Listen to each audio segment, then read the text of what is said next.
Chapter 517. After communicating with the Empress, she asked Li Mu when he would return as usual. Li Mu also wanted to reunite with his family, but the current situation did not allow it. The northern state had just started. The reason why they could achieve so much in such a short time was because they controlled the Vajra sect. It was much easier to force reforms from the top down than from the bottom up. The real difficulty was yet to come. The Shen nation aristocrats in the northern state were strong opponents of the new law. The village elders and other leaders were also unwilling to give up their power. It was difficult for the grassroots to cooperate.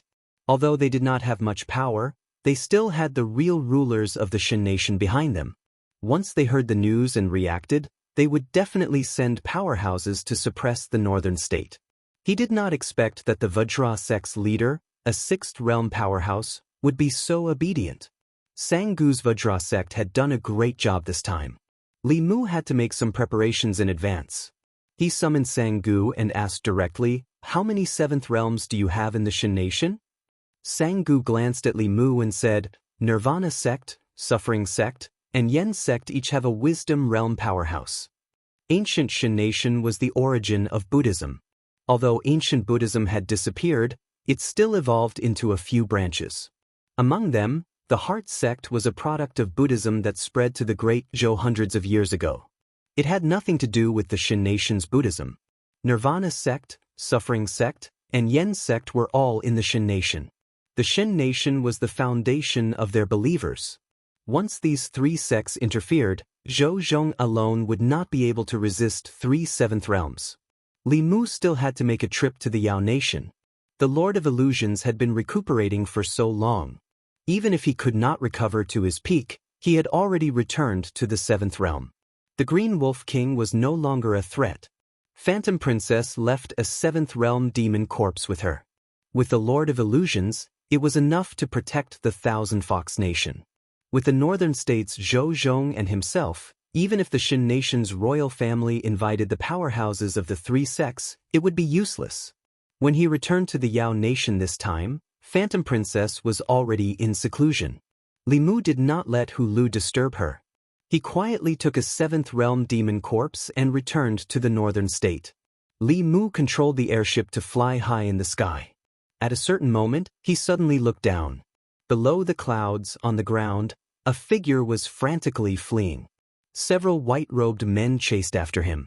The leader of the group held a magic staff and said angrily, "You lowly commoner, how dare you offend your superiors?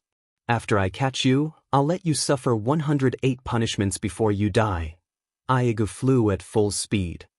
His spiritual power was almost exhausted. He wanted to live a good life with Alicia, but when he and Alicia went to the market to buy groceries, Alicia caught the eye of an aristocrat. After a conflict with the aristocrat, he seriously injured the aristocrat's entourage, angering the family behind the aristocrat, and was chased by several priests of the family. Under the teachings of his benefactor, Aragu had already started cultivating. However, he did not know many spells and was no match for these people. He could only flee helplessly. He hadn't been cultivating for long, so his flying speed was far slower than the flying carpets under their feet. Soon they caught up with him. Bang! A magic staff hit Aragu's back hard. He spat out a mouthful of blood and could no longer summon any spiritual power. 5 white-robed men jumped down from the flying carpets and walked toward him step by step. They mocked, "Lowly commoner, run, keep running." Alicia had already settled Alicia. Now that he had settled Alicia down, Aragu no longer had any worries. He clutched his chest and leaned against a tree with difficulty. Looking at the people walking toward him, there was no fear on his face. Instead, there was a trace of mockery. He said lightly, "Aflef, you won't be able to laugh for long. The lowly commoners you speak of will soon take away your land and your self-righteous honor of being superior. The lowly commoners you oppressed will eventually dominate this country." The white-robed man with the magic staff had a gloomy expression. He said coldly, "These traitorous lowly commoners will eventually be suppressed, but you won't live to see that day." With that, the magic staff in his hand emitted a blinding light and went straight for Araga's head. The magic staff flew out halfway and stopped in the air. After the 5 white-robed men's minds buzzed, The spiritual power in their bodies drained rapidly. The next moment, they blacked out and fell to the ground. Aragu was already prepared for death. This sudden change made him confused. Until a figure slowly descended from the sky, Aragu was stunned for a moment. Then, excitement appeared on his face. He said in surprise, "Benefactor." Li Mu looked at him and smiled. "Seems like we are really fated." When Li Mu returned to the Vajra sect, there were two more people beside him. They were Aragu and his wife, Alicia. Araga's identity was a true lowly commoner. He could represent the oppressed lowly commoners of the northern state. The commoners of the northern state needed such a leader. It was important to have a good reason. After all, Sangu and his Vajra sect members were the most superior beings in the Shin nation. It was difficult for them to gain the trust of the lowly commoners. A lowly commoner like Aragu was the best candidate to represent them. Although he was still very weak now, Li Mu had his eyes on his future. With a natural spiritual body, as long as he did not slack off in his cultivation, it would be easy for him to advance to the sixth realm in the future. When Li Mu suggested that he should lead the commoners of the northern state, Aragu agreed without hesitation. In the Vajra sect, Sangu had not seen Li Mu for 2 days. He thought that he had left the Shin nation and was secretly happy. This young man was ruthless and merciless. He almost died in his hands. Seeing him here again, Sangu felt like a bucket of cold water had been poured over him. The fire that had just been ignited in his heart was extinguished. He originally thought that the central state would not sit by and do nothing with such a huge change happening in the northern state. The new capital would very likely invite the strongest cultivators of the 3 sects to suppress the rebellion. Then, he would be able to regain his freedom after being coerced. However, when he saw the tall figure standing behind the young man, his heart sank completely. The silent figure standing behind the young man had a lifeless aura, and he could not see through him at all. He now suspected that the young man was a 7th realm cultivator. If he was, then the northern state would be completely out of the central state's control from now on. There were only 3 7th realm cultivators in the entire Shin nation. If the northern state had a 7th realm cultivator, they would immediately be on equal footing with the 3 sections. Even the 3 sects would not easily offend them. He looked at Li Mu tentatively and asked, "Sir, this is?" Li Mu looked at him indifferently and said, "Don't ask what you shouldn't ask." Sangu immediately shut his mouth. However, he was almost certain that this young man was undoubtedly a 7th realm cultivator. His future days would be even more bleak. Just as this thought appeared in his mind, he suddenly turned to look into the distance. At the end of the southern horizon, a powerful aura appeared. A bald man wearing a tattered kasaya broke through the air. The man's kasaya was full of holes, and he was barefoot. He did not even have shoes. However, the aura on his body was at the 6th realm. The man rapidly approached the temple, and his voice rolled over. "Sangu, come out and see me." There were not many cultivators in the Shin nation, and they were all familiar with each other. Sangu had already recognized the newcomer. He was Elder Fan Tian of the Ku sect. 20 years ago, he had already stepped into the 6th realm. He was about to bite the bullet and fly up, but another figure was faster than him. The tall man whose cultivation Sangu could not see through disappeared instantly. When he reappeared, he was already high up in the sky, flying towards Elder Fan Tian. Elder Fan Tian snorted coldly and waved his palm forward. His palm rapidly enlarged and pressed down on the tall man. Sangu's throat moved, and he secretly swallowed a mouthful of saliva. Elder Fan Tian was the 3rd most powerful cultivator in the Ku sect. His attack was a Buddhist abhijna. This palm seemed ordinary, but it contained a part of the world. It was suppressed by the power of the world, and it could not be broken by anyone below the 7th realm. Even if he faced this palm, he would have to retreat. Faced with this palm, the tall figure did not dodge or retreat. Instead, he crashed into it. There was a deafening sound, accompanied by violent mana fluctuations. The giant palm collapsed immediately. The figure did not slow down and crashed into Elder Fan Tian's body. A golden light erupted from Elder Fan Tian's body. That was his indestructible Buddhist Dharma body. Even so, he was still knocked back 100 feet. Blood spurted from his mouth. The figure's sharp nails pierced into his body, sealing his mana instantly. Then, the demon corpse carried Elder Fan Tian by the neck and flew to Li Mu. It casually threw him on the ground. Sangu's throat moved again. Without hesitation, he kicked Elder Fan Tian's body and shouted, "Speak, who sent you here? What are you doing here?" Chapter 5:18. Elder Fan Tian's cultivation was sealed. He looked at the tall figure with fear in his eyes. The seventh realm. The North actually had a seventh realm cultivator. After the Central State received the news of the North's rebellion, they immediately asked for help from the Ku sect. He came here under the orders of the Supremacy to suppress Sangu. He thought that it would be a piece of cake, but he was captured in the blink of an eye. The person who attacked him just now must be in the seventh realm. In this case, even the Ku sect would not be able to interfere. After all, they only had one venerable one in the seventh realm. Provoking such a powerhouse would bring disaster to the sect. Elder Fan Tian did not even think and immediately said, "I'm only here under the orders of the Supremacy to investigate the North's rebellion. I didn't mean to offend you. Please forgive me." In Buddhism, the term supremacy was used to refer to a seventh-grade Prajna realm cultivator. The Shen nation was not like the Great Zhou, and Buddhism was not like Daoism. After Yuzenzi advanced 2 years ago, there were 4 seventh-realm cultivators in Fulu school alone. In the entire Shen nation, only the 3 Buddhist sects had 1 seventh-realm cultivator each.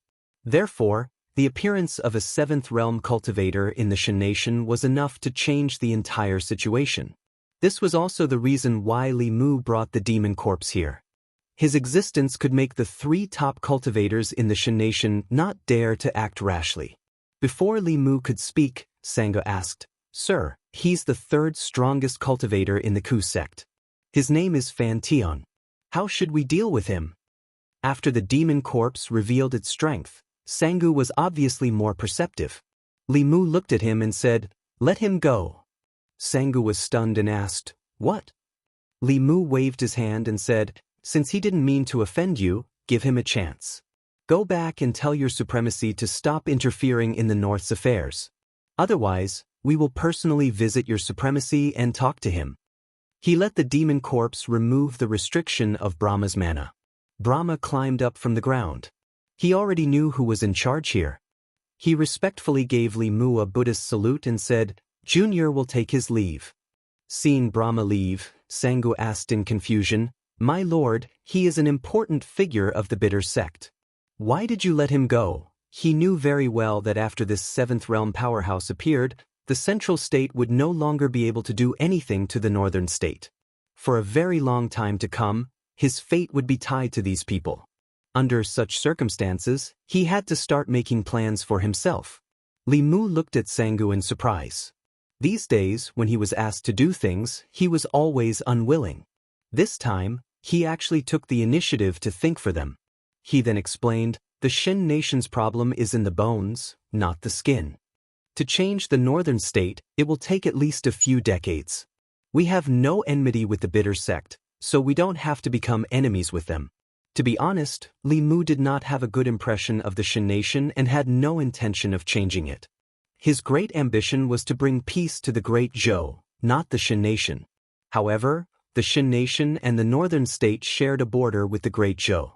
The stability of the Northern State and the Southern State of the Great Zhou were the most important. He had already asked Sangu to announce to the public that the Northern State would be independent from now on. From now on, the Shen nation and the Northern State would become independent countries. The Shen nation and the Great Zhou would no longer share a direct border.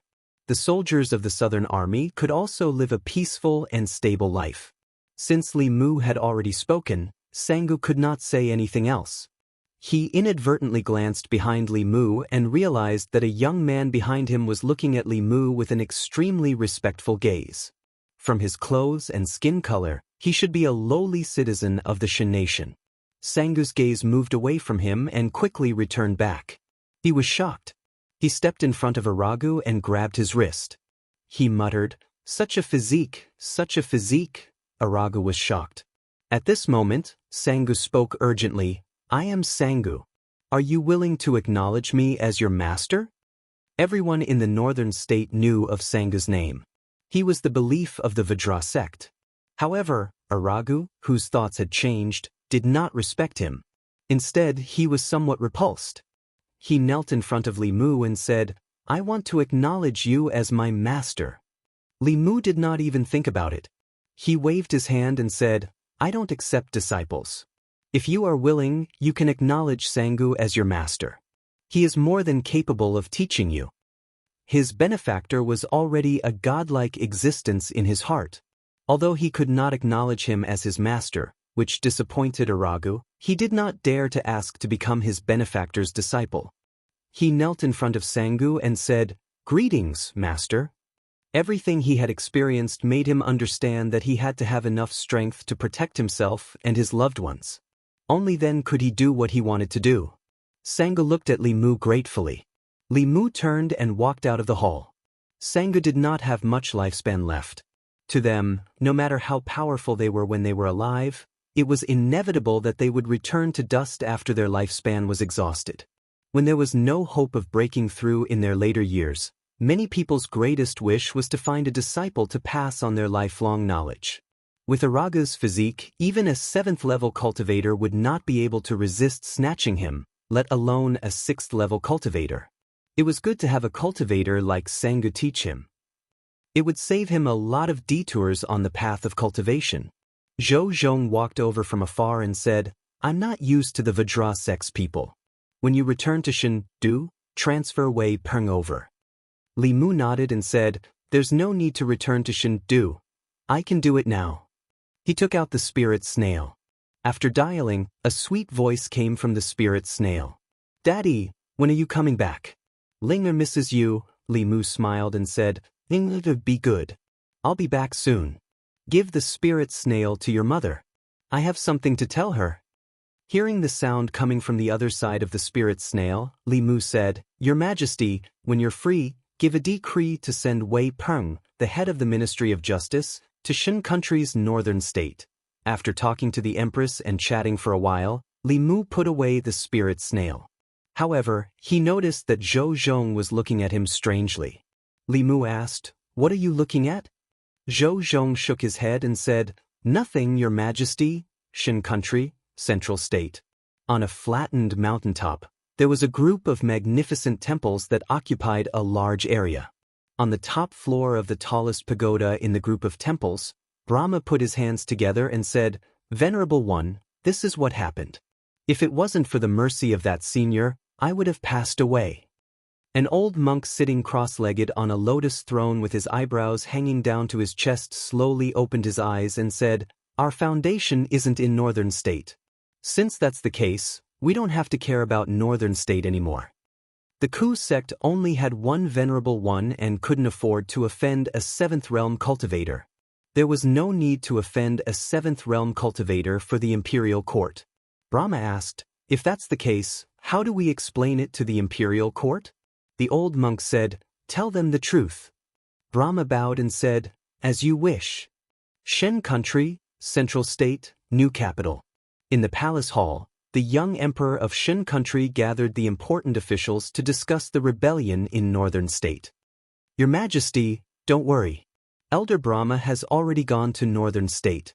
I believe the rebellion will be quelled soon. Although I don't know what's wrong with Sangu, he's definitely no match for Elder Brahma. With Elder Fantion here, nothing will happen. While everyone was discussing enthusiastically, an official stumbled in from outside and shouted, Your Majesty, it's bad. Northern State has sent an urgent message. Northern State has declared independence. Preposterous. The Emperor of Shen Country was furious. He pulled out the sword that symbolized power from his waist and pointed to the north. He said, Send troops, we must send troops. Gather the defense forces and send troops to Northern State immediately. An official advised, Your Majesty, please calm down. Elder Brahma hasn't returned yet. Perhaps the rebellion in Northern State has been quelled. As soon as he said that, another official hurriedly ran in from outside and said while panting, Your Majesty, news from the Ku sect. Elder Brahma has returned. The Venerable One has passed down a decree that the Ku sect will no longer interfere in northern states' affairs. An official asked in shock, why? Could it be that even Elder Brahma can't quell the rebellion? Even if Elder Brahma can't, the Venerable One doesn't have to give such a decree. The Emperor of Shin country was even angrier. He clenched the sword in his hand and said in a deep voice, "Send troops." The official hurriedly said, "Your Majesty, you can't." Elder Brahma said that there's a seventh realm powerhouse behind Sangu. Even the Ku sect doesn't want to provoke him. The expression on the Shin Emperor's face froze. After he regained his senses, he loosened his grip on the sword and put it away. He used his sleeve to gently wipe the blade and said in a low voice, "It's not good to send troops. It's just one northern state. Our Shin dynasty has more than 20 states. It doesn't matter if there's one more northern state or one less northern state. Don't you think?" Chapter 5:19. Your Majesty is wise. If even the bitter sect doesn't want to provoke them, the other two sects won't easily offend them either. Let's give up on the northern state in exchange for the stability of the other states. The Shin Emperor spoke, and the officials all agreed. A few of them showed hesitation on their faces. Their lips moved as if they wanted to say something, but due to the general trend, they couldn't say anything in the end. The young Shin Emperor put his sword back into its scabbard, waved his hand, and said, "Disperse. Order the northern army to withdraw from the northern state and return to the Mara state. Defend the northern defense line to the death. We can't let them occupy the new state again." The officials obeyed and retreated. The Shin prince paced back and forth in the main hall. He gritted his teeth and said, "The Great Zhou, it must be the damn Great Zhou that's causing trouble." The Shin kingdom and the Great Zhou had hundreds of years of hatred. When the last central dynasty on the Zhou continent collapsed, the Shin kingdom was the most powerful among the countries on the Zhou continent. They wanted to take advantage of that once-in-a-lifetime opportunity to unify the Zhou continent, but the newly established Great Zhou led troops to attack the new capital and almost destroyed the country. That war broke the backbone of the Shin kingdom, causing them to be unable to recover for decades. This was the eternal pain in the hearts of every Shin kingdom citizen and every Shin royal family member. The dying dream of the previous emperors was to conquer the Great Zhou dynasty and unify the ancestral continent. They originally had this opportunity, but the Shao royal family had already decayed to the extreme in the past few years. The Shin kingdom had secretly prepared for this, and then that woman ascended to the throne. She used 5 years to lead the Great Zhou back to its peak, causing the Shin kingdom's decades of preparation to go up in smoke. The Shin emperor took a deep breath and squeezed out a voice from between his teeth. "Venerables and elders? None of them are reliable at critical times. So, Your Majesty, do you want to consider cooperating with us?" A voice suddenly sounded. The Shin emperor's expression changed. He looked at a shadow in the corner and said sternly, "Who's there? Come out, Ninjun Great Zhou." Under the towering monument of heroes, the southern army of the Great Zhou and the northern army of the Shin kingdom faced each other across the river. Under the iron fist of official Li, in recent days, no one from the Shin kingdom dared to cross the border and cause trouble. Instead, they faced each other across the river. Shin country's North Bang, a stream of light flew over from afar and flew into the Shin country's northern army's tent. 2 hours later, there was a sudden commotion in the northern Indian army, and many people began to move. When the sentry of the southern army saw this scene, he immediately said, "Quick, the people of the Shin nation are making a move. Quickly inform Commander Zhang." After receiving the news, Commander Zhang immediately left the military camp and went to the border. He asked in a deep voice, "What happened to the people of the Shin kingdom?" Several high-ranking military officers stood by the riverbank and looked at the other side with puzzlement on their faces. At first, when the northern army of the Shin kingdom made a move, they thought that the other party was going to provoke them on a large scale. They were already on full alert and prepared for war. However, the actions of the other side made them somewhat confused. After the commotion in the northern army of the Shin kingdom, they began to tear down the tents of the camp, smashing the stoves built outside, and pulling down the northern army flag erected in front of the camp. A deputy general was puzzled and said in shock, "What are they doing?" Are they going to rebuild the camp? Another general said, "Why does it look like they're retreating? Damn, they're really leaving. The northern army is retreating from the border. What are they doing?" All the soldiers of the southern army stood by the riverbank and watched as the northern army of the Shun kingdom tore down their camp, leaving behind a mess, and retreated. Some of them had been guarding the border for decades and had fought with the northern army of the Shun kingdom for decades. This was the first time they had seen such a strange scene. This was the border between the two countries. How could the Shun kingdom withdraw their army for no reason? When the generals saw this, they became vigilant. What trick is this? Are they deliberately acting like they're retreating to make us lower our guard? Why are the people of the Shun kingdom so careless? We still can't let our guard down. Just as everyone was worried, a dragon's roar came from the sky.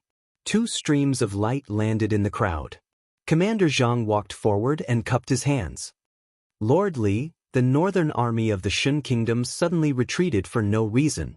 In your opinion, this?" Li Mu smiled and said, "Don't worry, this is a normal military movement. The Shun kingdom and the northern kingdom are already independent. Naturally, the northern army will not be allowed to stay.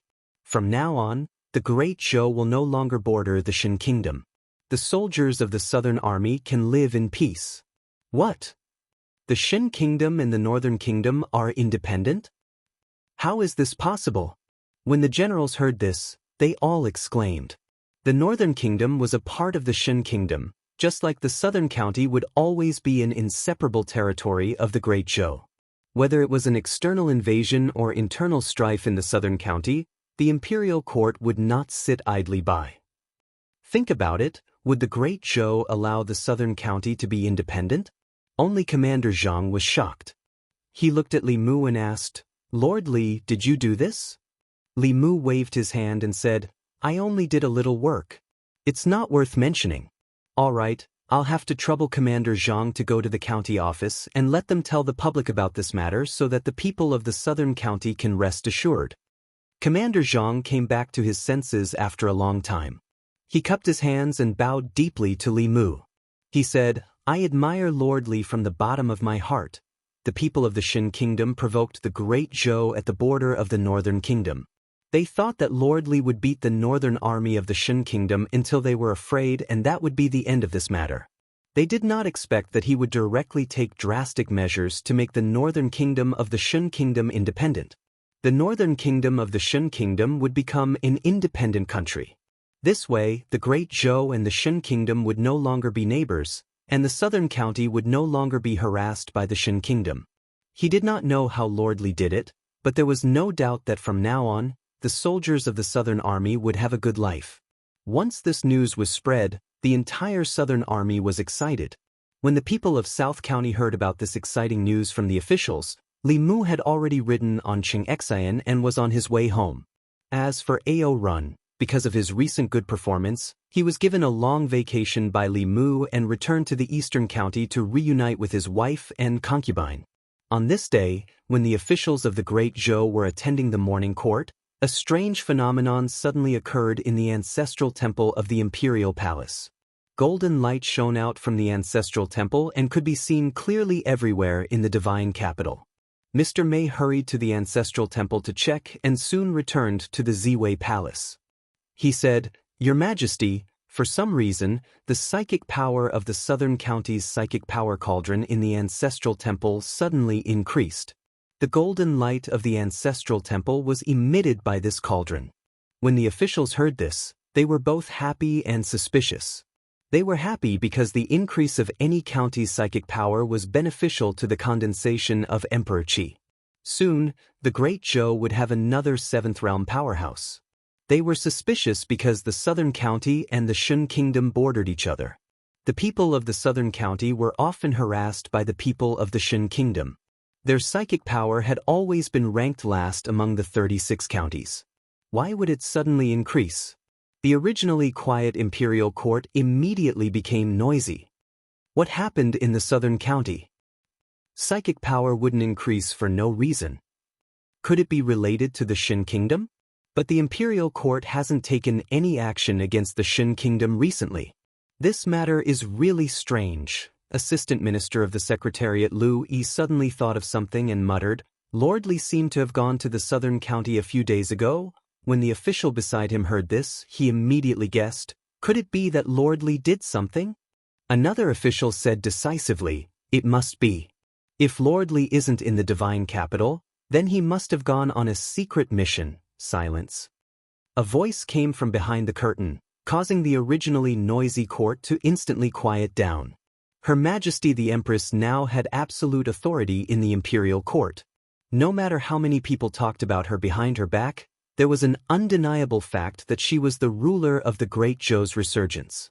Whether it was the people or the court, many voices believed that the Empress's achievements had already surpassed Emperor Wen's. Behind the curtain, Zhou Yi said calmly, the increase in psychic power in the southern county might be because of the independence of the Shin Kingdom and the northern Bang. There's no need to doubt. If there's anything, please report. If there's nothing, the court will be dismissed. The court fell into a long silence. Seeing that no one was going to report, Zhou Yi's figure gradually disappeared behind the curtain. After a long silence, the first voice appeared in the court. Then, it became noisy again. What did Her Majesty just say? The Shin Kingdom and the Northern Bang are independent? When did this happen? Why didn't the departments receive any news? This heavy news shook the hearts of the courtiers. The last time they talked about the Shin Nation was when the Northern Army in the Shin Nation's Northern Army provoked a dispute at the border. How long had it been since then? The Shin Nation's Northern Army was gone. It was no wonder that the psychic power in the southern county had increased. The Shin Kingdom was divided, so how could they bother to harass the Great Zhou? Moreover, although the states of the Shin Kingdom had always been independent, the division of a state and independence was something that happened in the previous dynasty of the Shin Kingdom. They would not believe that the Great Zhou had not interfered in this.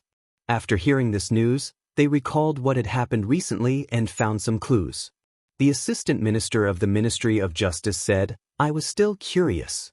Manager Wei was doing well in the Ministry of Justice and was about to be promoted.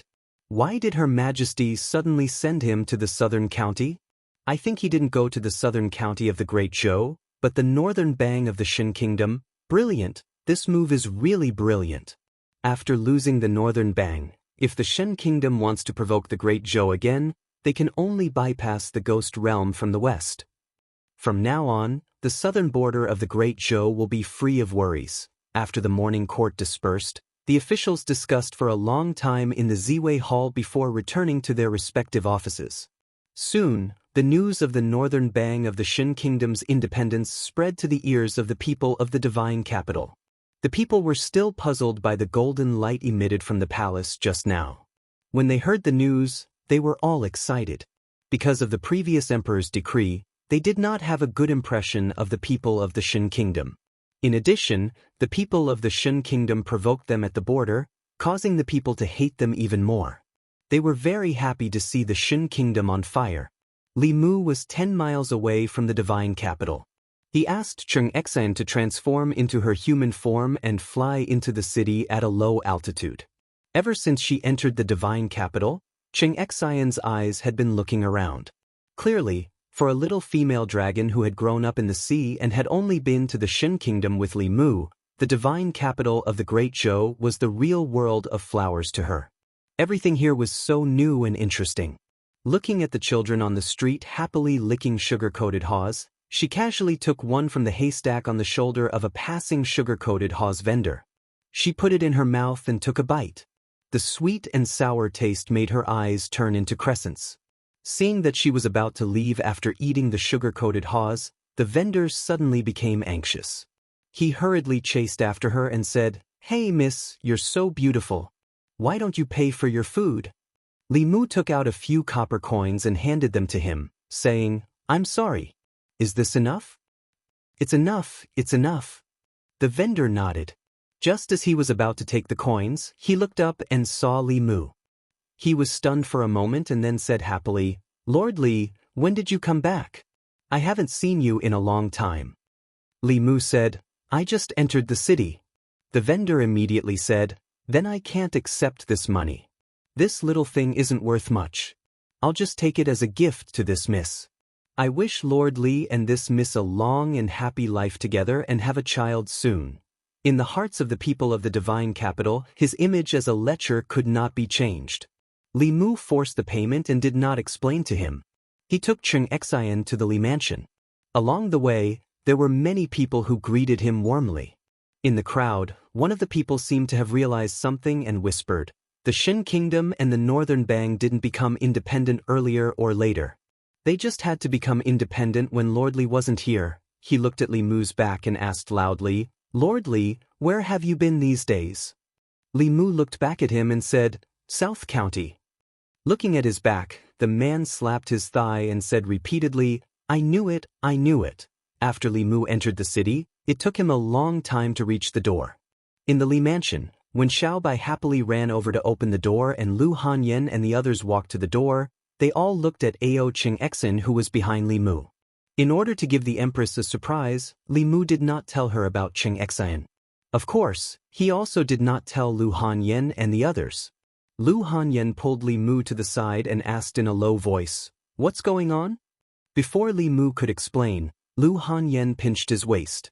She glared at Li Mu and said angrily, "Have I been too good to you? You even dare to bring her back without saying anything. What about you? Let me tell you, I will only forgive you this time. There won't be a next time. Otherwise, I will bring Sister Qing and Wan Wan back to Mount Baiyun. You can live with these little vixens." Li Mu looked at her and said innocently, "What are you thinking? You didn't agree. How would I dare to bring people home casually? This is the mount I caught for Her Majesty." He waved his hand at Xianxia and said, "Xianxia, let them see your identity." Xianxia nodded obediently. A pair of dragon horns gradually grew out of her forehead. Xiaobai grabbed Li Mu's arm and subconsciously hid behind him. The pressure of the dragon clan made her, who only had a trace of the heavenly fox bloodline, naturally feel afraid. As the top race on the continent, Lu Hanyan and the others had never seen the dragon clan before. They surrounded Xianxia and sized her up, making her feel very uncomfortable. However, after secretly glancing at Li Mu, no matter how uncomfortable she was, she could only endure it. There was a fluctuation in the space in the courtyard. The Empress slowly appeared with Zhongling in her arms. "Father?" When Zhongling saw Li Mu, she immediately flew over happily. Li Mu held her in his arms and walked to the Empress's side. He looked at Xianxia and said, "Your Majesty, this is the mount that I promised you. This dragon has committed a crime in the South County. I punish her to be your mount for 3 years." Ao Xianxia looked at the woman in front of her and finally knew who her master for the next 3 years would be. Her future master was not only a beautiful young lady, but also a very powerful young lady. She was even more powerful than her father and even her grandfather. In front of such a powerhouse, her pride as a member of the dragon clan quickly dissipated without a trace. Before Li Mu came back, he was worried that Lu Hanyan and Li Qing would be unhappy that he only gave the Empress a mount. Later, it turned out that he was thinking too much. If it was just an ordinary gift, they would definitely feel unbalanced in their hearts. However, this was a dragon. Other than the Empress, who else was qualified to find a dragon as a mount? For hours later, Li Mu brought the women and the Empress, who had changed her appearance, to walk on the streets of the divine capital. Ao Xianxia followed behind the Empress step by step, looking like a competent follower. The women were shopping while Li Mu silently absorbed telekinesis. In a short 4 hours, the telekinesis of the people of the divine capital had increased by several times. Lu Hanyan walked in front and asked Ao Xianxia, "What did you do when you were in the Thousand Fox country?" Ao Xianxia said, "Nothing. I just cultivated in my room." Lu Hanyan glanced at Li Mu and asked, "What about him?" Ao Xianxia shook his head and said, "I don't know. My lord stays in the room with that queen every day. I don't know what he's doing." Li Mu raised his eyebrows and immediately explained, "What do you mean you don't know what he's doing? I didn't do anything. If you don't believe me, you can ask His Majesty. I stayed in the Thousand Fox country for a few days to wait for Lord Zhou. In order to promote the stability of the southern border." Zhou Yi snorted and said, "What's the use of asking me? I don't know what you did with that vixen in the room." Li Mu had no choice but to say, I'm wholeheartedly for the people.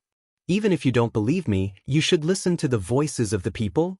On the streets not far away, there were many people discussing the matter of the Shin country. I heard that the matter of the Shin country's northern bang was done by Lord Li. No way. What do you mean no way?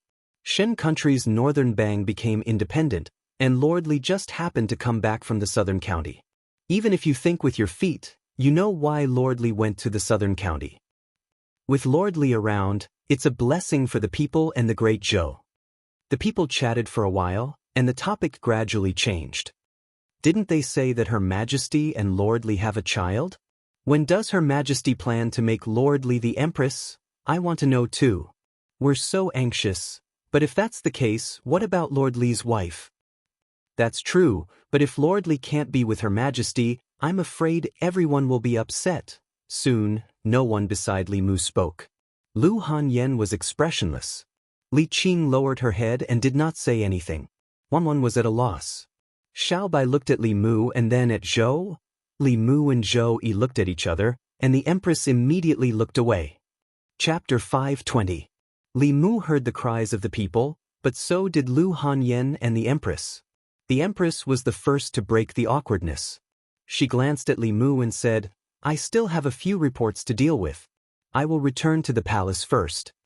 With that, she turned and walked into the crowd, quickly disappearing.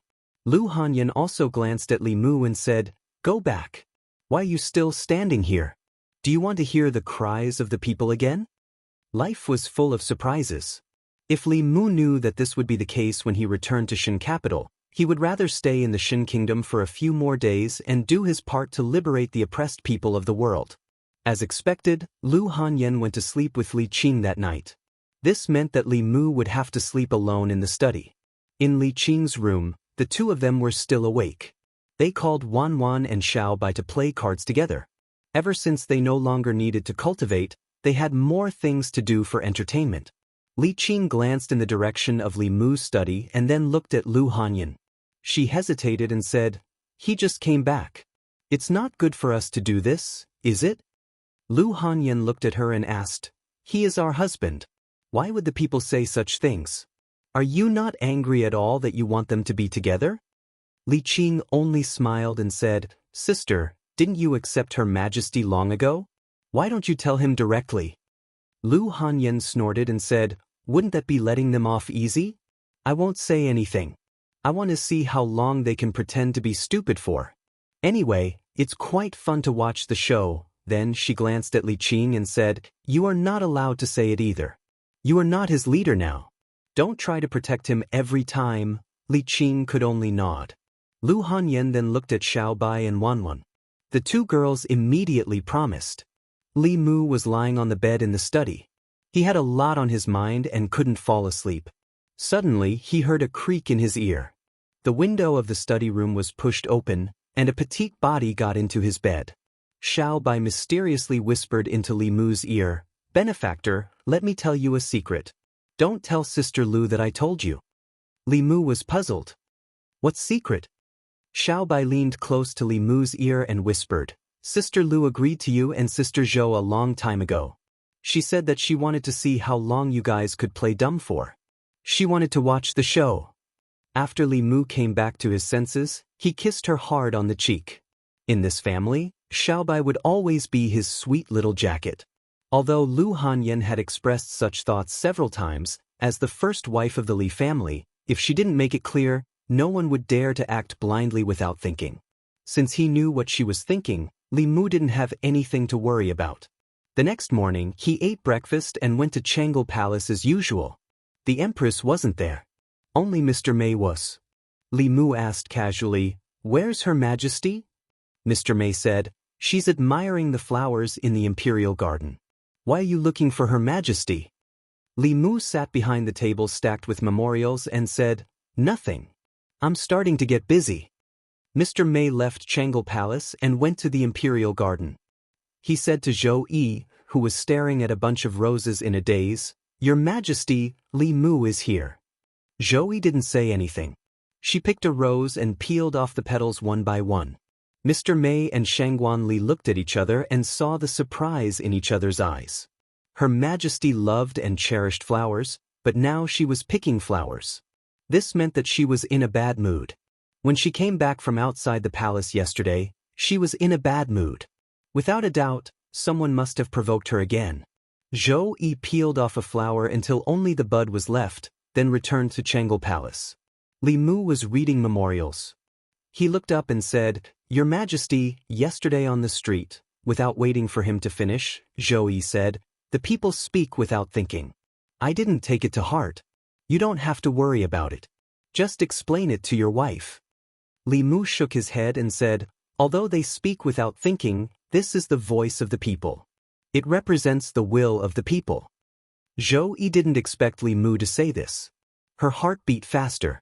She forced herself to appear calm and asked, "What do you mean?" A few days ago in Qianhu country, Li Mu had secretly confessed to her. With the Empress's guard against Huanji, how could she take the initiative to break off the spirit conch when Li Mu and Huanji were alone in a room in the middle of the night? He had made up his mind with great difficulty, but she pretended that nothing had happened. Now, she was asking the obvious. She couldn't let Li Mu take the initiative every time. Moreover, with their status, there were some things that Li Mu couldn't take the initiative. Li Mu lowered his head again and said, "I don't mean anything else. It's fine as long as your Majesty doesn't take it to heart." Although Zhou Yi wasn't young, she had no experience in relationships. She was too thin-skinned. If she was impatient, she wouldn't be able to win the Empress' heart. It was better to take it step by step. Li Mu read a few more memorials. Then, he rubbed the space between his eyebrows and rested on the table. Zhou Yi leaned absent-mindedly on the dragon throne. Her mind was in a mess. She inadvertently glanced at Li Mu. She discovered that he was smiling even as he slept. She didn't know what he was dreaming about. She was a bit angry. Her heart was complicated, but he was sleeping soundly. She looked left and right. Seeing that there was no one around, she secretly made a hand seal. Suddenly, an image appeared before her eyes.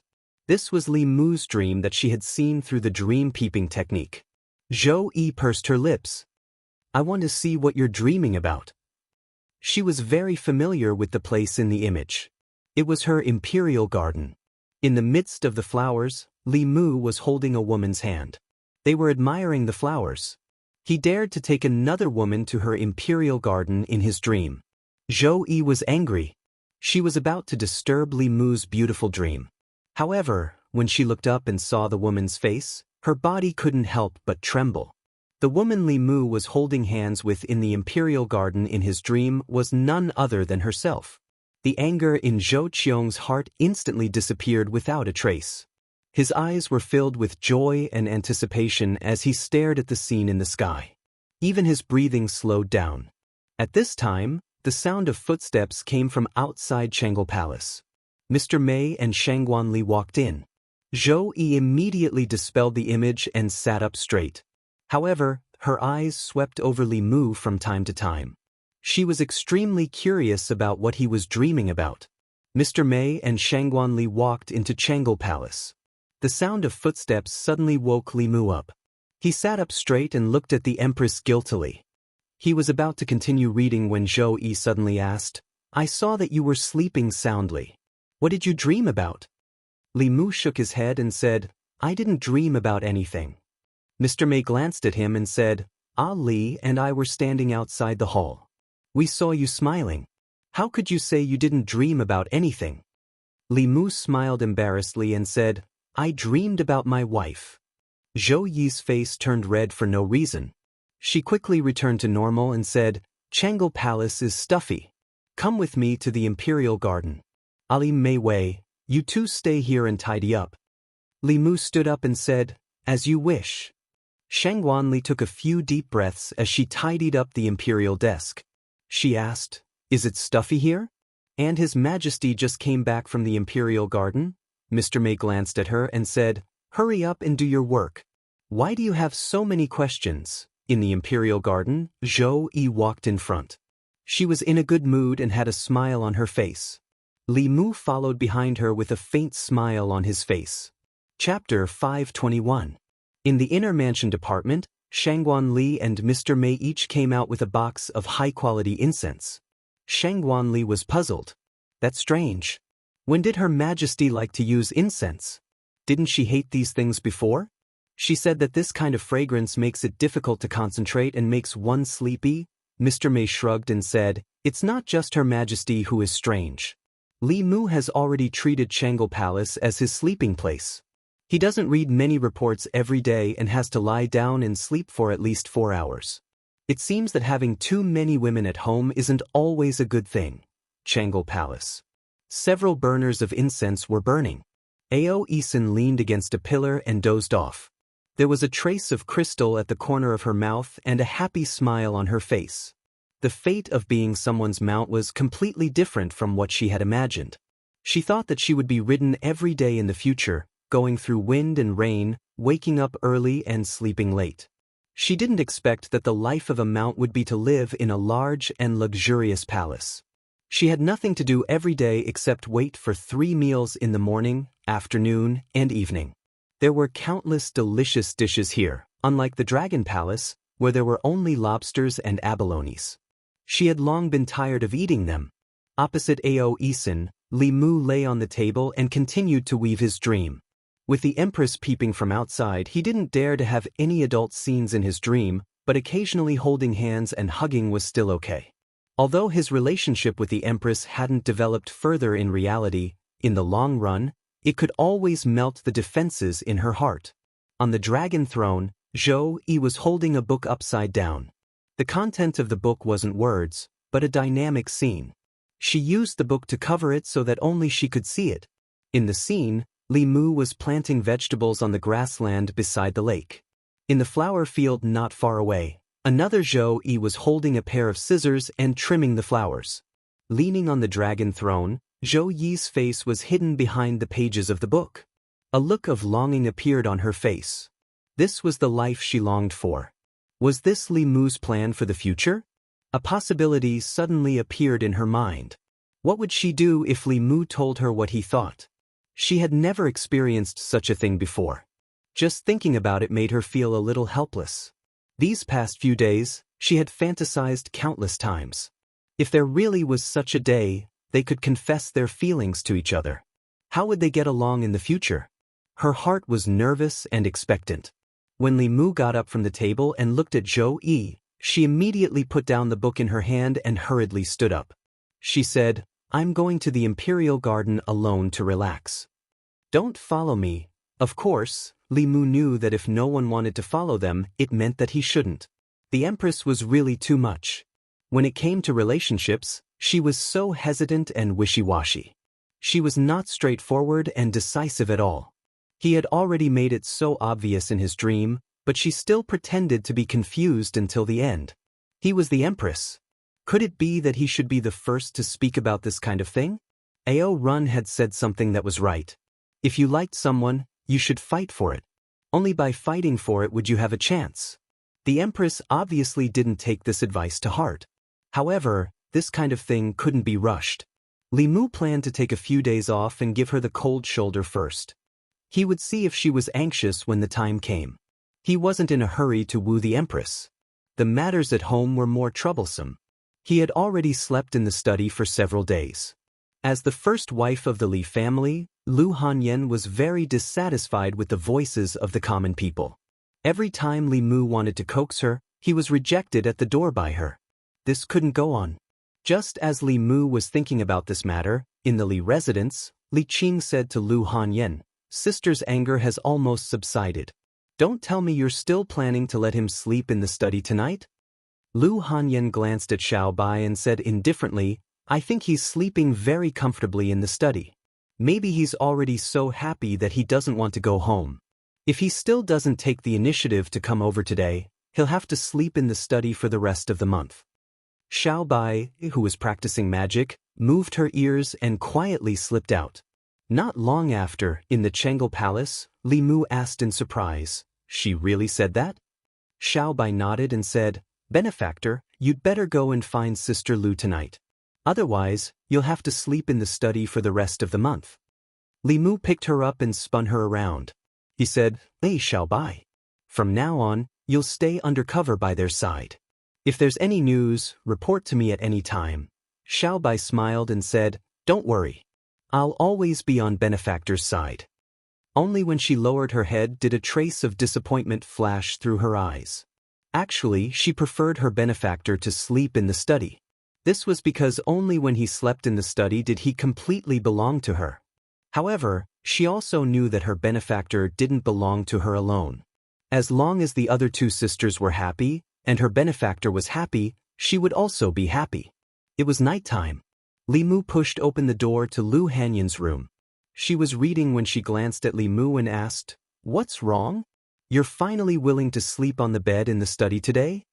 Li Mu sat next to her and said, "The bed in the study is too hard. It's more comfortable to sleep here."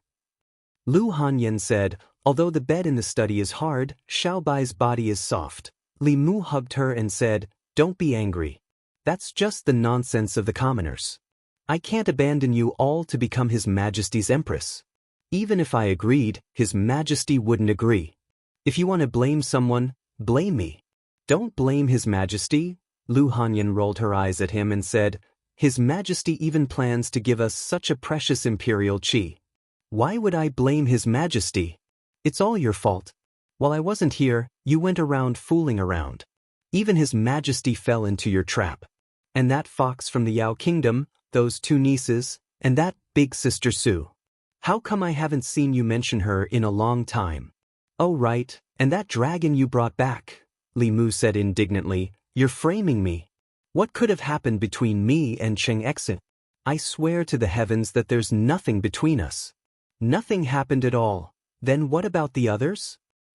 Lu Hanyan looked at Li Mu and said angrily, "You're really hesitating." She bit Li Mu's chest and threw him onto the bed. Not long after, the candlelight in the room flickered violently and finally went out. The next day, noon. In Chang'e Palace, Zhou Yi sat on the dragon throne and looked outside countless times. Finally, she couldn't help but ask, "When Li Mu left yesterday, did he say anything?" Mr. Mei said, "No, but he hasn't come yet. He probably won't come in the morning." Zhou Yi stood up and planned to go to the Li residence, but she quickly sat down again. Because of what happened on the streets of Xindu last time, she didn't know how to face Lu Hanyan. After thinking about it, she dismissed the idea of going to the Li residence. In the Li residence, Li Mu didn't get up until the sun was high in the sky.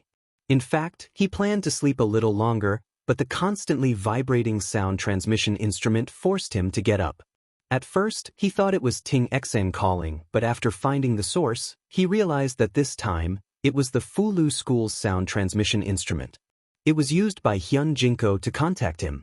Li Mu injected his magic power and asked, "Senior brother, what's the matter?" In the instrument, Hyun Jinko's voice was a little heavy. He said, "Junior brother, you need to go back to Ancestral Court immediately. Remember to bring Qing and martial niece Han Yan along."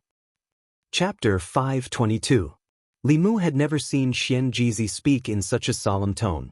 Hearing this, he also became serious and asked, "Senior brother, what happened?" Xian Jizi said briefly, "The two uncle masters are nearing the end of their lifespans and have returned to the Ancestral Court." Xian Jizi's short sentence had already conveyed a lot of information. Li Mu said in a deep voice, "I understand, we will leave immediately." After putting away the sound transmission Dharma artifact, Li Mu had a complicated expression and sighed softly. Ever since Yuzhen Zi advanced to the 7th realm, the Fulu School had 4 7th realm powerhouses for a short period of time. 2 of the Grand Elders had left the sect decades ago and had been wandering outside, searching for opportunities to break through. It seemed that they hadn't found that opportunity these days. As disciples of the Fulu School, Li Mu, Lu Hanyan, and Li Qing explained the situation. The 3 of them didn't delay and immediately set off for the northern region with Zhongling by Yun Mountain, the ancestral court of Fulu School. In the Dao Palace of the main peak, all the elders, including the sect master, gathered. They couldn't hide their heavy expressions. Hyun Jinko was silent for a moment and asked, "Is there no other way? Can't the ancestral court gather the materials for a single heavenly secret talisman?" Sect Master Xian Jizi shook his head and said, The only heavenly secret talisman made of materials has already been used on Uncle Master Fu Daozi. Dan Xiaoping's first seat Dan Yangzi thought for a moment and said, I will go to the Pill Cauldron sect. They don't lack spirit herbs. I might be able to gather 2 if I use Fu Lu to exchange with them. Xianxia continued to shake his head and said, I have already asked Senior Sister Wuchen. Half a month ago, the Pill Cauldron sect failed to refine 2 important pills. They also lack spirit herbs. Moreover, the 2 Uncle Masters know that they have no hope of advancing, so they don't want to waste any more materials. As his voice fell, the atmosphere in the hall fell silent for a long time. The death of the 2 Grand Elders was undoubtedly a huge blow to the Fu Lu school. It would greatly reduce the strength of the sect. The elders present also suffered a heavy blow to their hearts. He had cultivated bitterly all his life in order to achieve immortality, but in the end he still couldn't avoid dust to dust, and dust to dust. Wouldn't the 2 Grand Elders be their future selves as well? At this time, 3 figures rushed in from outside the palace. Xianxia looked at Li Mu, Li Qing, and Lu Hanyan and said, You're here. The 2 martial uncles wanted to see you before they died. Li Mu asked straightforwardly, Can't we use the heavenly secret talisman to stall for time? Xianxia shook his head. We don't have enough materials. Moreover, the talisman of heavenly secrets is very useful for those at the 6th realm. However, with the cultivation of the 2 Uncle Masters, it can only extend their lifespans by 3 years at most. The 2 Uncle Masters are unwilling to waste resources. For cultivators at the 7th realm, it was very likely that they would go into seclusion for more than 2 years. 2 years passed in the blink of an eye. At that time, they still couldn't avoid the fate of death. Li Mu, I can think of a way to procure the materials. 3 years is 3 years. There's no need. 2 figures floated in from outside the hall. The 2 old men in linen clothes gazed at Li Mu's group of 3 with gratification in their eyes as they said, Not bad. Even though the 2 of us old fellows are about to die soon, the talisman sect still has a future. Looking at the 2 old men, the Peak Masters cupped their hands. Martial uncles. This was the first time Li Mu saw the 2 Grand Elders of the Fu Lu school. Their auras weren't strong and they looked like old men who were about to die. However, their eyes were extremely clear, without any turbidity. Li Mu and the other 2 cupped their hands and bowed. Greetings, martial uncles. The old man on the left looked at Li Mu and his praise grew. He said, Since ancient times, those who walked the path of psychokinesis were all people with great perseverance. Junior brother Fu Daozi has taken in a good disciple. In the next 100 years, the Fu Lu school will depend on you.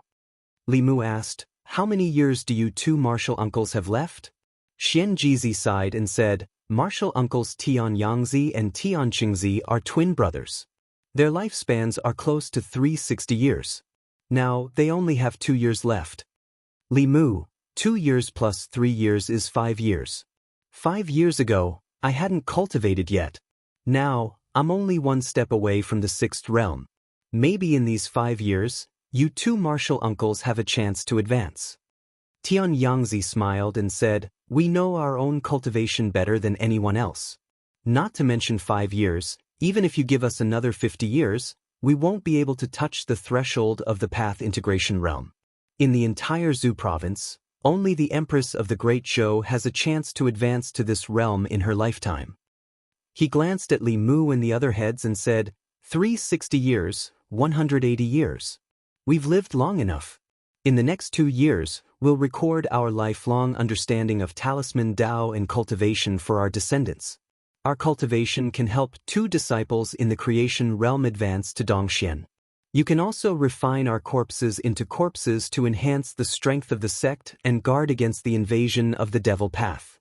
In the silence of the crowd, the 2 of them floated away. Not long after, Xianxia called Li Mu to a side hall and said, Once you 2 martial uncles die, the strength of the sect will be greatly reduced. The devil path won't let go of such an opportunity. For hundreds of years, the devil path has attacked Mount Baiyun several times for this reason. Li Mu moved Zhong Ling out of the demon emperor's space and stretched out his hand. The shrunken Dao bell floated in his palm.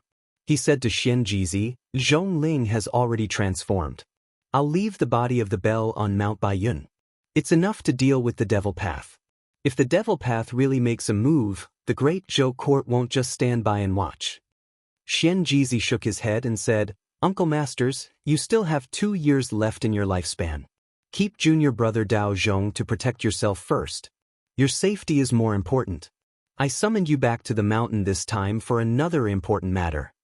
He looked at Li Mu and said, according to past practice, before the elders of the sect die, they will pass on their lifetime's cultivation to a core disciple. Martial Uncle's cultivation can allow 2 5th realm disciples to advance to the 6th realm. They want to choose between you and the 2 martial nephews. What do you think? For a large sect, this was a very important inheritance. Before the sect's experts died, they would leave everything to the younger disciples. This was to preserve the sect's strength to the greatest extent and ensure that the inheritance would not be severed. Li Mu didn't answer. He only said, let's use the Tianji talisman to extend the lifespan of martial uncles for as long as possible. What if a miracle happens during this period? Xianxia sighed and said, the sect's resources are already not enough to write a saint-level Fulu. Li Mu said, Senior martial brother, you don't have to worry about the materials. I'll take care of it. Xianxia asked, how can you take care of it? Saint-level Fulu was extremely precious. Even with the entire Fulu school's resources, it was still difficult to gather them. How could he compare to the entire Fulu school by himself? Li Mu took out the spirit snail and inserted his magic power. Before he could speak, the Empress's voice came from the other side. Where have you been? You haven't come to Chengel Palace for 2 days. You didn't even say hello. Li Mu said, something urgent happened in the sect. I brought my wife to Mount Baiyun. Zhou Yi asked, when will you be back? Li Mu said, I'm not sure at the moment. There's something I'd like to ask for your majesty's help with. Zhou Yi said, what is it? Speak. Li Mu said straightforwardly, there are 2 grand elders in the sect who are nearing the end of their lifespan. I'd like to refine 2 Tianji talismans. Before he could finish, Zhou Yi said, the imperial court probably only has enough materials for 1 Tianji talisman. I'll have the apricot guards send it to you immediately. Hearing the urgency of the situation, the Empress hung up the spirit snail and prepared the materials Li Mu needed. Beside Li Mu, Xianxia opened his mouth and said, that's rude of me. I haven't thanked your majesty yet. Li Mu waved his hand and said, we're family. There's no need to thank me. Xianxia pondered for a while but still couldn't understand what Li Mu meant by family. Then he thought of something more important and said, the sect still has some talisman liquid. I'll go to the other 5 sects personally. I should be able to gather the materials for the other Tianji talisman. Li Mu shook his head and said, there's no need. We don't need to ask outsiders for help. He took out another talisman and inserted his magic power. Soon, Phantom Princess's voice came from it. The sun has risen from the west. You're actually looking for me?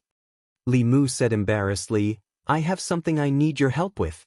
I need some high-grade spirit medicine, Phantom Princess said calmly. Will you come and get it yourself, or should I have someone send it to you? Li Mu thought for a moment and said, I'll go get it myself. After putting away the talisman, Xianxia looked at him and asked, who's on the other side? Li Mu said, the Queen of the 1,000 Fox Kingdom. He said there was no need to ask outsiders for help. Xianxia thought for a moment and asked with uncertainty, the Queen of the 1,000 Fox Kingdom is your wife. Chapter 523. After thinking for a long time, Xianxia looked at Li Mu and said solemnly, how about I give up my position earlier? I believe that under your leadership, Lu School will become better and better. Li Mu waved his hand and said, my cultivation is low and not enough to convince the others. Senior brother, you should be the headmaster for now. As a member of the Lu School, the Lu School had treated him well and had even given him the treasure of the school. Even if he had to spend a lot of precious resources and could only help the 2 Taishang elders live for another 3 years, Li Mu would not hesitate. Although asking the Empress and Phantom Princess for help was a bit of a freeloader, if the Empress was willing, Li Mu could be hers and there was no need to be so calculative. As for Phantom Princess, Li Mu had helped her so many times, so it would not be too much for her to help Li Mu once, right? The Empress said that after the materials were gathered, she would have Mr. Mei send it over. Li Mu did not think about it earlier and only now realized that he needed the help of a level 7 primordial spirit to write the F-Lu. If Mr. Mei sent it over, wouldn't he be possessed by Xianxia again? If he had a choice, of course he would want the Empress to possess him. So Li Mu took out the spirit snail again and told the Empress that there was no need to trouble Mr. Mei to make another trip.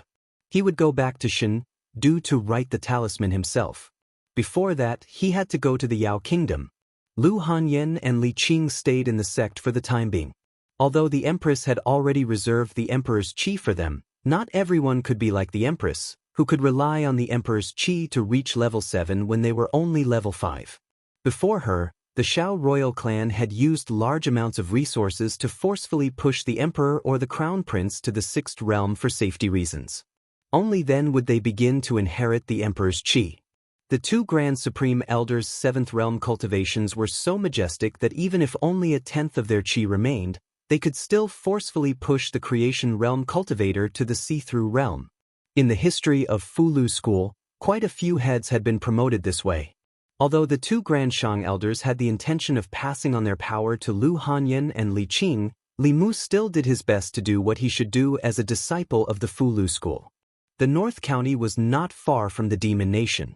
After a few hours, Li Mu had already appeared in the Thousand Fox Nation. Phantom Princess had already told Fox 6 to prepare the herbs that Li Mu needed. She asked Li Mu, "Is this enough?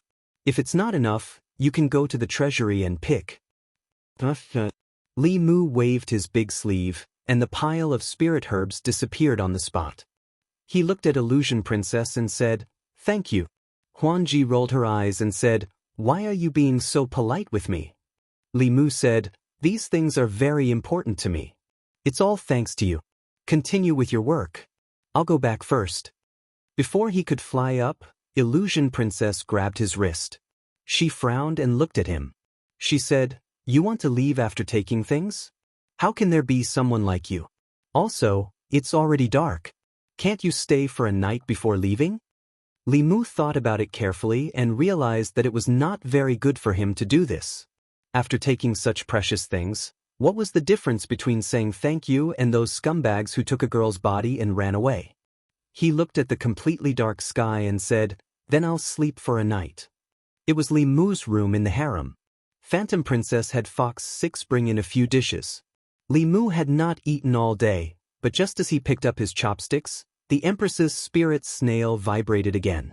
Li Mu made a shushing gesture to Phantom Princess and then picked up the spirit snail. The Empress asked from the other side, "Have you eaten?" Just this one sentence showed that their relationship was not the same as before.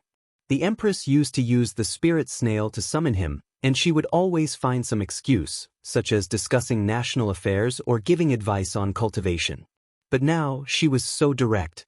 With the Empress's personality, what was the difference between "Have you eaten" and "I miss you"? It seemed that his strategy for the Empress was starting to work.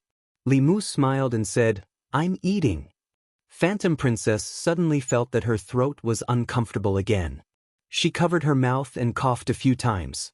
The Empress's voice changed immediately. "Didn't you say that something happened at Fulu School and you secretly went to see that fox spirit again?" Li Mu explained, "Your Majesty misunderstood. I only came to Thousand Fox Country to get some spirit medicine to make the talisman liquid for the talisman of Tianji. Tomorrow morning I will leave for Shen-Du." Zhou Yi whispered, "I didn't give you enough. You still need to find that fox." Phantom Princess snorted and said, "Unfortunately, I don't have anything here, but I have a lot of spirit medicine. If you don't have any more spirit medicine, come find me." Zhou Yi directly asked Li Mu, "When is that fox leaving? I want to talk to you alone." Phantom Princess said unhappily, "You're the one who interrupted our meal. You should be the one leaving." Li Mu was in a dilemma. He had taken both the Empress and Phantom Princess's gifts, so no matter which one he sided with, he would be letting the other down. He put down his chopsticks and said, "I have been running around for 2 days. I want to rest. Phantom Princess, you can go back first." Her Majesty should rest early too. Phantom Princess heard this and could only leave. After she left, Li Mu took out the spirit snail again and whispered, "Your Majesty," she left. Zhou Yi said unhappily, "I told you to stop looking for that fox. You didn't listen to me." "She doesn't have good intentions towards you," Li Mu said. "Your Majesty, don't worry. I will be careful." Without Phantom Princess's interruption, Li Mu and Queen's conversation became more casual. They talked about how they would live in seclusion in the fields and grow vegetables. At this time, Li Mu did not notice that compared to the last time he slept here, there was an extra decorative clam shell at the head of his bed.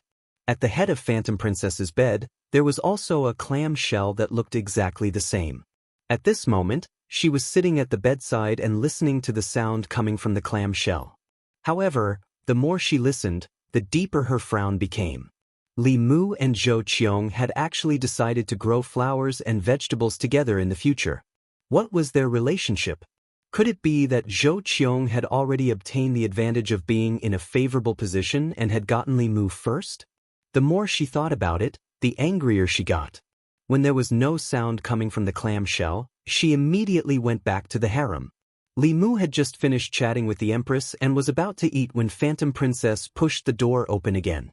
The Empress probably wouldn't call again tonight. Li Mu looked at her and asked, "Do you want to eat together?" Phantom Princess sat down across from Li Mu and asked in a low voice, "Tell me honestly, what are your thoughts towards Zhou Yi?" Li Mu thought for a long time and didn't plan to lie to her. He said, "It's the thought of growing feelings over time." Phantom Princess said angrily, "How can you face your wife?" Li Mu said, "My wife has already agreed." "What?" Phantom Princess was shocked. "Lu Hanyan agreed to the matter between you and Zhou Yi. Is she crazy?" Li Mu didn't answer, and Phantom Princess didn't need him to answer. She looked at Li Mu and asked, "You have feelings for Zhou Yi over time. Then what are your feelings for me? You know that the Heavenly Fox clan will repay kindness, but you are still so good to me. You have given me a favor that I can't repay in my lifetime. What am I in your heart?" Phantom Princess's expression was serious. Li Mu couldn't beat around the bush like before. The premise of growing feelings over time was to spend time with her. He and Phantom Princess didn't have long experiences together. During the longest time they spent together, he was the little snake and she was Lord Phantom Princess. No matter if it was Li Mu or her, they didn't have any feelings for each other. Now, the relationship between the two of them was that of the little snake and Lord Phantom Princess, that of the state preceptor and the queen, that of the six-tailed celestial fox and her benefactor. Their different identities were intertwined, and even Li Mu himself did not know what their relationship was. Phantom Princess naturally had an important place in his heart. But how important was it? Li Mu couldn't explain it with words. Li Mu walked to her side, grabbed her hand and placed it on his chest. He said, "I don't know either. Why don't you feel it for yourself?" Since he couldn't describe it with words, he would let her feel it for herself. Phantom Princess placed her hand on Li Mu's chest. She could clearly feel his emotions. She didn't know how to describe it. The only thing she knew was that she was very important in Li Mu's heart. She grabbed Li Mu's hand and placed it on her chest. She said, "Feel it too." Other than the fullness, Li Mu also felt a love that could drown him. This was Phantom Princess's feelings for him. Phantom Princess looked at Li Mu and said, "You also like me, but it's not as deep as I like you. But it's okay. You'll know how good I am in the future." She sat down again and took out a bottle of wine from the storage space. She poured a cup for Li Mu and herself. She said, "I'm very happy tonight. Drink with me." Chapter 524. Who would reject the reasonable request of a woman who was full of love for him? Moreover, it was just a small matter like drinking with her. Li Mu raised the cup and when he brought it to his mouth, he hesitated for a moment. With Huan Ji's style, Li Mu was not sure if there was anything added to the wine. Huan Ji saw the slight change in his expression and said, "What, are you afraid that I'll poison it?" She drank all the wine in her cup and then tilted the cup down. Not a single drop of wine leaked out. Li Mu did not argue and drank all the wine in one gulp. It was strange that the wine did not taste like alcohol at all. Instead, it tasted sweet. Could it be a new type of sweet wine from the Yao Kingdom? At this time, Huanji looked at Li Mu and said, "At the beginning, I hated you very much. I have never been bullied like this in my life. I told my father to put a bounty on you and swore that I would repay you 100 times the humiliation I suffered from you," Li Mu explained. "That time, you provoked me first." "Then what about the White Emperor's cave?" Huanji took a deep breath and continued, "You, a man, brought people from the 6 Dao sects to bully a woman like me. You stole so many things from me and even stole the Demon Emperor's heavenly book," Li Mu said. "At that time, we were still enemies. Of course, I would not be merciful to my enemies. Later on, didn't I give you the heavenly book?" Huanji ignored Li Mu and continued, "Later on, something happened to my father and brother. Me and Fox 6 were hunted down. It was you who saved us. You killed Bai Xian and took back the Thousand Fox Kingdom. You resisted the attacks of the Demon Sect and the Celestial Wolf Tribe. At that time, I knew that other than giving myself to you, I would never be able to repay your kindness in this life." Li Mu felt that his mouth was dry.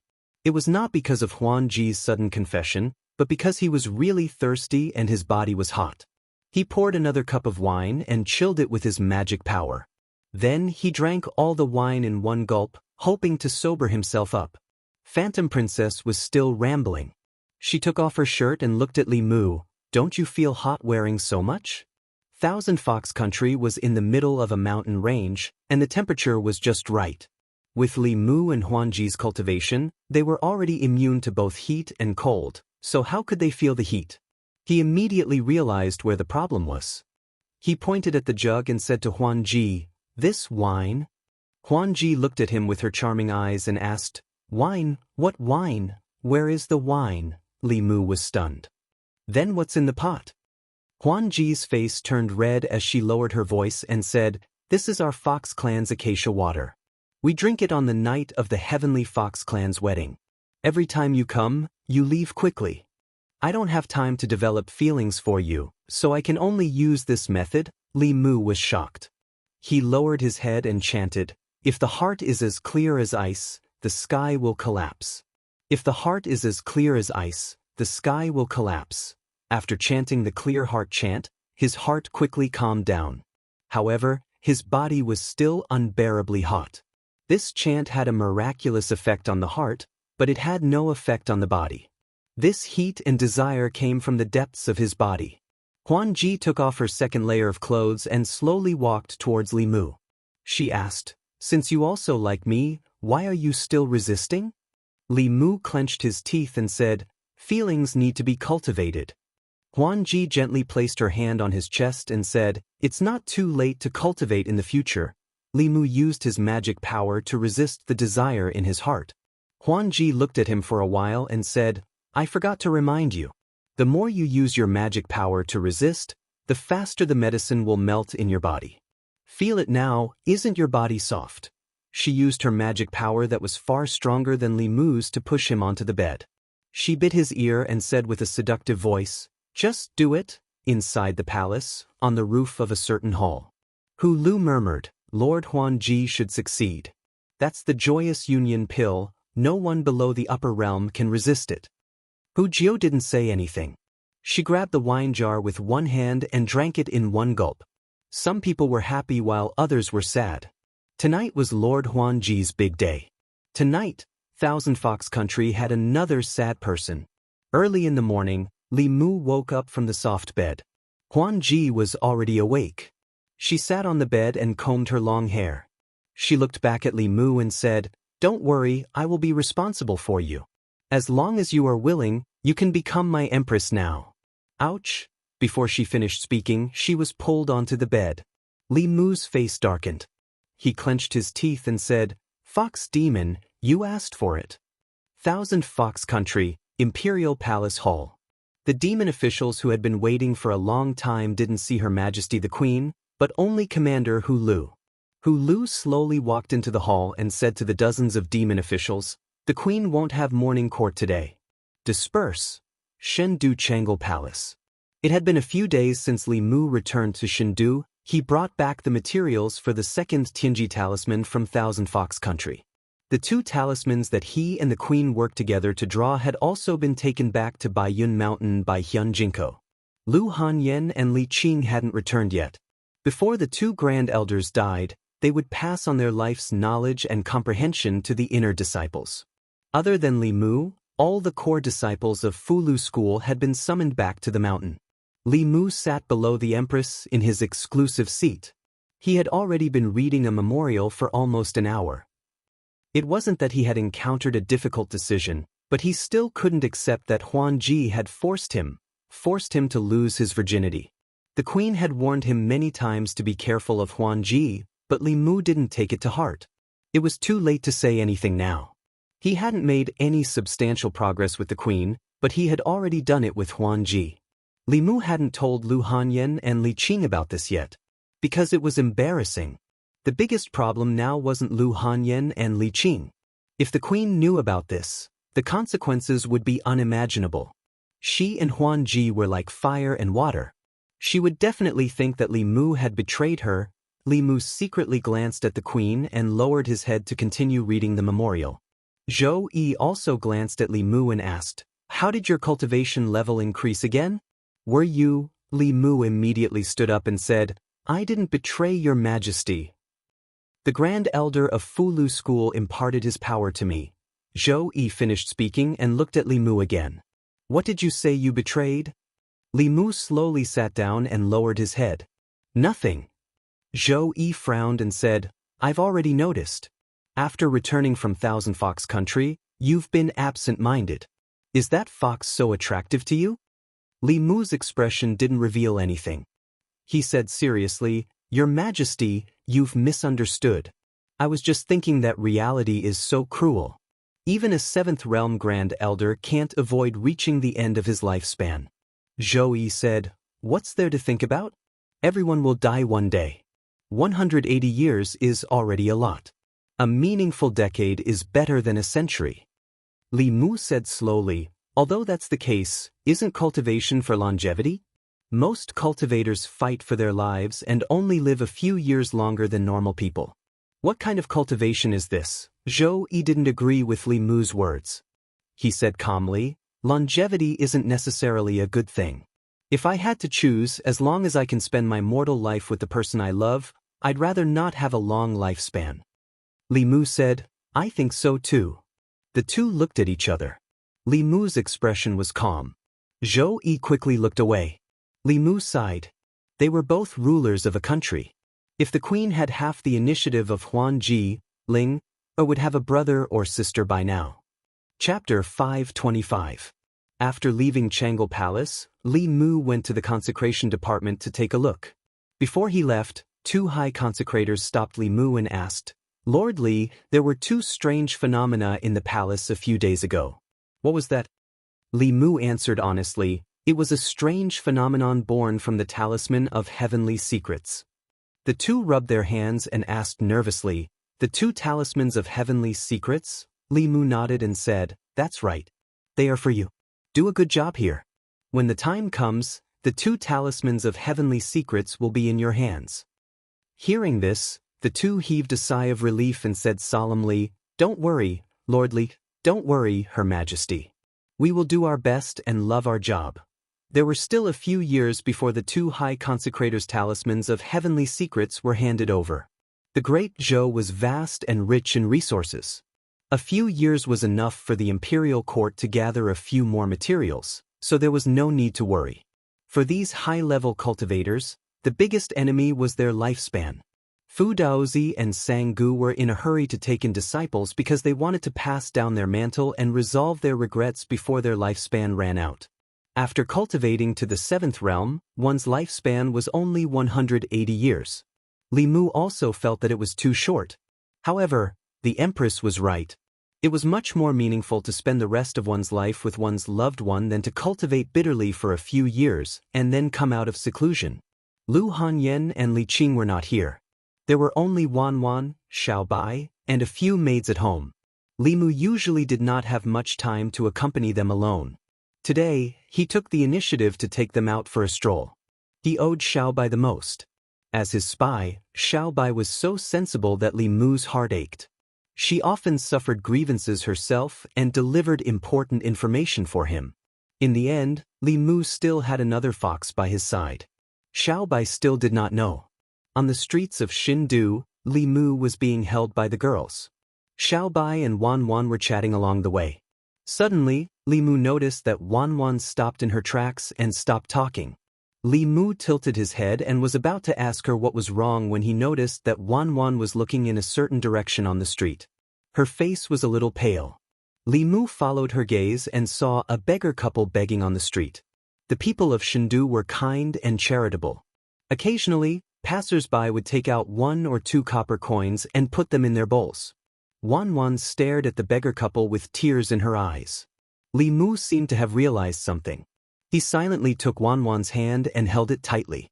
The beggar couple begged for dozens of copper coins and walked into a secluded alley.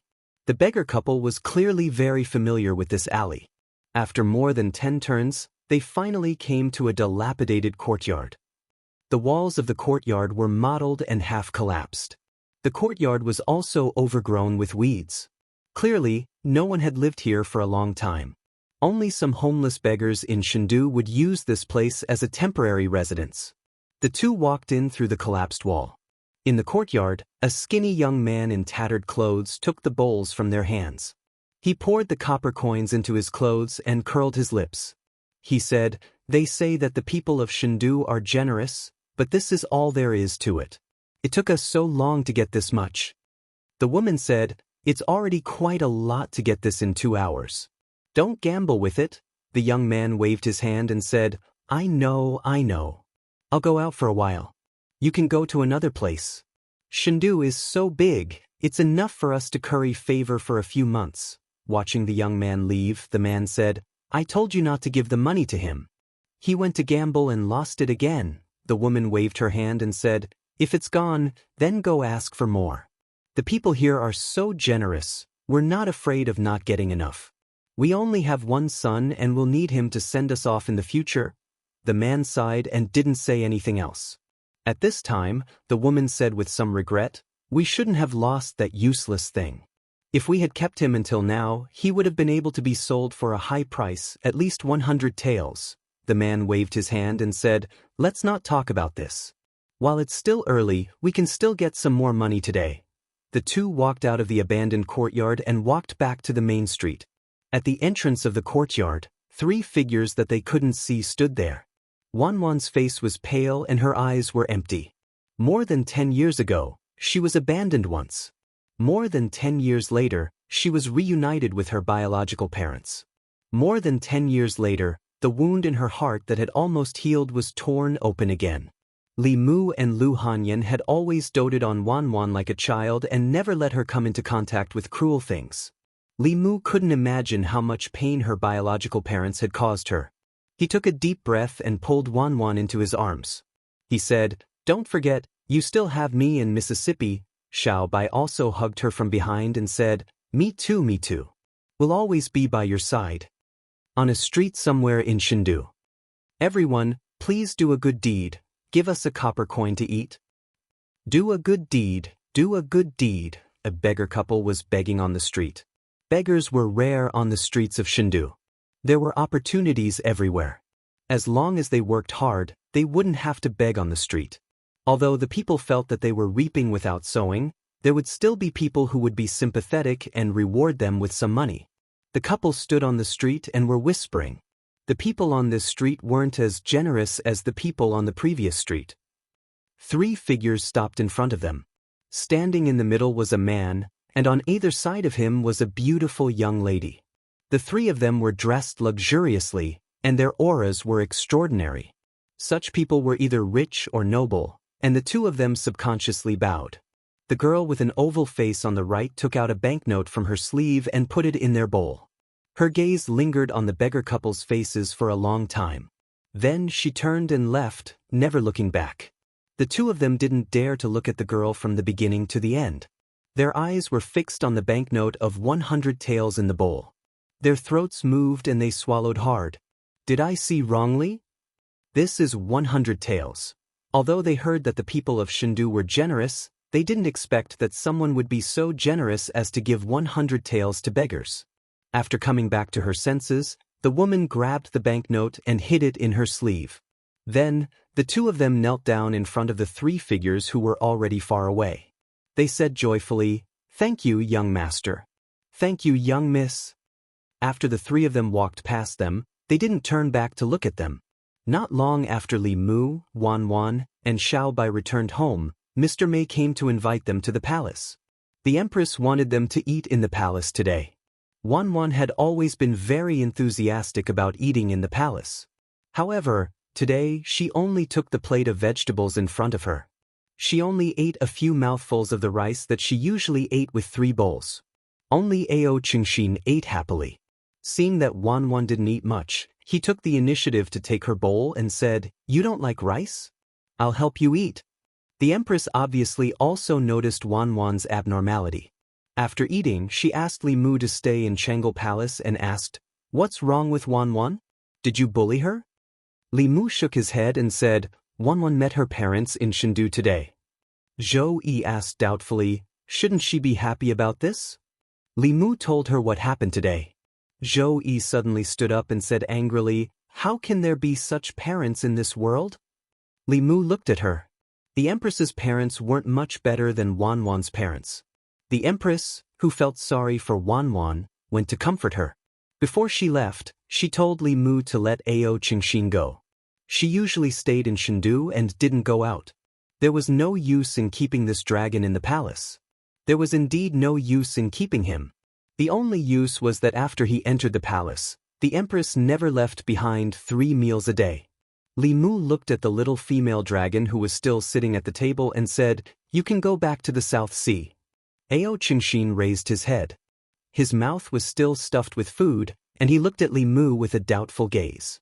Li Mu said, "Her Majesty has pardoned your crime. You can go back."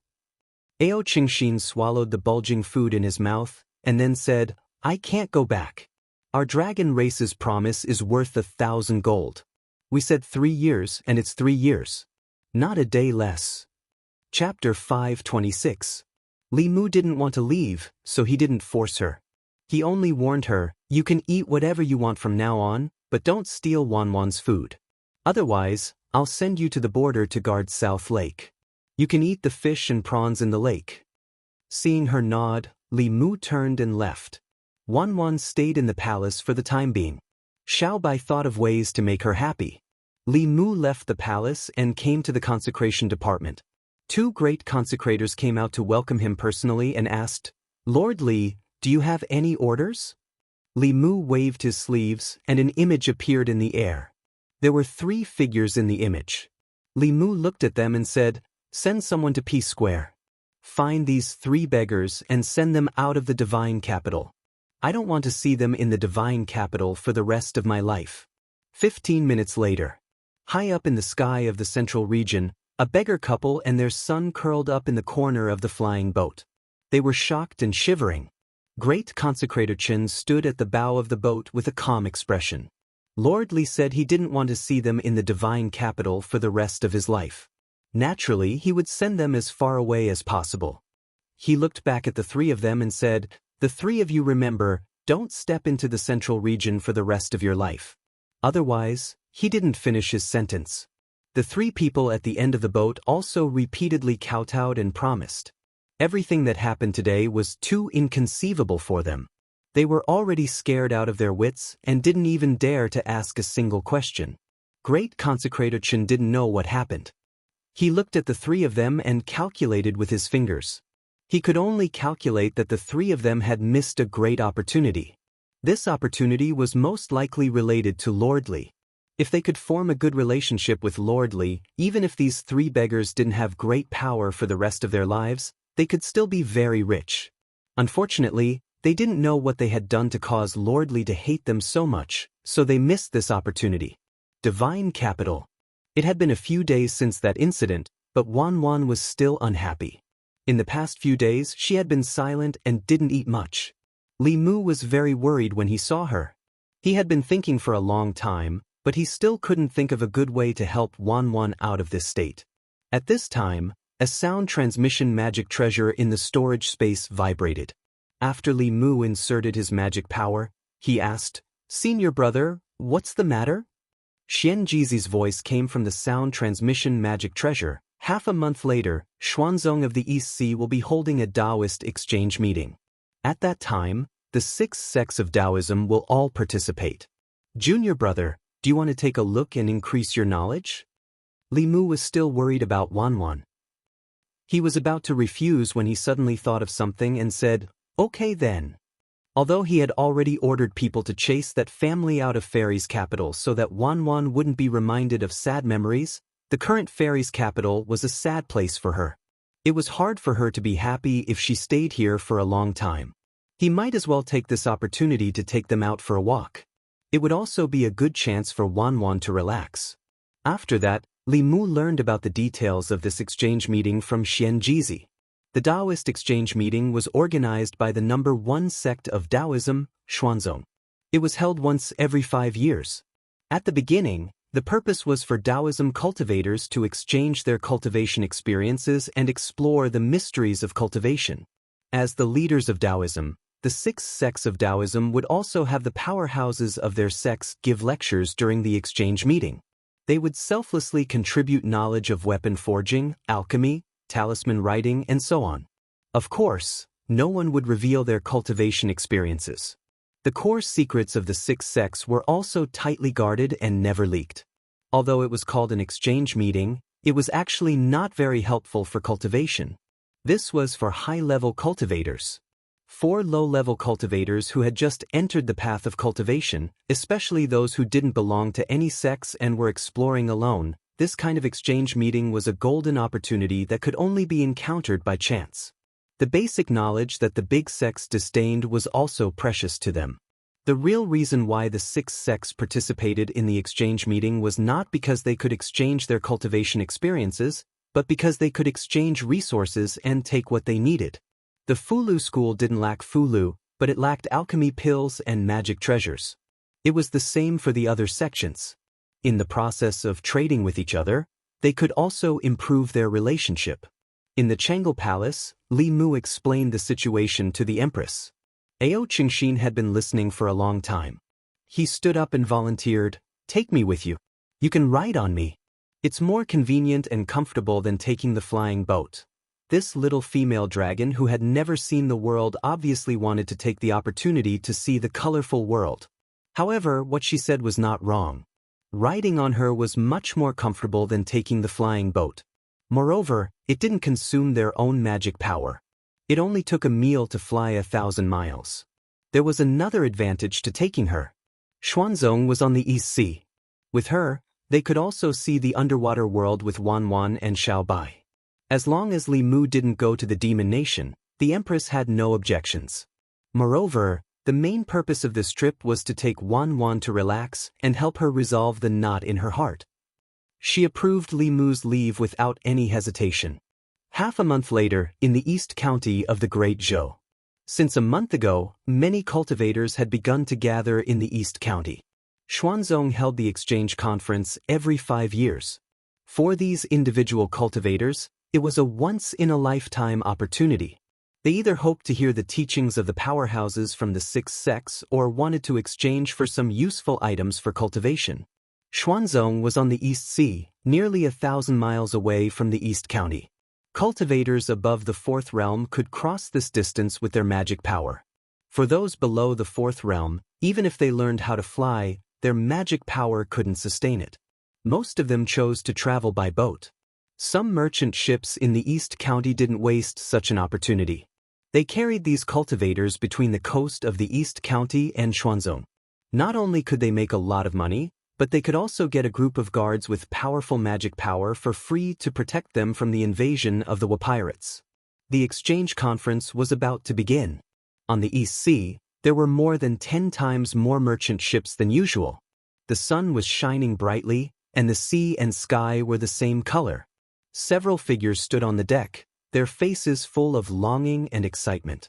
Xuanzong, the leader of the 6 Daoist sects, was the holy land in the hearts of countless Daoist cultivators. They only had the opportunity to get close to this place during the exchange conference every 5 years.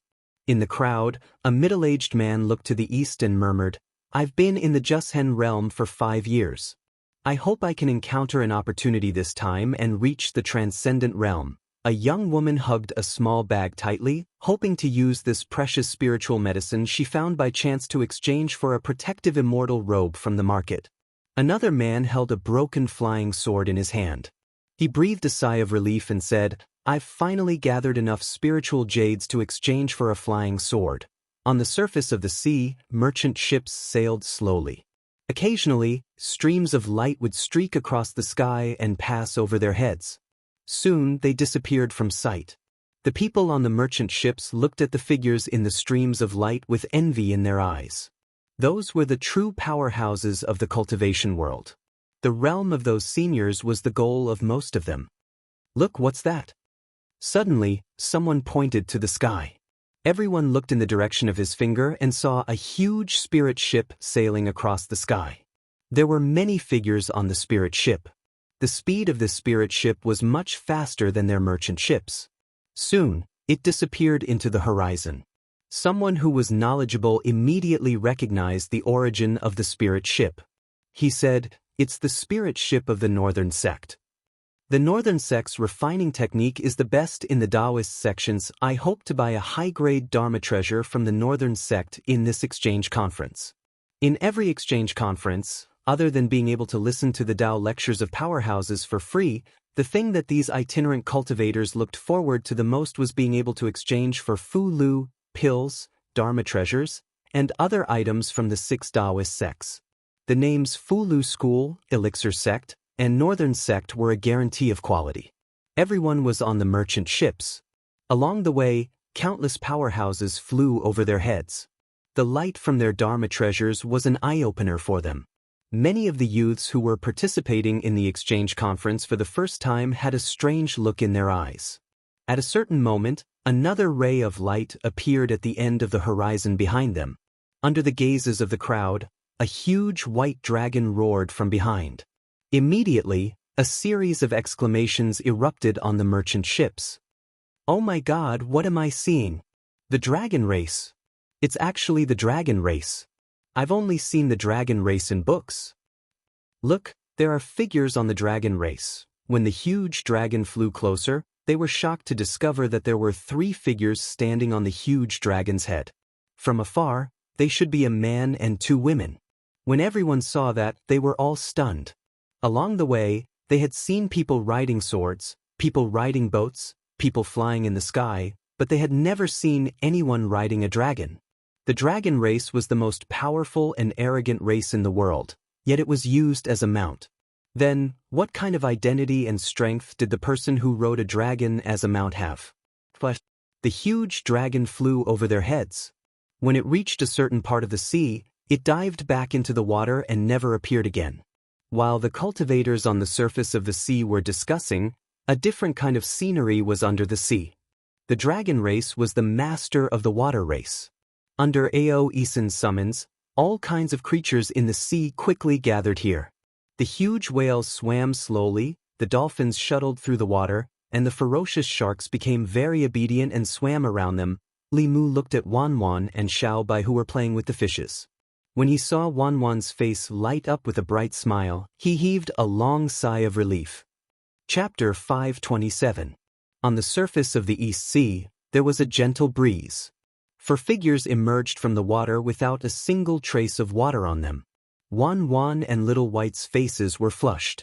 This was their first time seeing the sea, and it was also their first time seeing the beautiful underwater world. The beautiful scene just now had clearly left an indelible impression in their hearts. Actually, it was not just them. It was also Li Mu's first time seeing such a beautiful scenery. Although he had been to the aquarium in his previous life, how could the feeling through the thick glass compare to being at the bottom of the sea? Li Mu looked at the blushing Wanwan and said gently, "You don't owe them anything anymore. Forget about those unhappiness. There are still many beautiful things in this world that are worth discovering." Wanwan reached out and hugged Li Mu gently. She leaned her head on his chest and said softly, "Thank you, young master." Then, she took the initiative to separate from Li Mu. A faint smile appeared on her face, and the haze in the depths of her eyes also disappeared. Looking at Wan, who had matured a lot in an instant, Li Mu felt both heartache and happiness. He felt heartache because she had used the betrayal of her family twice in exchange for her ultimate growth. He was happy because she had finally walked out of the trauma of her childhood. After giving Wan a deep hug, Li Mu Ruang transformed back into a human form. He put away his dragon horns and retracted his dragon aura. Then, he brought the three girls and flew towards an area shrouded in clouds and mist. Xuanzong was located on the East Sea. It was isolated from the rest of the world and did not interact with the outside world often. Only at the Daoist conference held every 5 years would Xuanzong unveil a corner of its hidden veil. No one knew how powerful Xuanzong was, but everyone knew that compared to Fulu, elixirs, array formations, and so on, divine arts were the orthodox Taoism. And Xuanzong was famous for its divine arts. Among the 6 Daoist sects, the other 5 sects typically only had 2 to 3 7th realm experts. Xuanzong had a total of 5 7th realm elders. There were even rumors in the outside world that Xuanzong still had 8th realm experts who had yet to perish. When Li Mu and the 3 girls flew to a large group of islands in the East Sea, they were also shocked by the scene before them. On the surface of the sea, dozens of islands formed a powerful formation. In the sky, there were countless mountains hanging upside down.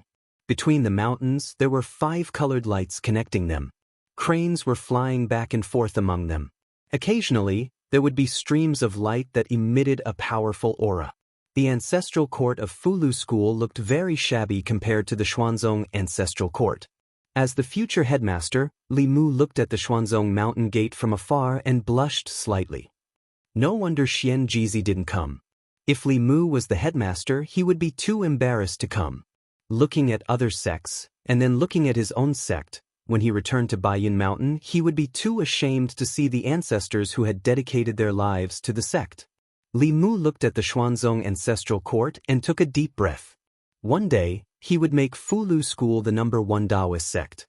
At that time, he would also hold a conference and invite cultivators from all over the world to turn Baiyun Mountain into a Daoist holy land. But right now, the Daoist holy land was still the Xuanzong ancestral court, Penglai Mountain.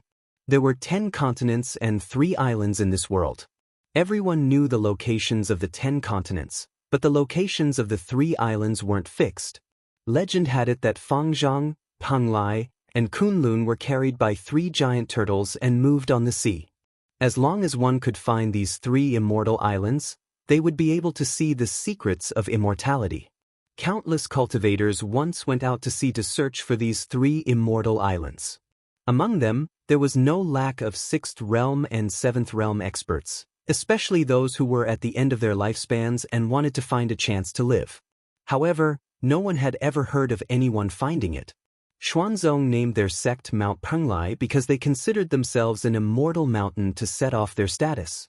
Although it was a little self-flattering in the entire ancestral province, only they had the strength to do so. The area near Xuanzong had a large formation set up that prohibited flying. Li Mu brought the 3 girls to the front of the sect and entered Xuanzong with the cultivators who had just arrived. Not everyone could enter this conference. The entrance fee was 10 pieces of spiritual jade. For someone like Li Mu who was supported by 2 queens, 10 pieces of spiritual jade wasn't much. However, some rogue cultivators would still need to put in some effort to gather 10 pieces of spiritual jade. As the #1 sect of Taoism, Xuanzong's method was a little petty, but there was nothing to criticize. The cultivation of the Xuanzong disciples responsible for collecting spiritual jade at the entrance was not very high. They were only at the 2nd or 3rd realm, but their faces were filled with arrogance. They did not even look 5th realm cultivators in the eye. This was normal. In the #1 sect of Taoism, even if they were only guarding the mountain, they were still Xuanzong disciples. In their eyes, even Xuanzong's dogs were superior to outsiders. Li Mu handed over 40 pieces of spiritual jade and entered Xuanzong with the 3 girls. Some of the cultivators who came here were alone, but most of them came in groups of 3 to 5. Most of the cultivators who came here wanted to exchange for some treasures. They did not need to worry about their own safety in Xuanzong, but that was no longer the case once they left Xuanzong. After every conference, there would be cases of people getting greedy for treasures and killing people for their belongings. After a long time, the cultivators who came here in search of fortuitous encounters learned to travel in groups.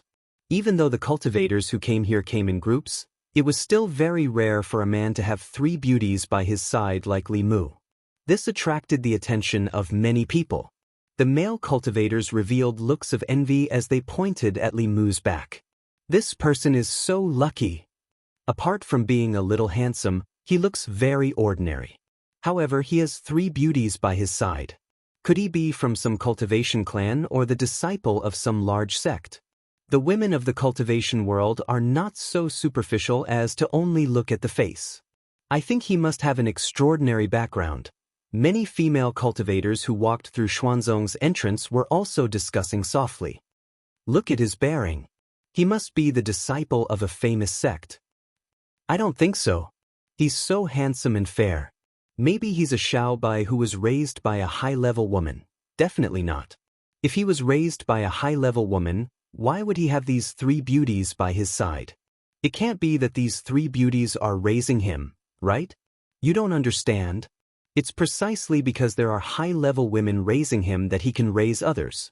Of course, it's also possible that he has some special skills, which is why he has these 3 beauties following him. It'd be great if he was a disciple of a large sect. This person looks like a lecher. With my looks, if he takes a fancy to me, I won't have to worry about cultivation resources in the future. Forget it. With your looks, he wouldn't want you even if you gave him for free. You should just give up. Li Mu and Wanwan walked in front, and their faces darkened from the gossip behind them. This group of gossipy women actually hit the nail on the head. His Dharma treasures, spirit medicines, and spirit jades basically all came from the Empress and Phantom Princess. However, there was nothing he could do about this. Putting aside the fact that he was not the Talisman Puppet sect master yet, even if he became the Talisman Puppet sect master in the future, and the entire Talisman Puppet sect would belong to him, he would not be as wealthy as Huan Ji or the Empress. They had the Demon Nation and the Great Zhou dynasty behind them. How could they compare to the strength of a nation? Li Mu couldn't refute these women's words even if he wanted to. He could only lead the 3 women a few steps forward and arrive at a large plaza ahead of them. The plaza's floor was paved with countless spirit jades. The entire plaza was divided into crisscrossing streets. The streets were very wide and filled with small stalls. There were tables set up by the stalls, and all kinds of cultivation supplies were placed on the tables. There were pills, fulu, dharma artifacts, books, and so on. Behind the tables, there were people loudly hawking their wares. Profound-level divine travel talisman, 10 spirit jades for 1. Middle-level essence nurturing pill, 100 spirit jades for 1 bottle. 500 spirit jades, profound-level flying sword, please take it away. Basic fulu, basic array formation encyclopedia, price can be negotiated. Standing in front of the plaza and looking at the countless inverted immortal mountains, it was like a scene in the divine capital.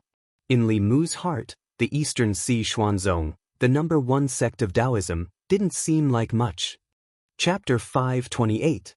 What appeared before Li Mu's eyes was shockingly a large-scale trading market. At a glance, there were nearly 100 street stalls set up on the crisscrossing streets. There were people coming and going in front of the stalls, shouting and bargaining. It made the Xian sect ancestral court, which was filled with an immortal aura, look like a marketplace. There was a dazzling array of things on display in the market, from fulu pills to magic treasures and cultivation methods. There were all kinds of strange things. On both sides of the street, there were rows of shops. In terms of decoration, they were much better than the street stalls. There was also a long line of customers outside. Li Mu glanced around and understood that these people who set up stalls outside were itinerant cultivators from small sections. And those who could open shops on the street were not from the 6 major sects, but from famous Daoist cultivation families. Li Mu casually looked at a few stalls, walked into 2 shops, and found some patterns. All the things in the shops were very expensive, but the quality was definitely top-notch. On the other hand, the things in the stalls on the streets were of mixed quality, but they were cheap. If one's eyesight was good enough, they might be able to find something good. In terms of service, the itinerant cultivators in the stalls were full of enthusiasm. They had smiles on their faces from beginning to end, making people feel like they were bathing in a spring breeze. The disciples of the sects and families in the shops were all expressionless and ignored people. Even so, there was still an endless stream of customers in these shops. This was also very normal. When cultivators bought cultivation items, the first thing they looked at was the quality. If the fulu didn't work, the flying sword would break when it collided with people, and the elixir would explode and die. No matter how cheap it was, no one would buy it. The 6 major sects each studied their own path, and each of them was an old shop with nearly 1,000 years of history. Buying things from the 6 major sects might be expensive, but they would never buy the wrong thing. This was related to their lives, and almost no one would care about that little bit of spiritual jade. Only some cultivators who were really embarrassed with money would patronize the roadside stalls. Shopping was a woman's nature. Even female dragons and female foxes were no exception. Xiao Bai, Wan, and Xianxia had just arrived, and their eyes were already busy. Although they followed closely behind Li Mu, their eyes kept looking around. Li Mu came out this time to make Wan happy. After casually visiting 2 shops, he said to them, "You 3 can shop by yourselves. Tell me if you see anything you like. You can buy anything you want today." Wan and Xiao Bai, of course, Li Mu doted on them as much as he could. Xianxia had performed well along the way. Wan was able to walk out of her depressed state because of Xianxia, so Li Mu counted her in. It was said that every dragon had countless treasures, and their wealth was comparable to that of a country. When she escaped from her home, she only had 2 pitchforks on her, which was really a disgrace to the dragon race. Li Mu was rarely generous and let her buy some goods. "Thank you, young master." "Thank you, benefactor." Hearing this, Xiao Bai, Wan's face showed excitement. She quickly stood on tiptoe and kissed Li Mu on both sides of his face. This scene made many of the surrounding male cultivators extremely envious. "Thank you, my lord." Xianxia imitated them and puckered her lips. Li Mu pressed her head and said, "Forget about you. You smell like seafood." After receiving Li Mu's promise, the 3 girls completely let go of their natural instincts. They lingered in front of various stalls and shops. Other cultivators were either looking at magic treasures or fulu pills, but they never lacked these. Their eyes were full of immortal clothes and accessories. Everyone loved beauty, especially women. But in the cultivation world, cultivators' pursuit of strength was always the first. They would not spend precious spiritual jades to buy things that were not suitable for them. In front of a small stall, the 3 girls stopped at the same time. The accessories and clothes here, whether it was the material or the style, could not be compared to the shops in the secular world. Although they were not useful, they were good-looking. Especially when compared to the simple stalls and shops in the surroundings, it was a beautiful scenery. A few female cultivators were also attracted by the goods on the stall. After asking about the price, they shook their heads and walked away. Although these clothes were called immortal clothes, other than the beautiful style, they had no other use. The defense was pitifully weak. Who would spend 100 spiritual jades to buy these flashy but useless things? The owner of the stall was a young man. He was short and ugly. At this moment, he was sitting on a stone bench with a frown. He had already set up a stall for half a day, but he could not sell a single piece of clothing or jewelry. He knew very well why the goods could not be sold. Although these things were beautiful, they were not practical for cultivators. Female cultivators among the loose cultivators liked them but could not afford them. Female cultivators in aristocratic families and sects did not lack spiritual jades. They would not condescend to buy clothes at a roadside stall. If they wanted to go, they would go to the shops of the big sections. Although the things there were not beautiful, they were practical. He could not compare. Unfortunately, when he went to those sects to ask for cooperation and wanted to put the immortal clothes in their shops to sell, even if he gave them 40% of the profits, he was mercilessly rejected. Seeing 3 more beautiful female cultivators in front of the stall, the depressed expression on the young man's face disappeared in a second. He put on a bright smile and said enthusiastically, "Dear customers, what would you like to see?" Seeing Wan's gaze looking at one of the immortal clothes, he immediately said, "This colorful cloud brocade dress is very suitable for you. This dress is woven from the silk of a transformed silkworm demon. You can touch it with your hand. This dress is smooth to the touch and feels light when worn. It is very comfortable. In addition, this immortal clothes also have the effect of avoiding dust. It is also a defensive magic artifact." Xiao Bai's gaze swept past a piece of clothing and he immediately said, "Miss, this purple silk dress with jade green patterns doesn't suit you. Look at this silver-patterned 100 butterflies flower dress at the side. I feel that this immortal robe suits your temperament better." Chang Xian's gaze only lingered on the pendant for a moment. The young man continued, "Miss, you have good eyesight. This 5-colored stone pendant is naturally formed. There is no trace of carving. It is the best of the best. As long as you pay 200 spirit jades, you can have it." This young man was obviously very good at promoting. With just a few words, Wan and the others were tempted to buy. Li Mu saw that and did not stop them. Although these bright and beautiful clothes did not have any practical use, Wan and the others' defensive magic artifacts were more advanced clothes-fitting inner armor. They bought these clothes for beauty. In the end, the 3 women each chose a piece of clothing and a piece of jewelry. Li Mu was about to pay when the vendor continued, "Miss, don't you want to look at something else? You just chose autumn clothes. There are spring, summer, and winter clothes here. Look at this lotus leaf feather gauze dress. It is very suitable for summer. And this cloud butterfly dress is the best choice for spring clothes. If you miss this opportunity, you will have to wait 5 years." Wan and Xiao Bai thought about it and felt that what he said made sense. Thus, they each bought a few more pieces of clothing. The young man knew that he had met a big customer this time. The smile on his face became even brighter. He continued, "Miss, do you want to buy a few pieces for your friends? If there are more than 20 pieces, I can give you a 10% discount for each piece. If you buy 10,000 spiritual jades this time, I will give you a 20% discount next time." Wan turned to look at Li Mu and said, "Young master, why don't you buy a few pieces for Miss and Big Sister Qing?" Xiao Bai also said, "Also, Big Sister Zhou, Big Sister Ali, and Auntie Mei. If they know that we came out to play and did not bring them gifts, they might not be happy." Ao Qingxin also looked at Li Mu expectantly. "Can I buy 10 more pieces for myself?" Although Li Mu did not lack spiritual jades, his spiritual jades did not grow on trees. They were given to him by the Empress and Huan Ji. It would be a waste to buy these useless things. His heart ached for the spiritual jades. However, he had already said what he wanted. If he went back on his words now, it would affect his great image in the hearts of Wan and Xiao Bai. More importantly, if Lu Hanyan and the Empress knew that Li Mu had brought Xiao Bai and the others out to play and did not bring them gifts, it would not just be a matter of them being unhappy. Li Mu could pretend that he did not care. He waved his hand and said, "Buy, buy, buy. Buy as much as you want." The 3 girls were very happy to choose. The peddler's eyes were shining. He held a pen in his hand and quickly calculated on a piece of paper.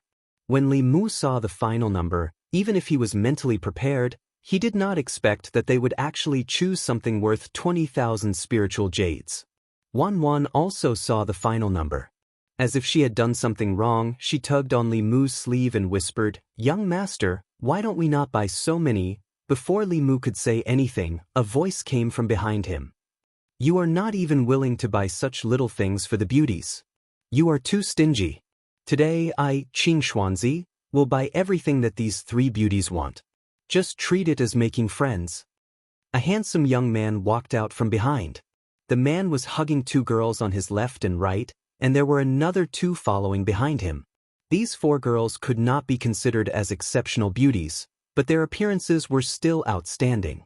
However, when compared to Wan, Xiao Bai, and Xianxia, they were somewhat dull. The sudden appearance of the young man and his identity caused a commotion in the surrounding crowd. "It's Qing Xuanzi.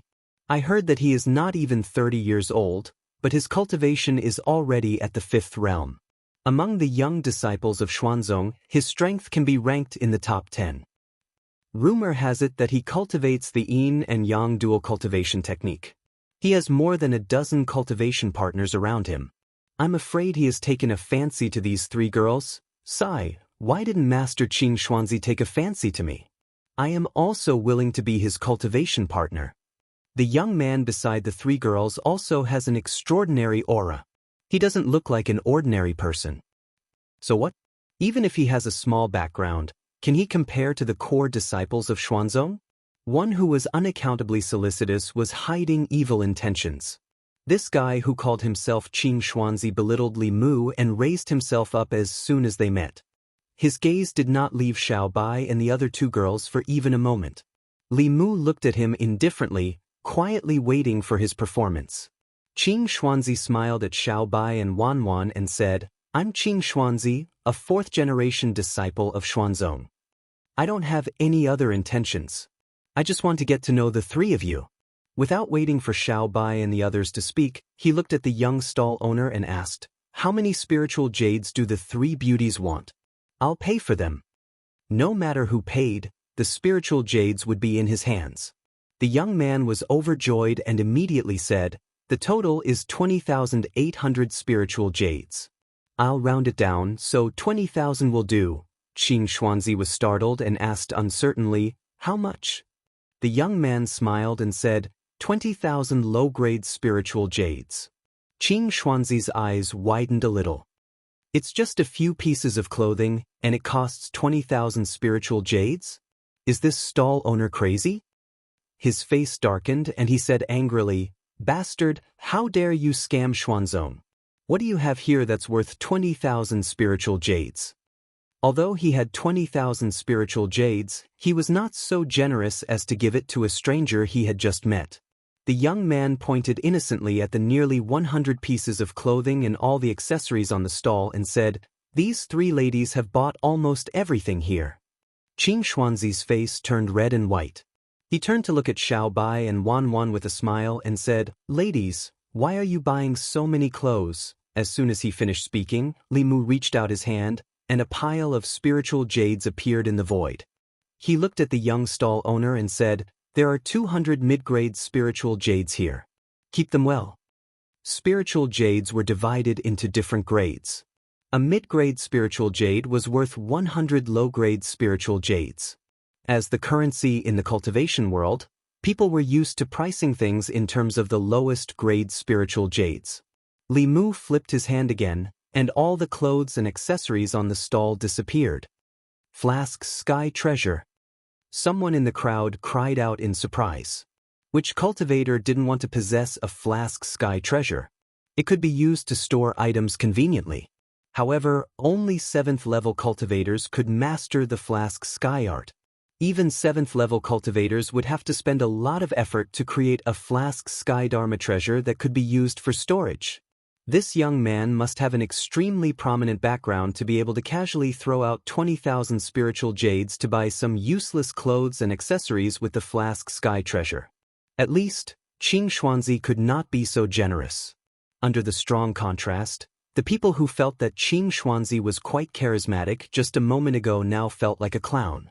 On the other hand, the young man who spent a lot of money was filled with an indescribable elegance in his every move. The young stall owner wrapped the 200 mid-grade spiritual jades with a piece of black cloth in an instant. He looked at Li Mu with shining eyes and said, Sir, I'll give you a 30% discount the next time you buy something from me. Qing Xuanzi's face turned from white to black. Li Mu was held by Wan Wan on the left and Xiao Bai on the right. When he walked past Qing Xuanzi, he whispered in a voice that everyone could hear, Why are you pretending if you don't have money? The crowd burst into laughter. Qing Xuanzi clenched his fists so hard that the veins on the back of his hands bulged, but he quickly relaxed them. The stall owner had already disappeared into the crowd after selling all the goods and obtaining the spiritual jades. A Xuanzong disciple walked over from afar and looked at Qing Xuanzi in confusion. He asked, Senior brother Qing Xuanzi, what's wrong? Qing Xuanzi looked at the disappearing figures and gritted his teeth. Investigate this person's background. Chapter 529. The Xuanzong disciple followed Qing Xuanzi's gaze and asked, "Did that person offend you, senior brother?" Qing Xuanzi said coldly, "This person dared to insult me. I can't take this lying down." The Xuanzong disciple looked at Qing Xuanzi and shook his head. "Since this person insulted you, senior brother, just return the favor. Why do you need to investigate his background? No matter how powerful he is, can he be more powerful than you, senior brother?" Before Qing Xuanzi could speak, Qing Songzi said indifferently, "Who are you, senior brother? You're the leader of the fourth-generation disciples of Xuanzong. No matter what his background is, whether he's a disciple of the five sects, a disciple of an aristocratic family, or a royal family of a country, can he be more powerful than you, senior brother?" Qing Xuanzi looked at his junior brother with a glint in his eyes. Qing Songzi was right. He was one of the 10 core disciples of Xuanzong. As the head of the 6 Daoist sects, Xuanzong was above the secular imperial power. The core disciples of the other 5 sects couldn't be compared to him in terms of status. As for those aristocratic families and the secular imperial family, they couldn't be compared to Xuanzong. What did he have to be afraid of? As if he thought of something, he looked at Qing Songzi and said indifferently, "Junior brother, you seem to want me to have a conflict with this person." Qing Songzi shrugged and said helplessly, "What are you thinking, senior brother? I just think that you're too cautious and you're embarrassing Xuanzong. If you're worried that this person has a powerful background and you don't dare to provoke him, I'll help you find someone to investigate him. But it might take some time, so please be patient, senior brother." Qing Xuanzi waved his hand and said coldly, "No need to investigate. Why would I be afraid of a nobody?" Seeing Qing Xuanzi leave, Qing Songzi raised his hands and sneered in his heart, "Idiot who only thinks with his lower body. He's just relying on a good master. What right does he have to be one of the 10 core disciples? Let's see if you can afford to offend someone who can ride a dragon." As Li Mu led Wan and the others to continue strolling around the market, the number of gazes on him increased. Some discussions and speculations about his identity also began to increase. Some people said that he was a disciple of a cultivation clan, some said that he was a prince of some royal family, and some said that he was a core disciple of one of the 5 sections. Although his seniority in the Fulu school was high, he did not show his face often. As for the other sects, other than a few elders and heads, basically no one had seen him before. Li Mu wandered around for a while with the intention of finding a few treasures. Soon, he was disappointed to find that although there were many strange things here, most of them were useless. However, he saw some materials that could be used to write heavenly secret talismans. Li Mu walked in front of a small stall selling elixirs, casually picked a few stalks and asked, "How much are these?" The stall owner calculated and said, 500 spiritual jades. "You can take all of them." Li Mu picked up a white stick that was about half an arm's length. It looked like jade and stone, but it was not stone. He placed it in the pile of elixirs and said, "Many of these elixirs are not old enough. 500 spiritual jades is too expensive. I'm too lazy to bargain with you. Including this, I'll give you 500 spiritual jades." In fact, the stall owner did not know what the white object was. It was something he accidentally dug out from the ground 2 years ago. It was abnormally hard and did not have much spiritual qi. It had been left here for a long time and no one wanted it. After thinking about it, he waved his hand and said, "I'll give it to you." He saw clearly that this person had just thrown out 20,000 spiritual jades, so his price was indeed a little high. These elixirs were worth at most 400 spiritual jades. Seeing that the other party did not bargain, he did not lose anything by giving him something worthless. Li Mu picked up the white object and put it away first. It was actually a spiritual bone. On the surface, it did not have much spiritual qi, but after it was ground into powder, it was a material for writing high-level fulu. Judging from the appearance, the owner of this bone was at least at the 6th Dongxian, if not the 7th realm transcendence. Li Mu was about to put away these elixirs when a voice suddenly came from the side. "I'll take these elixirs for 600 spiritual jades." Li Mu turned to look at Qing Xuanzi, who was expressionless. The stall owner naturally wanted to sell more spiritual jades, but he had already promised someone. If it were someone else, he might still reluctantly sell to the young man who made the first bid. However, this was Qin Xuanzi, Xuanzong's core disciple. He could not afford to offend him in Xuanzong's territory. He was in a dilemma. Li Mu saw the stall owner's dilemma and said with a smile, "In that case, let him have this elixir." The stall owner breathed a sigh of relief and quickly said, "Thank you, young master. I'll give it to you as an apology." Li Mu did not even look at Qin Xuanzi and continued to pick up treasures. One moment he had his eyes on a flying sword, the next moment he had his eyes on a bottle of medicinal pills, and the next moment he had his eyes on a cultivation technique. However, every time he wanted to buy it, Qin Xuanzi would step in and buy it at a price that was 100 spirit jades higher than his. Li Mu would always give in.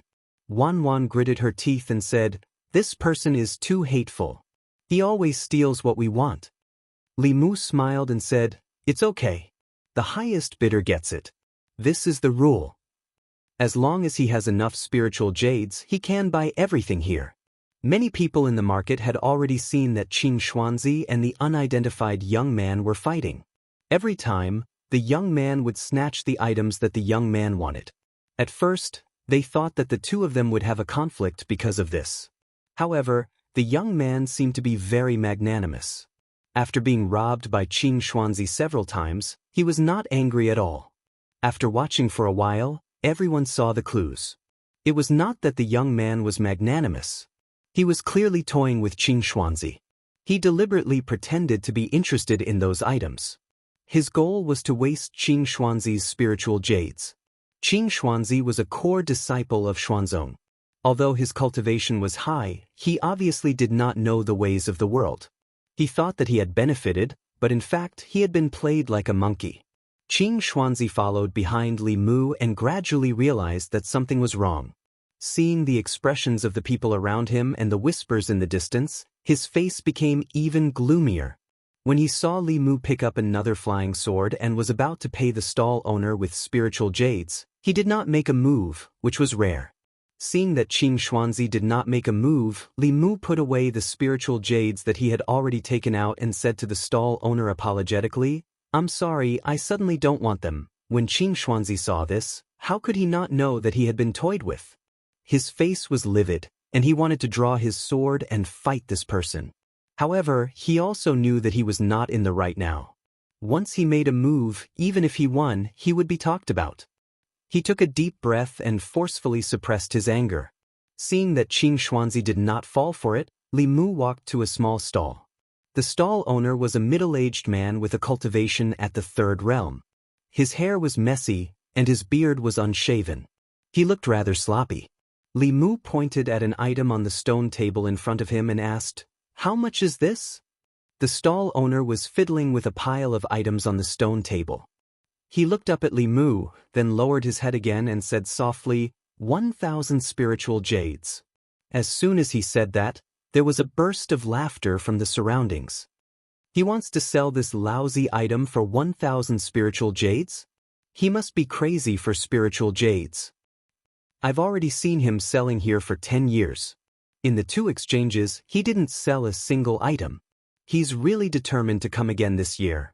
Of all the things he can do with 1,000 spiritual jades, which idiot would spend 1,000 spiritual jades on a pile of junk? The middle-aged stall owner turned a deaf ear to everyone's mockery and continued fiddling with the items in his hands.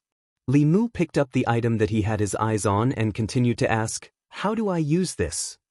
The middle-aged man looked up at him again and said, "Fill it with spiritual jades from the back and activate it with dermic powers. Then you can attack from the front." Li Mu looked at the item in his hands. Although it was small, it was heavy. The back was square, and the front was a hollow iron cylinder. Li Mu put it down and said, "I'll take it for 1,000 spiritual jades." The middle-aged man's hands paused. He did not expect that someone would really spend 1,000 spiritual jades to buy his item. Not far behind Li Mu, Qin Xuanzi had a vigilant look on his face. He subconsciously thought that this person was setting him up again, wanting him to spend a large amount of spiritual jades to buy such a useless item. However, if this was really a treasure, wouldn't this person be taking advantage of it for nothing? After careful consideration, he walked up and said calmly, "I'll give you 1,001 spiritual jades." He only had one spiritual jade more than this person. One spiritual jade could not do anything, but it could cause greater humiliation to this person. Li Mu did not give it to Qing Xuanzi this time. He said calmly, 2,000 spiritual jades. Qing Xuanzi said, 2,001 spiritual jades. Li Mu hesitated for a moment and said again, 3,000 spiritual jades. Qing Xuanzi did not hesitate. 3,001 spiritual jades. Li Mu looked furious. He looked at Qing Xuanzi and said angrily, "What are you trying to do?" The angrier Li Mu was, the happier Qing Xuanzi felt. He glanced at Li Mu and said calmly, "It just so happens that I have my eyes on this item as well. The highest bidder gets it. Even if it's one spiritual jade higher, it's still high." A useless piece of trash was actually bid 3,000 spiritual jades by two people. The onlookers were dumbfounded. Was this the world of rich people? Li Mu looked extremely pained. He squeezed out a few words from between his teeth, "For 1,000 spiritual jades." Qing Xuanzi also hesitated for a moment this time, but when he saw Li Mu's expression he said decisively, 4,001 spiritual jades. The pained and conflicted expression on Li Mu's face melted like spring rain after Qing Xuanzi shouted that number. He smiled at Qing Xuanzi and said, "Congratulations, the treasure is yours." Chapter 530. In the market, when Qing Xuanzi bought the treasure with 4,000 spiritual jades, the crowd was stunned for a moment, and then there was a lot of laughter. It was not common to see a core disciple of Xuanzong being played like this so many times. Qing Xuanzi stood there in a daze, and his face turned from green to black. He was played again. This damn guy made him spend 4,000 spiritual jades to buy a piece of trash. Hearing the laughter around him, Qing Xuanzi's face sank. He took out 40 mid-grade spiritual jades and one low-grade spiritual jade and placed them on the stone table in front of the stall owner. Although he was distressed and angry, he had to pay the spiritual jades. Otherwise, he would lose Xuanzong's face. At this moment, his hatred for the person in front of him was monstrous. He took a deep breath and suppressed the anger in his heart. He looked at the stall owner and asked, "How do I use this?" The stall owner put away the spiritual jades and pointed at a groove behind the item. He said, "Inlay a spiritual jade here and activate it with spiritual power. It will launch an attack from here." Qing Xuanzi did as he was told and inlaid a low-grade spiritual jade into the groove behind the item. He aimed the metal cylinder at the front at the empty space in the distance and activated it with spiritual power. The spiritual jade disappeared instantly, but there was no attack from the metal cylinder. Instead, the item in his hand exploded. Although Qing Xuanzi put up a shield in time and was not injured, he still looked very embarrassed. The middle-aged stall owner looked at the mess on the ground and shook his head. Failed again. At this moment, Qing Xuanzi's face was as black as the bottom of a pot. He spent 4,000 spiritual jades to buy the item, and with just one explosion, not only did he lose the spiritual jades, but he also lost face in front of so many people. Most importantly, in order to maintain his composure, he could only suppress all his anger and stay here. Because if he left, he did not know what the people here would say about him behind his back. He pretended as if nothing happened and continued to walk around the nearby stalls, but he was a little further away from Li Mu. After many exchanges, he did not gain the upper hand, so he chose to temporarily retreat. Li Mu was still standing in front of the middle-aged man's stall. The middle-aged man looked at him and said, "What else do you want? I'll make it clear first, once the items here are sold, they are not refundable. Think carefully before you buy." Li Mu looked at the pile of things on the table and said, "I don't want these things." The middle-aged man looked up and asked, "Then what are you still doing here?" Li Mu looked at him and said, "I want you." The middle-aged man was stunned for a moment. He shrank back and asked, "What do you mean?" Li Mu picked up an item that was very similar to the one Qing Xuanzi had just bought and asked the middle-aged man, "This item wasn't originally this big, right?" The middle-aged man's dispirited eyes suddenly lit up. "You know these things too?" Li Mu shook his head and said, "I don't understand. I'm just slightly interested, but I'm looking forward to seeing what they look like after they grow up. I'm even more looking forward to seeing more types of them. They can run on the ground, fly in the sky, swim in the water. The middle-aged man shook his head and said, that would require a lot of spiritual jades, a lot of manpower, and a lot of materials. Li Mu smiled and said, I lack everything, but I don't lack people, spirit jades, or materials. The middle-aged man breathed quickly and said, if you can provide me with these things, I'll give you my life. Li Mu shook his head and said, I don't want your life. If you need these things, come to the Department of Worship in the divine capital of Great Zhou and find me. My name is Li Mu. The middle-aged man was silent for a moment. He looked up and said, you can call me Mo Li. Li Mu raised his eyebrows. The successor of the Mahist? The middle-aged man lowered his head and said with a complicated tone, I didn't expect that there would still be people who remember the Mahist. Not long after, Li Mu walked in the market. Wan held Li Mu's arm and asked in confusion, young master, what did you mean by what you said to that person? Li Mu smiled and didn't explain too much. He only said, he is a very capable person. I invited him to work for the imperial court. After walking around the various streets and seeing that they were not as curious as before, Li Mu planned to take them to the Fulu School's shop here. He had just taken 2 steps when his right wrist was suddenly gripped tightly. He looked to his right and found that Xianxia was holding his hand tightly. Her eyes were fixed on a stall. That stall sold all kinds of cultivation books. There were Fulu Basics, Alchemy Basics, and Array Basics. Xianxia's gaze was fixed on one of the books. It was a thin book, but there were only a few crooked glyphs on the book. Li Mu didn't recognize a single word. He knew the Great Zhou language, the Shun language, and the Yao language, but he had never seen the one in front of him. Xianxia didn't say anything, but she had already conveyed her intentions to Li Mu. Li Mu walked toward the stall, but a figure beat him to it. Qing Xuanzi walked to the stall and picked up the thin book. He asked the stall owner, how much is this book? The stall owner bought this strange book from the secular world with a few taels of silver. He didn't recognize the words on it. Seeing that the other party was a disciple of Xuanzong, he wanted to curry favor with him. He smiled and said, if you want it, 100 spiritual jades will do. Qing Xuanzi didn't recognize the words either. He just felt that the book was strange and wanted to buy it to ask his master. He had just taken out the spiritual jades when a voice came from behind him. I'll pay 1,000 spiritual jades. Qing Xuanzi looked back and saw Li Mu. Anger appeared on his face. He gritted his teeth and said, I'll pay 2,000. Li Mu's expression didn't change. 3,000. Qing Xuanzi gritted his teeth. 4,000. Li Mu continued to raise the price. 5,000. Qing Xuanzi threw the book into Li Mu's arms and sneered. This is yours.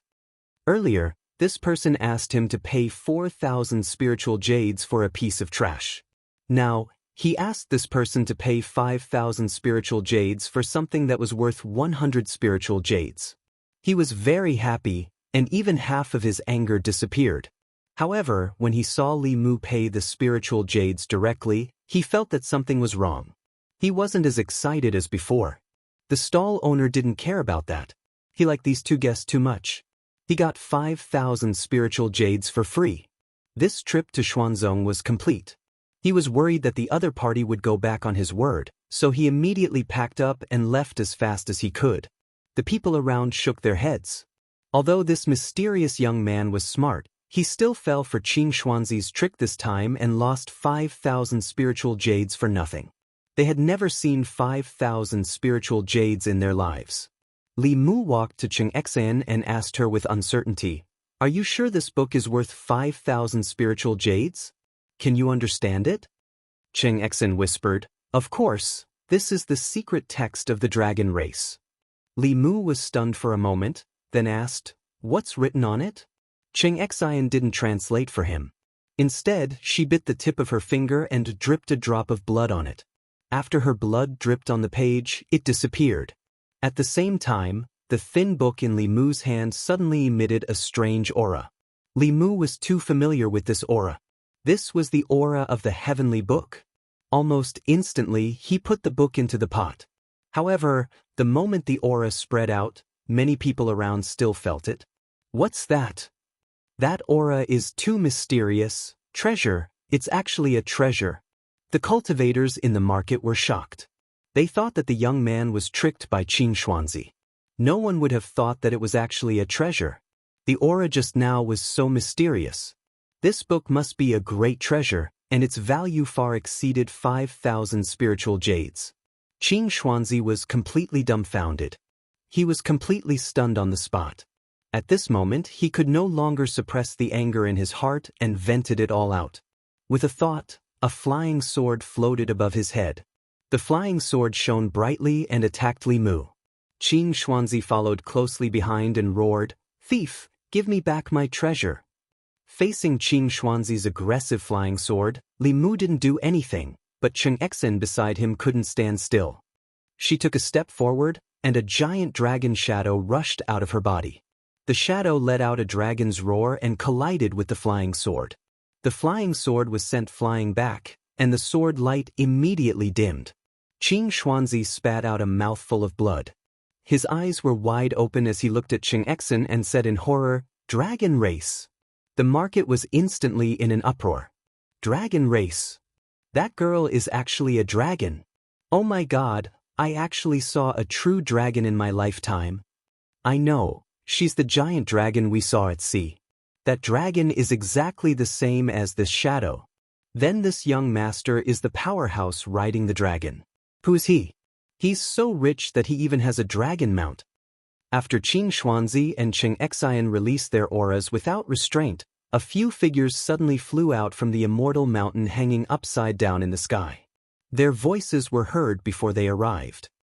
Who is so bold to be so presumptuous in my Xuanzong? An old man flew down from above. Someone in the market blurted out, "It's Elder Hua Yangzi. His cultivation is only one step away from Dongxian, far surpassing Qing Xuanzi. This person is in trouble." Amidst the discussion, the old man floated over. However, when he flew to the market and saw Li Mu, his originally tense face immediately became respectful. He cupped his fists and said, "Hua Yangzi greets Uncle Master Li." Seeing Elder Hua Yangzi of Xuanzong respectfully saluting this young man, the crowd was stunned. Uncle Master? This mysterious powerhouse with a true dragon mount was Elder Hua Yangzi's Uncle Master. Wasn't that the same seniority as the sect master of Xuanzong? Qing Xuanzi was even more shocked and frightened. Hua Yangzi was his Uncle Master. Didn't that mean he had to call Hua Yangzi his Uncle Master? Li Mu didn't know many of the elders of Xuanzong. Other than Immortal Miao Dun, there were only the 5 people who had been to Emperor Bai's cave residence. The old man in front of him was one of the 5. Li Mu glanced at him with one hand behind his back. He looked at Qing Xuanzi and said lightly, "Xuanzong has taught a good disciple." Chapter 5:31. Hua Yangzi knew very well that although Li Mu was young, he was a second-generation disciple of Fulu school and was above them in terms of seniority. However, Qing Xuanzi was also a core disciple that Xuanzong focused on. He hesitated for a moment and said to Qing Xuanzi, if you have offended Martial Uncle Li in any way, apologize to him quickly. I believe that Martial Uncle Li is a magnanimous person and won't make a fuss about it. Li Mu glanced at Qing Xuanzi. This old man was smooth and cunning in dealing with things. He covered up everything with one sentence. If he didn't let this matter go, it would seem that he was narrow-minded. However, Qing Xuanzi obviously didn't give Hua Yangzi any face. He didn't even look at him. He quietly put away his flying sword and flew straight to the celestial mountain above. Hua Yangzi looked embarrassed and said to Li Mu, "I'm sorry, Martial Uncle Li. These young disciples offended you. I apologize to you." Li Mu waved his hand and said, "This has nothing to do with you. You don't have to apologize." Judging from Qing Xuanzi's attitude towards Hua Yangzi, Xuanzong and Fulu school undoubtedly had a completely different sect culture. Fulu school attached great importance to seniority. Therefore, even if Xianjizi and Yuzenzi's cultivation had reached the transcendent realm, they still had to respectfully call Fu Daozi Martial Uncle when they saw him. Similarly, no matter how talented and strong the 4th-generation disciples were, They wouldn't be too presumptuous in front of the seniors of the sect whose cultivation was lower than theirs. Xuanzong obviously valued strength more. Although Qing Xuanzi's cultivation wasn't as good as Hua Yangzi's, he was also in the fifth realm. Moreover, he was extremely young and had unlimited potential in the future. When facing the seniors of the sect, he also had arrogance in his bones. It couldn't be said which sect culture was better. Fulu school respected the teachers more. However, Xuanzong respected strength and the disciples had a stronger motivation to cultivate. Perhaps this was one of the reasons why Xuanzong had so many powerhouses. After apologizing to Li Mu, Hua Yangzi quickly left. In the marketplace, many gazes were focused on Li Mu, and the sounds of discussion were endless. Even elder Hua Yangzi calls him martial uncle. He must be one of the second-generation disciples of the 5 sections. No wonder he's so wealthy and has a dragon as his mount. Qing Xuanzi really can't compare to such a status. At first, I thought that Qing Xuanzi was a refined disciple of a large sect. Now, it seems that this person is narrow-minded and irritable. What kind of treasure did that senior obtain just now? The discussions reached Li Mu's ears. Obviously, he couldn't stay there any longer. Li Mu prepared to go to the Fulu school's shop, but before he went, he stopped in front of a small stall. This stall was where Qing Xuanzi had snatched the spirit herbs and Li Mu had obtained the spirit bone. He reached out and threw a jade bottle to the stall owner, saying, "Refine it well. It's enough for you to break through to the transcendent realm." The stall owner was stunned for a moment. He opened the bottle and immediately smelled a refreshing pill fragrance. With just a whiff, his stagnant cultivation seemed to have loosened. He immediately put away the jade bottle and excitedly bowed to Li Mu. "Thank you, senior." Li Mu waved his hand and left with Wan, Xiao Bai, and the other 2. The stall owner held the jade bottle tightly in his hand, his eyes full of gratitude. It was easy to find the Fulu school's shop here. The shops of the other small sects and clans only had 1 floor at most, but the 5 sects each occupied a large 3-story building. As for the Xuanzong school, their shop was at the center of the place. It was the most prosperous location, and it was 5 stories high. In front of the Fulu pavilion, cultivators lined up in an orderly manner. Fulu school's products had always been in short supply in the cultivation world. Li Mu walked in with the 3 girls. A cultivator frowned and said, "Why are they cutting the line?" A Fulu school disciple looked up and immediately came forward, saying respectfully, "Greetings, Uncle Master." Inside the shop, several Fulu school disciples also quickly came forward and greeted respectfully. "Greetings, Uncle Master." "Greetings, Uncle Master." Seeing this, the people lining up outside the shop immediately stopped talking. However, they couldn't help but be curious. This young man actually had such a high seniority in the Fulu school. Li Mu waved his hand to the disciples and said, "Go about your business. I'm just here to take a look." An elder led Li Mu and the others to the 3rd floor. After offering them some fragrant tea, he respectfully retreated. Li Mu let Wan and Xiao Bai rest here. He grabbed Xianxia's hand, and with a thought, the 2 of them appeared in the Demon Emperor's cave. A thin book with strange runes written on it floated in front of him. There was a page in the book. It was different from the other pages. It exuded a strange aura. It was of the same origin as all the pages of the heavenly tomes that Li Mu had seen before. He reached out his hand, and the page automatically flew out and floated in his palm. Xianxia picked up the book and flipped through it. She said in shock, "This really is the Dragon King's relic." The Dragon Clan's language was widely acknowledged to be difficult to learn. They often used a single character to contain a huge amount of information.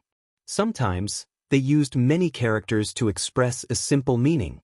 Li Mu didn't understand the Dragon Clan's language. He asked Xianxia, "Who is the Dragon King?" Xianxia said, 8,000 years ago, he was a supreme master of the Dragon Clan. He once united the Dragon Clan of the 4 seas. He was the recognized king of the Dragon Clan. 8,000 years ago, a master of the Dragon Clan. Without a doubt, the Dragon King that Xianxia mentioned was one of the supreme masters that stood at the peak of the continent. Li Mu became curious about the relic he left behind. He asked Xianxia, "What's written on it?" Cheng Exen looked at the content on the page, and her face gradually turned red. Li Mu was speechless. Why are you blushing? Hurry up and read it.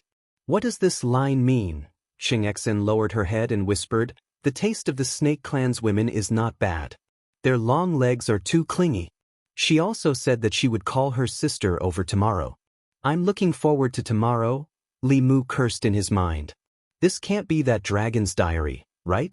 He didn't hear the secret information he wanted to hear. Li Mu continued to point to the next page. What does this line mean? Cheng Xian's face turned even redder. The Fox clan is really amazing in bed. It's a pity that her brother is a nine-tailed celestial fox. It's not worth it to fight with him. I won't look for her in the future. The books said that dragons were lustful by nature. Sure enough, this old perverted dragon actually wrote a book about love. But whether he should say it or not, the Snake Clan's legs were really clingy, and the Fox Clan was really amazing in bed. Li Mu coughed lightly and pulled his thoughts back to reality. What's next? Cheng Exen continued to read with a red face. I tricked a Xian ghost these past few days. She said that her physical body had already developed intelligence. I don't know if the two of them together. Stop. You don't have to read anymore. No matter how thick-skinned Li Mu was, he couldn't force a pure little female dragon to read such indecent things to him. That was too sinful. He looked at Cheng Xian and directly asked, apart from these things, is there anything else that's useful? Cheng Xian continued to flip through the pages. Only when she flipped to the last page did she say, Lord Dragon King said that he discovered a great secret hidden in the Dragon Clan's heavenly book? Li Mu continued to ask. And then? Cheng Exen shook her head. And then there's nothing else. This broken chapter dragon made Li Mu's heart itch. However, he didn't say anything. Li Mu could see for himself. The page in his hand should be the Dragon Clan's heavenly book. However, for some reason, the Dragon King didn't pass it down. Instead, he hid it in this dating diary. Li Mu scanned this heavenly book with his spiritual sense. However, this time, he didn't enter that strange world like he usually did. A strong rebound force came from the page. Li Mu grunted and took a few steps back. He swallowed a mouthful of blood that came back up. He was slightly injured just by trying to comprehend this page. This page of the heavenly book was obviously sealed by someone. As one of the most ancient races, the Dragon Clan had many strange and unpredictable supernatural powers. Li Mu thought for a while and handed the page to Cheng Exen. Try to touch this page with your spiritual sense. Cheng Exen closed her eyes and opened them quickly. She shook her head and said, my spiritual sense can't enter. It was the same heavenly book. Li Mu was hit by a rebound force when he tried to comprehend it. Although Cheng Exen didn't comprehend anything, she wasn't injured either. Perhaps it had something to do with her identity as a dragon. However, why couldn't she comprehend this page even with her identity as a dragon? Why did the Dragon Clan from 8,000 years ago cut off the Dragon Clan's inheritance? Li Mu couldn't speculate about this point. He could only put away this heavenly book first. No matter what, he had made a big profit this time. The heavenly book was a priceless treasure. Not to mention 5,000 spiritual jades, even 5 million spiritual jades or 50 million spiritual jades couldn't buy it. It was just that Cheng Xian acted too hastily just now. She might have attracted the attention of some people with ulterior motives. Li Mu looked at her and reminded her, next time you encounter such things, you must keep a low profile and make a fortune secretly. The fewer people who notice, the better. Cheng Exen nodded and said, I know. Li Mu took the book from her hand and said casually, oh right, teach me the dragon language when you have time. Cheng Exen looked at the book in his hand and gave him a meaningful look. Li Mu immediately explained, don't think too much. I'm not interested in the romantic history of your Dragon King. I just want to learn something new. We humans have an old saying, there's no end to learning. Once I learn the dragon language, I'll be able to discover this kind of treasure the next time I encounter it. Chapter 5:32. After leaving the Fey Emperor's cave, Li Mu took stock of his gains. Although he had lost a lot of spirit jades, his gains were also huge.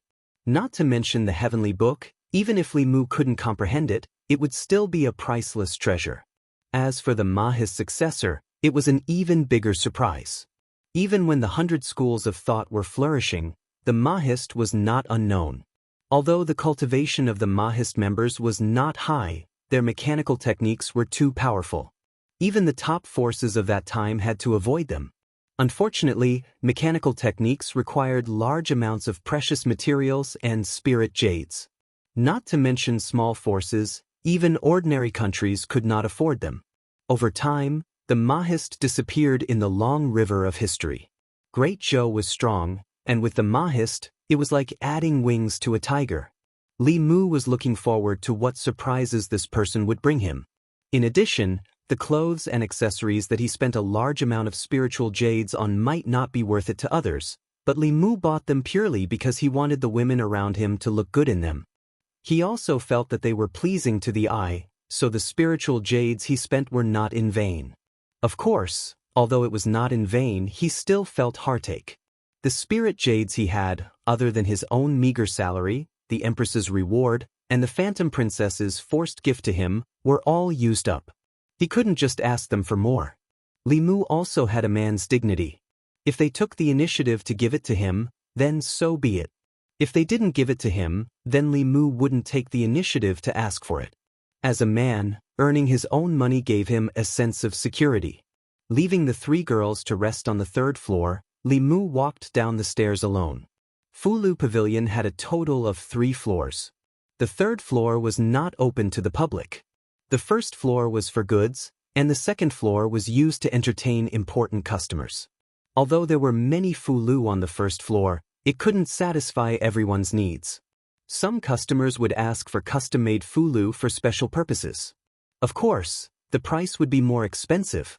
When Li Mu walked to the 2nd floor, a Fulu school elder was receiving a middle-aged man in luxurious clothes. The middle-aged man was wearing a long robe that concealed his aura. The robe was filled with spiritual qi, and it was obvious that it was not an ordinary item. Judging from the style, it should be a product of the North sect. In the world of cultivators, those who were able to afford the ritual implements of the Northern clan were generally people with a certain amount of wealth.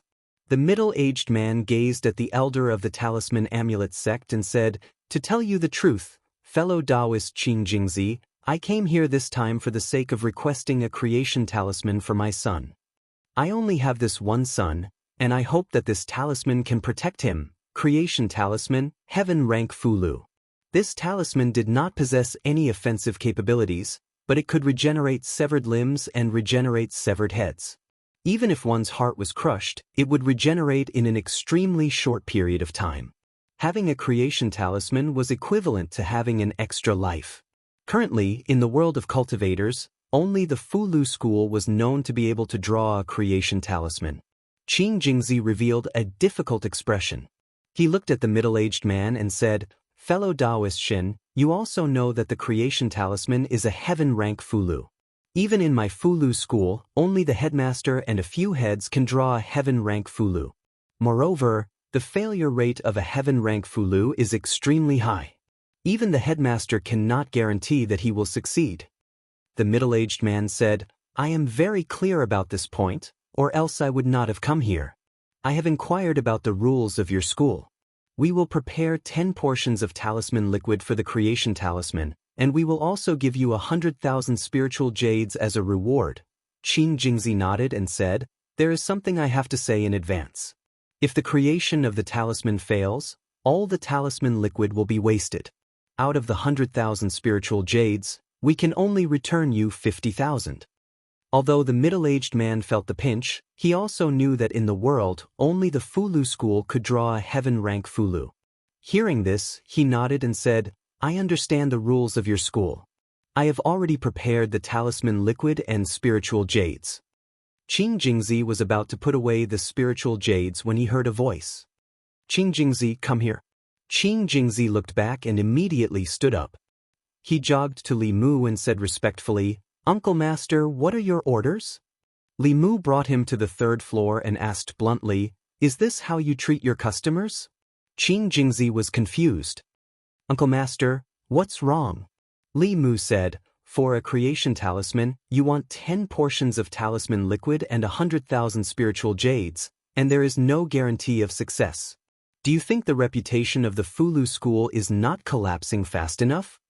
Although Li Mu was not a businessman, he knew that this was not how business was done. Taking 10 times the materials and a high deposit, and there was no guarantee of success. Even the blackest workshop was not so black-hearted. If the talisman failed this time, who would come to the Fulu school to draw talismans next time? Wasn't this chasing the customers away? This person was so generous.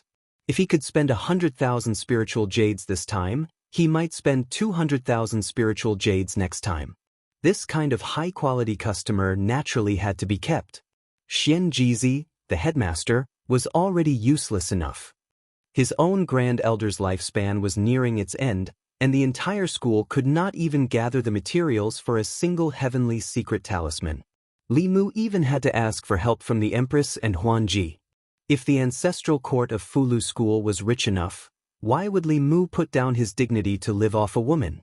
Qing Jingzi did not feel anything at all. He muttered, "But the rules of the school have always been like this." Li Mu did not say much to Qing Jingzi. He directly took out a sound transmission artifact and contacted Xianxia. Very quickly, Xianxi's voice sounded from the artifact. "Junior brother, have you arrived at Xuanzong?" Li Mu went straight to the point. "I'm currently at Fulu Pavilion in Xuanzong. I have something to ask senior brother." Li Mu told Xianxia the situation.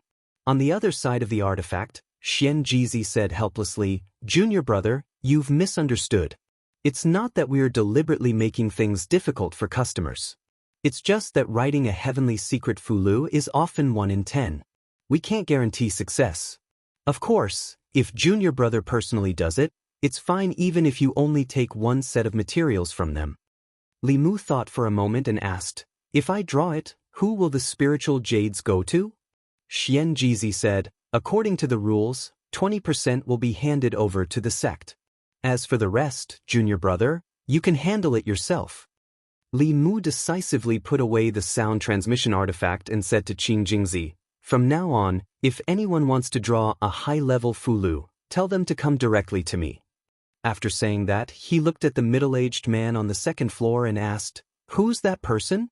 "He's so generous," Qing Jingzi said. "He comes from a cultivation family in Jing country. His family has a spiritual jade mine. No wonder he was so generous. So his family had a mine." Li Mu looked at the middle-aged man as if he was looking at a pile of spiritual jades. He walked to the middle-aged man's side. Qing Jingzi took the initiative to introduce him. "Fellow Daoist Shin, allow me to introduce you. This is Martial Uncle Ling Jizi." The middle-aged man immediately stood up and cupped his hands. "Greetings, Senior Ling Jizi." Although the person in front of him looked young, in the cultivation world, one could never estimate one's age based on appearance. Perhaps this person was already an old monster of unknown age. Li Mu smiled kindly and said, "Fellow Daoist Shin, there's no need to be so formal. Sit." After the middle-aged man sat down, Li Mu asked directly, "Fellow Daoist, do you want a creation talisman?" The middle-aged man said, "Yes. I'll leave this matter to your school." Li Mu waved his hand and said, "There's no rush. Let's talk about the price first." The middle-aged man was stunned for a moment and muttered, "Didn't we already talk about the price?" He complained in his heart. The price he agreed to just now was already the limit he could accept. If the Fulu school increased the price, he would have to seriously consider whether to buy it or not. Li Mu smiled and said, "It's like this. Although the success rate of creating a creation talisman is not high, the Grand Elders of my school have returned to the sect recently. If they personally do it, they won't need 10 sets of materials. 5 sets will be enough. In addition, the Fulu school has been entrusted by you to create the talisman.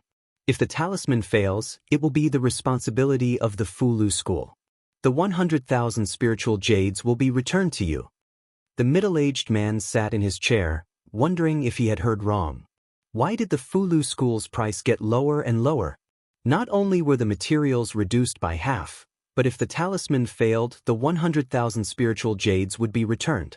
How could there be such a good deal? Li Mu looked at him and explained, "Our Fulu school is a famous sect. We won't take advantage of you. Since the success rate of creating talismans has increased, we naturally won't charge you so much talisman liquid and spiritual jades."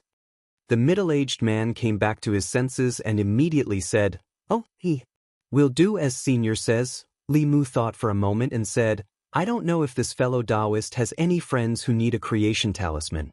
After successfully creating the first Fulu, the success rate of creating the second one will increase. Therefore, we can buy the second Fulu at half price. In other words, for 150,000 spiritual jades, you can buy 2 creation talismans."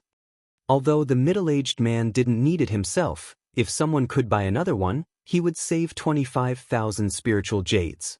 Thinking of this, he no longer hesitated and took out his sound transmission Immortal tool.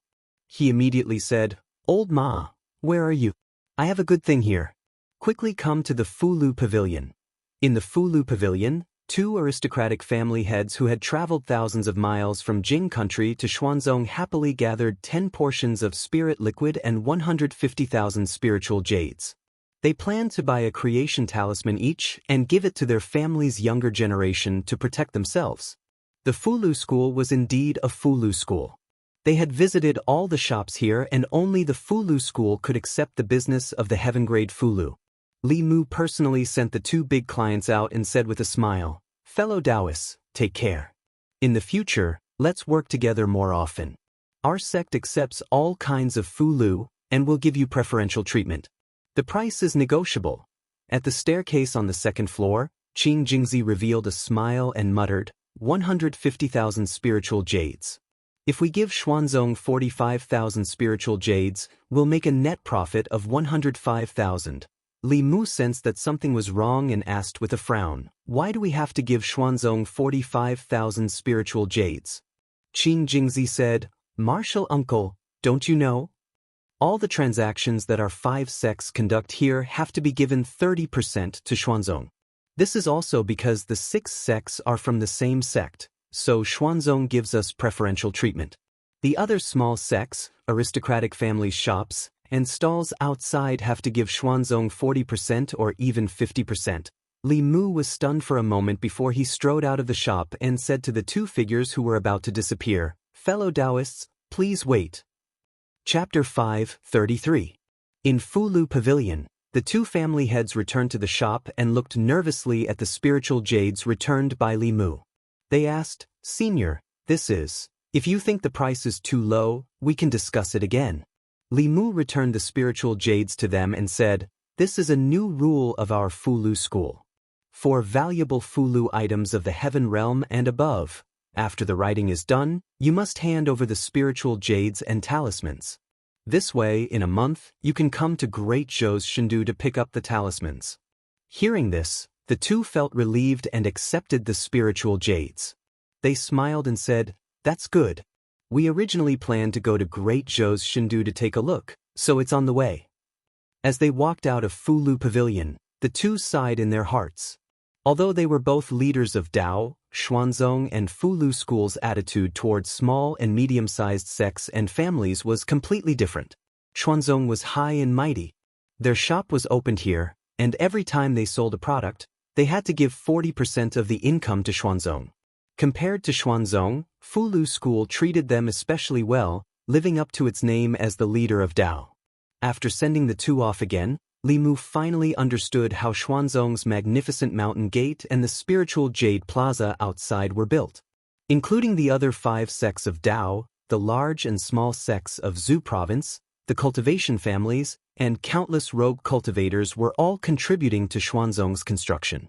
While most of the countries in Zhu province were still in a feudal society, Xuanzong had already taken a step into capitalism. He was the one who wasted his breath, and the one who was tired of writing talismans. In the end, he was actually working for Xuanzong. Li Mu felt a nameless anger rise in his heart. He angrily asked, "Does our Fulu school not have a mountain gate of our own? Why do we have to do business in someone else's place?" Qing Jingzi said, "This is sect master's idea. He said that White Cloud Mountain is a sacred land of the Dao sect and shouldn't do such unscrupulous things." Li Mu waved his sleeves and snapped, "Don't mention him to me. Xianxia, that prodigal son of a bitch. How many spiritual jades has he earned for others over the years, yet he can't even gather the materials for the heavenly secret talisman. How does he still have the face to be the sect leader?" Qin Jingzi silently lowered his head. He couldn't interrupt when his uncle master was scolding the sect master, and he didn't dare to interrupt. Li Mu scolded Xianxia and calmed down very quickly. It was understandable that Xuanzong would provide the platform and take a cut from the transaction. However, they were too black-hearted. 50,000 spirit jades were gone for no reason. Li Mu's heart was bleeding. He was both angry and distressed. When he walked to the first floor and saw the situation inside, he was even angrier. Although there were many customers lining up outside, there weren't many Fulu school disciples in charge of serving customers. There weren't enough people in the shop to begin with. The few disciples who were acting as temporary clerks were still gathered together and chatting happily. They ignored the customers and ignored them. A few customers came in and walked around. When they realized that there was no one to serve them, they turned around and went to other shops. Other than Fulu school, there were also people who were good at Fulu from various sects, as well as some mid-level cultivation clans. The mid-level and low-level Fulu they produced were also of good quality. People who wanted to buy Fulu might not only choose Fulu school. Most of these disciples usually cultivated in their sections. How would they know the ways of commercial service? It was unknown how many customers went to other shops because of their arrogant and rude attitude. Li Mu inadvertently glanced around and saw a familiar figure in the shop on the first floor. It was the stall owner who Li Mu had bought a large amount of clothes and accessories from. He was currently bargaining with a disciple in the shop. He looked at a Fulu and pestered the disciple, saying, "Give me a discount. 1,000 spirit jades is really too expensive. How about I buy 2 pieces and you give me a 20% discount?" The Fulu school disciple was unmoved. He said indifferently, "The Fulu's price is set by the elders. We don't accept any bargaining. If you want to buy, then buy. If you don't want to buy, then go elsewhere. There are plenty of Fulu on this street." The young man looked at the Fulu floating on the counter and hesitated for a long time. In the end, he decided to give up. Just as he was about to walk out of the shop, a voice came from behind him. The young man turned around and saw the young man who had thrown out 20,000 spirit jades standing behind him. After being stunned for a moment, his expression suddenly changed. He said, "Don't tell me you're going back on your word. Once a product is sold, it can't be returned unless there is a problem with the quality." Li Mu waved his hand and said, "Don't worry, I'm not here to ask for a refund. Come with me." With that, he turned around and went up to the second floor. The young man hesitated for a moment, but could only follow. When they reached the second floor, Li Mu sat down and said to the young man, "Sit." The young man immediately shook his head and said, "Senior, if you have something to say, I'll just stand and listen." Li Mu looked at him and asked, "What's your name?" The young man honestly replied, "I'm Ma Feng. Ma as in handsome horse, Feng as in wind." Although this person's cultivation wasn't high, he had a good business mind. Especially his mouth, it was simply like a lotus flower. If the disciples of the Fulu school were half as good as him, the Fulu in the shop would have been sold out long ago. Li Mu poured himself a cup of tea and said indifferently, "Ma Feng, that's a good name. Who is your master, and which sect are you from?" Ma Feng still didn't know why this expert from the Fulu school was looking for him. He didn't dare to hide anything and continued, "Senior, I don't have a master, nor do I belong to any sect. The reason I embarked on the path of cultivation was because I found an introductory book on qi cultivation at an old bookstall when I was young. I pondered on it blindly and unintentionally walked on this path." Li Mu looked at him and suddenly asked, "Are you willing to enter my Fulu school?" Ma Feng was stunned. As a rogue cultivator, he had no sect, no background, and no one to guide him in cultivation. His biggest dream was to enter a sect, but his aptitude wasn't good. Even small sects weren't willing to accept him. Entering one of the 6 Daoist sects was something he didn't even dare to dream of. After coming back to his senses, he immediately knelt down and said loudly, "This disciple is willing." Li Mu nodded and said, Very good. From now on, you are a disciple of the 4th generation of the Fulu school. Ma Feng immediately took off a bag from his back and placed it in front of Li Mu. He said, "These are the spiritual jades that Martial Granduncle used to buy the immortal clothes and accessories. This disciple will return them to you." He had seen what happened in the market and guessed Li Mu's identity. He immediately changed the way he addressed him. Li Mu waved his hand and said, "These belong to you. Keep them for yourself." Ma Feng put the bag back on his back and said respectfully, "Thank you, Martial Granduncle." Li Mu said, "Get up and talk. I have some things to ask you." Ma Feng stood up from the ground and said, "Please ask, Martial Granduncle. This disciple will tell you everything he knows." Li Mu said, "If you were to manage the Fulu Pavilion, what would you do?" Ma Feng was stunned again. "Let me manage the Fulu Pavilion?" Li Mu nodded and said, "You can speak your mind boldly." Ma Feng had a thoughtful look on his face. He was not talented, short, and ugly. Even those small sects didn't accept him. There must be a reason why this senior was willing to let him join one of the 6 Daoist sections. This was his chance. If he grasped it, his future cultivation path would be smooth. If he didn't, he might just be an insignificant rogue cultivator for the rest of his life. He took a deep breath and said, "Martial Granduncle, this disciple thinks that there is a big problem with the Fulu Pavilion now." Li Mu gestured to him with his hand and said, "Sit down and talk slowly." Ma Feng sat down and said boldly, "First, in the Fulu Pavilion, the attitude of the senior brothers towards the customers is too bad. We are not the only shop that sells Fulu here. Since we are the sellers, we have to prioritize the customers. Many customers are not treated in time after entering the shop, so they will go to other shops. In the middle and low-grade Fulu, the quality of our Fulu is not better than the other shops, but the price is too high and there is not much competition. This has caused a large loss of customers." Ma Feng observed Li Mu's expression as he spoke. Seeing that he was not angry because of these words, he continued to speak boldly. "Second, the selling method in the shop is too rigid. 1 Fulu is 100 spirit jades, 2 Fulu is 200 spirit jades, 10 Fulu is 1,000 spirit jades. There is no discount at all, so it is difficult to stimulate the customer's desire to buy. We should set up a variety of selling methods. For example, in the shop, if you spend 500 spirit jades, 50 spirit jades, 1,000 spirit jades, 150 spirit jades. If you buy 2 earth-grade Fulu, you will get 1 earth-grade Fulu for free." Li Mu nodded and said, "Well said, continue." Although he understood these things, with his identity, it was not suitable for him to get involved in these trivial matters.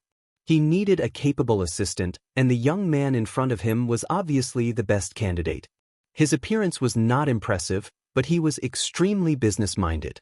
After receiving Li Mu's affirmation, Ma Feng became bolder and said, "The exchange in Xuanzong is only held once every 5 years, and it takes a large amount of our spirit jades. Why don't we set up shops in the sect, or even in the various prefectures of the Great Zhou, or in the various countries of the Zhu province? With the reputation of our Fulu school, business will definitely be 10 or 100 times better than it is now. At this exchange, loose cultivators and cultivation clans from all over the world will gather here. This is a great opportunity for us. We must let the Fulu Pavilion leave a good impression in their hearts." As Ma Feng spoke, he was no longer limited to the Fulu Pavilion, but looked at the entire Zhu province. He planned a path of continuous development for the Fulu school. 2 hours later, he was still talking non-stop. Xuanzong's location is not good. They are located in the easternmost part of the Zhu province. Many cultivators have to travel thousands of li to get here, and the divine capital of the Great Zhou is in the center of the Zhu province. If we can build a market like this in the divine capital of the Great Zhou and invite the various sects and cultivation clans to move in, we will only take 10% of the spirit jades. This will definitely attract everyone.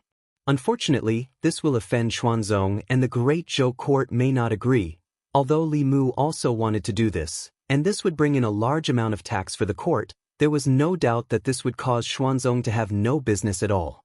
Offending the number 1 sect of Taoism, the strongest power in the Zhu province, was clearly not a good choice at the moment. We'll talk about this later. Li Mu stood up and gently patted Ma Feng's shoulder. From now on, I'll leave the Fu Lu Pavilion to you.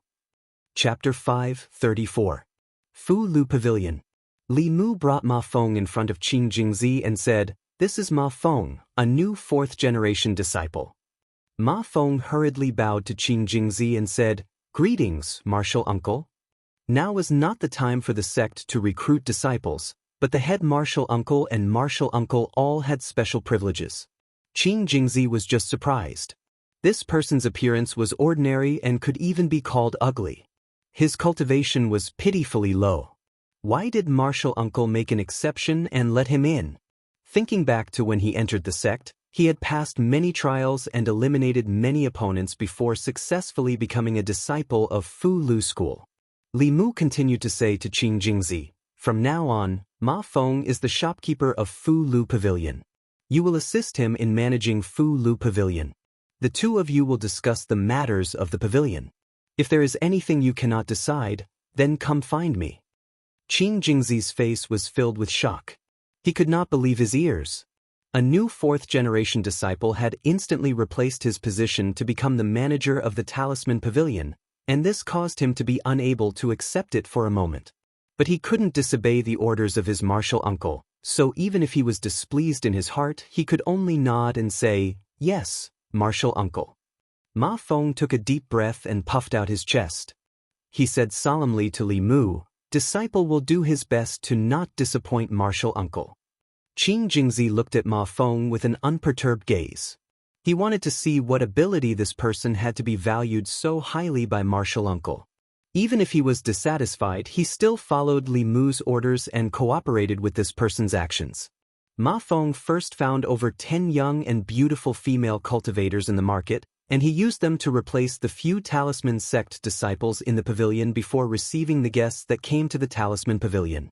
Moreover, he promised them that he would pay them 10 spirit jades every day, and they would receive a commission of 1 spirit jade for every 100 spirit jades they sold. He called these female cultivators to the second floor and spent an entire 2 hours teaching them how to attract customers and how to promote the goods in the pavilion. He also made a decision on his own. If a customer bought 2 Earth rank Fu Lu tickets, they would get a Mystic rank Fu Lu ticket. If a customer spent 500 Fu Lu tickets, they would get a discount of 50 Fu Lu tickets. If a customer spent 1,000 Fu Lu tickets, they would get a discount of 150 Fu Lu tickets. Qing Jingzi wanted to stop Ma Feng several times, but seeing that Li Mu did not say anything, he forcefully suppressed this thought. He and the Fu Lu school disciple who had been replaced stood to the side and watched coldly.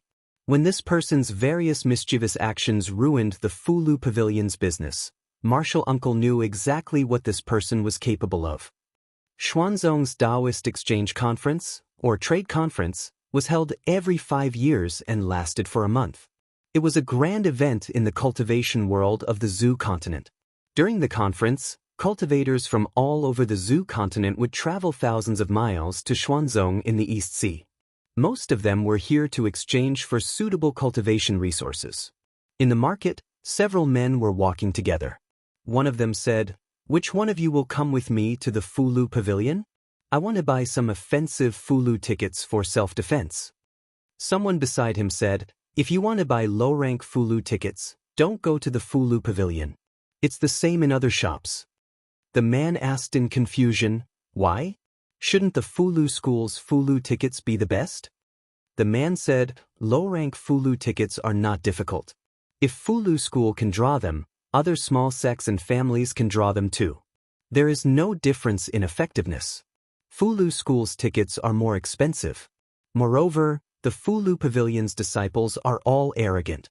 They don't even look us in the eye. If we enter the shop, no one will pay attention to us." After this person spoke, he immediately received the agreement of the people beside him. Brother Su is right. 5 years ago, I went to the Fu Lu Pavilion once. The disciples of these large sects are indeed very arrogant. I know of a small sect that also specializes in Fu Lu tickets. Their prices are much lower than the Fu Lu schools. Last time, I bought one from them. In these 5 years, those Fu Lu tickets have allowed me to escape death several times. I strongly recommend you go to that shop. Alright then. If I can save some spirit jades, I also want to buy a magic tool. Just as the group was about to walk past the Fulu Pavilion, two beautiful female cultivators suddenly came up to them. They smiled and said, "Fellow Daoists, what do you want to buy?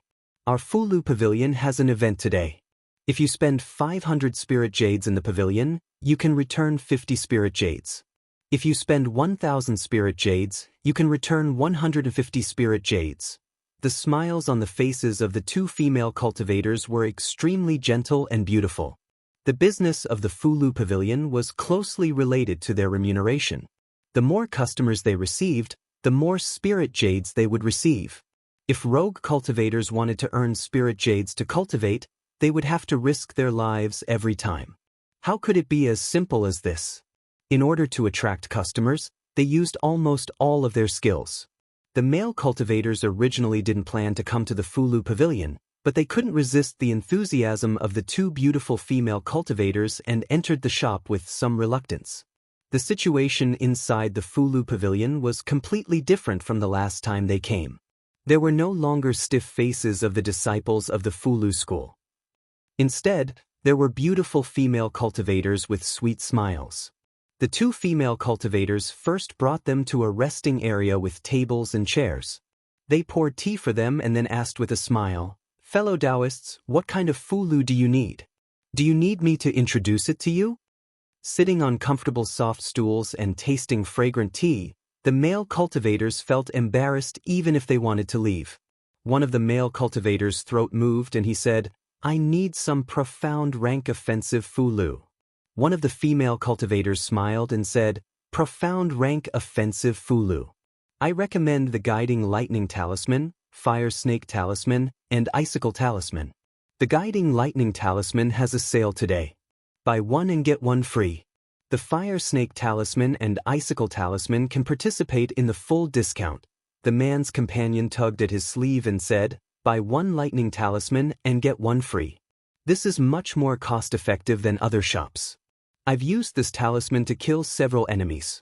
"You'd better buy more," the male cultivator immediately said. "Then I want 5 Guiding Lightning Talismans." The female cultivator smiled and said, "Do you also need other Fulu? For example, the Divine Travel Talisman or something like that?" The male cultivator shook his head and said, "No need. I don't travel often. I don't need the Divine Travel Talisman." The beautiful female cultivator said, "The Divine Travel Talisman is not only useful for traveling. When you encounter a strong enemy, this talisman can also save your life. Especially the high-rank Divine Travel Talisman. It can make enemies 2 realms higher than you unable to catch up." The male cultivator thought carefully and seemed to be convinced. He nodded and said, "Then give me 2 of the profound rank Divine Travel Talisman." They sat there and tasted tea. Soon, the female cultivator brought them the Fulu they needed. The male cultivator paid the spiritual jades and put away the Fulu. He said to the people around him, "Do you guys want to buy any Fulu?" One of the male cultivators shook his head and said, "I want to buy a magic treasure. We'll go to the North Sect's tool refining pavilion later." The female cultivator's expression changed when she heard this. She said unhurriedly, "Fellow Daoist, our Fulu pavilion also sells magic treasures. Do you want to take a look?" Although the Fulu school specialized in Fulu, there were also elders in the school who knew how to refine tools and elixirs. In the entire Fulu pavilion, Fulu accounted for 70% of the goods, while elixirs and magic treasures accounted for 30%. The male cultivator said politely, "No need." The female cultivator did not give up. She smiled at him and said, "To be honest, if you want to buy Earth rank and Heaven rank magic treasures, I certainly recommend you to go to the North Sect. After all, the North Sect is a great tool refining sect. The quality of their high-rank magic treasures is unmatched by any other sect. However, if you want to buy low-rank magic treasures, our Fulu Pavilion is not inferior to the North Sect. Moreover, the price is half. If you buy 1 magic treasure in the North Sect, you can buy 2 here."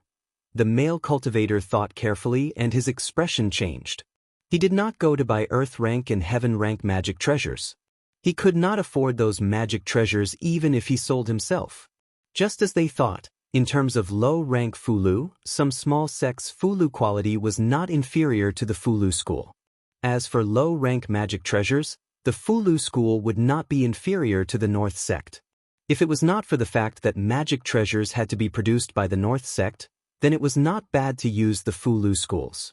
Moreover, the price was much lower than the North sects, which made him very tempted. Originally, he could only buy one offensive Dharma artifact. Now, he could buy another defensive Dharma artifact. This was an irresistible temptation. He quickly made a decision in his heart. He immediately stood up and said, "Please take me to see the Dharma artifact," at the staircase on the second floor. Qing Jingzi and the other Fulu school disciples looked at the bustling scene on the first floor. Their faces were filled with shame. In just 2 hours, the shop's turnover had exceeded theirs in a day. Qing Jingzi finally understood why his uncle master wanted to use this person to replace him. He was sincerely convinced and bowed to Li Mu. "Uncle master has a good eye for people. I admire you from the bottom of my heart." Li Mu waved his hand and said, "You guys go down too. See if there's anything you need help with. Don't just stand here." Including Qing Jingzi, all the disciples went down the stairs. In just a few hours, the shop's situation changed completely. Li Mu knew that professional matters should be left to professionals. Although Qing Jingzi and the other Fulu school disciples were talented and had high cultivation, they were not suitable to sell goods. In terms of business in the cultivation world, the Talisman Charm sect was blessed by the heavens. As one of the 6 sects of Dao, it was a famous brand that had existed for thousands of years. Just its signboard alone was able to attract many customers. If it were to carry out some appropriate marketing methods and bring in some service and sales talents, then the Talisman Pavilion would simply become a large-scale spirit jade machine. Many businesses in the cultivation world were profitable. Not only Fulu School, but also Danding sect, the North and South sects, large and small sects and aristocratic families. The cost of 10 pieces of spirit jade would be sold at least 100 pieces of spirit jade. With a little promotion, buy one get one discount, it would immediately become the conscience of the industry. But the spirit jade would be split with Xuanzong. The better the shop's business, the more Li Mu's heart would ache. But there was no other way. Although Li Mu also wanted to move the shop back to the sect and not give Xuanzong a chance to exploit it, before that, he had to make Fulu Pavilion famous. Xuanzong had his eyes on Fulu School's spirit jade, while Li Mu had his eyes on their influence. In the current cultivation world, only Xuanzong could gather so many cultivators in one place. Li Mu's purpose on this trip was to help Wan Wan untie the knot in her heart. He interfered in Fulu Pavilion's business, but he really couldn't stand by and watch. The higher-ups of Fulu School all had profound cultivation and looked down on merchants. But they never thought that without spirit jade, how could low-level disciples improve their cultivation? Without talisman liquid and spiritual medicine reserves, the elders of the sect were about to die. They could only watch helplessly. After all, they were also part of Fulu School. There were some things that Xianxia didn't have to worry about, but Li Mu had to worry about him. Fulu Pavilion's business was on the right track for the time being, so Li Mu didn't have to worry too much. He came to Fulu Pavilion's 3rd floor. Wan Wan and Xiao Bai were playing flying chess, and Cheng Xen was watching from the side. Li Mu looked at Cheng Xen from afar and said, "Cheng Xen, come to my room for a moment." Chapter 5:35. On the 3rd floor of Fulu Pavilion, Xiao Bai and Wan Wan were playing aeroplane chess. Occasionally, they would turn their heads to look at a room not far away. Cheng Xen and Li Mu's "en" and "ah" the sounds could be heard from the room. Dragon language was really difficult to learn. At first, they were curious and wanted to learn it, but because it was too difficult, they both gave up very quickly. In the room, Li Mu looked at the strange characters that Cheng Xen wrote on the paper and made strange sounds. Cheng Xen shook her head and corrected him, "That's not how you pronounce it. Repeat after me %." Li Mu imitated, %. "No, it's %. %. Cheng Xen had to correct him many times before Li Mu finally learned this note. He had always thought that he was smart until he began to learn the dragon language. When he first learned the Xingua language, It was as easy as blowing off dust. However, the dragon language could not be learned in that way. It could only be taught by a dragon hand in hand and mouth. Li Mu also knew many Fey languages, but none of them were as difficult as dragon language. It made him wonder from time to time if dragon language was the language of this world. After learning for a while, he said to Xianxia, "Your language is too difficult. If you don't have anything to do tonight, you can stay in my room." With their cultivation, it was no problem for them to not sleep for a few days and nights. Li Mu was now very curious about the dragon race. The first thing he needed to do was to learn dragon language. The Xuanzong Exchange Conference would last for a month. Li Mu was not in a hurry to go back, since he had traveled thousands of miles to come here. In the next few days, he and Xianxia stayed in their room and didn't come out at all. They studied day and night. Fulu Pavilion's business was also booming. Among the 6 sects shops, only Fulu School was willing to lower themselves and truly think from the perspective of their customers. In just a few days, the Talisman Pavilion's reputation had spread throughout the market, and the number of customers was increasing day by day. Some customers were even willing to come here to buy low-level elixirs and magic weapons, instead of choosing the Danding sect and the North sect. Pill Cauldron Pavilion, Weapon Forging Pavilion, Spirit Array Pavilion. The disciples of the various sects clearly discovered that the number of customers in their shops for this exchange meeting was much less than in the past. After some investigation, they discovered that many of the customers had been led away by Fulu Pavilion. However, they didn't care too much about it. Cultivators prioritized cultivation. If it weren't for the sect's request, they wouldn't even bother to come here and waste a month doing business. The other sects didn't care, and Xuanzong naturally didn't care either. The better Fulu School's business was, the more benefits Xuanzong would reap. No matter how the other sects and clans competed for customers, Xuanzong would always be the final winner. A few days later, under Xianxia's tutelage day and night, Li Mu finally managed to reach a rudimentary understanding of dragon language. Of course, he was still far from being able to understand the Dragon King's diary. Today, there was a lecture by Xuanzong. Li Mu planned to go listen. First, he wanted to go out and get some fresh air. Second, he had received Xuanzong's invitation to participate in the lecture. For this exchange meeting, Li Mu was the only second-generation disciple of Fulu School. He still had to give face to Xuanzong. There weren't many people in Fulu Pavilion today. There weren't even many customers in the market. On the neighboring island, a large training hall was packed with people. Today, Xuanzong's experts would be lecturing here.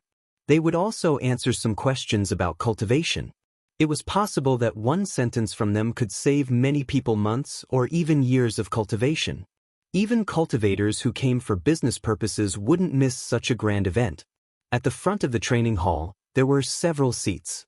Those seats were reserved for the seniors of the 6 sects of Taoism. Generally speaking, those who could sit there were second-generation disciples of the 6 sects of Taoism, Dongshuan's experts. Except for the young man sitting on the left. A few days ago, he spent a lot of money in the market and severely embarrassed Qin Xuanzi. Later, people began to inquire about his identity. They learned that he was the disciple of Fu Daozi, the supreme elder of Fulu School. Although his cultivation wasn't as high as Dongxian, he was a true second-generation disciple of Fulu School. He was in the same generation as the chief and chief of the 6 sects. Below these seats, there were about a dozen seats, which belonged to some well-known cultivation clans and mid-level sects in Zhuzhou, as well as some Xuanzong disciples. As for the others, they could only sit cross-legged on the ground and listen. That's Master Xin of Jing country. The Xin family started with a spiritual jade mine. His family's strength is no weaker than a mid-level sect. I heard that he bought a talisman of creation from Fulu School. A heaven-grade Fulu costs at least 100,000 spiritual jades, and he has to prepare 10 sets of talisman liquid. The Shen family is really rich. The 6 sects have to be the richest. Fulu School sells a Fulu for 100,000 spiritual jades, and he has to prepare his own materials. This is simply robbing spiritual jades. You can't say that. Who doesn't know that the success rate of a heaven-grade Fulu is extremely low? 10 sets of materials may not be enough to make one. Moreover, I heard that the rules of Fulu Pavilion have changed. The Fulu Pavilion doesn't accept spiritual jades before it's completed. It can be said that the 6 sects have a conscience. The crowd kept talking. When more than 10 young disciples of Xuanzong flew down from above and landed on their seats, the cultivators sitting cross-legged in the Daoist field were in an uproar. It's Qing Yunzi. He's only in his 30s, but his cultivation has already reached Dongxian. He's Xuanzong. No, he's the first among the 4th-generation disciples of the 6 sects of Taoism. He's bound to be the next sect master of Xuanzong. Although his cultivation was piled up by Xuanzong with a lot of resources, his talent can't be ignored to be able to push his cultivation to Dongxian in such a short time. Qing Qingzi, Qing Shuangzi, and Xuanzong's young geniuses have all come out. I really envy them. Each of them has amazing talent and has such a powerful sect behind them.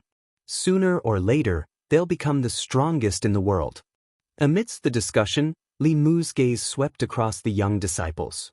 When his gaze swept across a young disciple, he felt a sense of familiarity in his heart.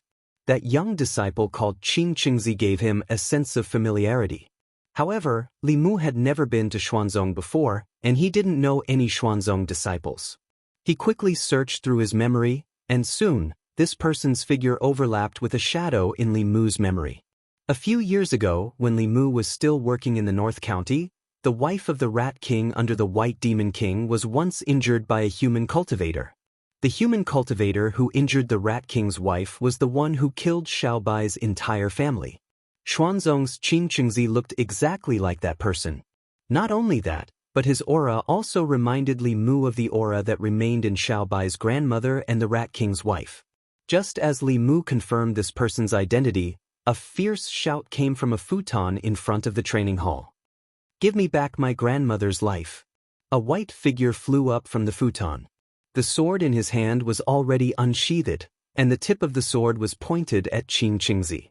This sudden change immediately attracted the attention of countless people in front of the training hall.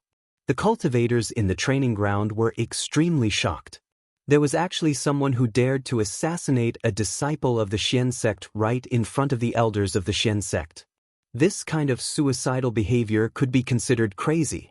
Qing Qingzi and the other young disciples didn't expect this to happen. Facing that figure, the others didn't move. They believed that Qing Qingzi could deal with it alone. Qing Qingzi was stunned for a moment. When he came back to his senses, he unsheathed the long sword on his back and faced the figure. After a short exchange, he found that the beautiful woman's cultivation was almost the same as his. He was shocked and confused. When did he provoke such a strong cultivator? Facing such an opponent, Qing Qingzi didn't dare to underestimate her. He immediately used several of his most powerful spells. However, facing his spells, the woman only cared about attacking and didn't defend at all. Every time his attacks landed on her body, they would immediately dissipate. After a short exchange, Qing Qingzi had already determined that the woman not only had a good cultivation, but also had a defensive treasure. He wouldn't be able to defeat her in a short time. Just as he was feeling anxious, the old man in the front seat suddenly stood up and snorted. He said loudly, "Who are you? How dare you come to my Xuanzong?" As soon as he finished speaking, a transparent giant hand appeared in the void and grabbed at the woman.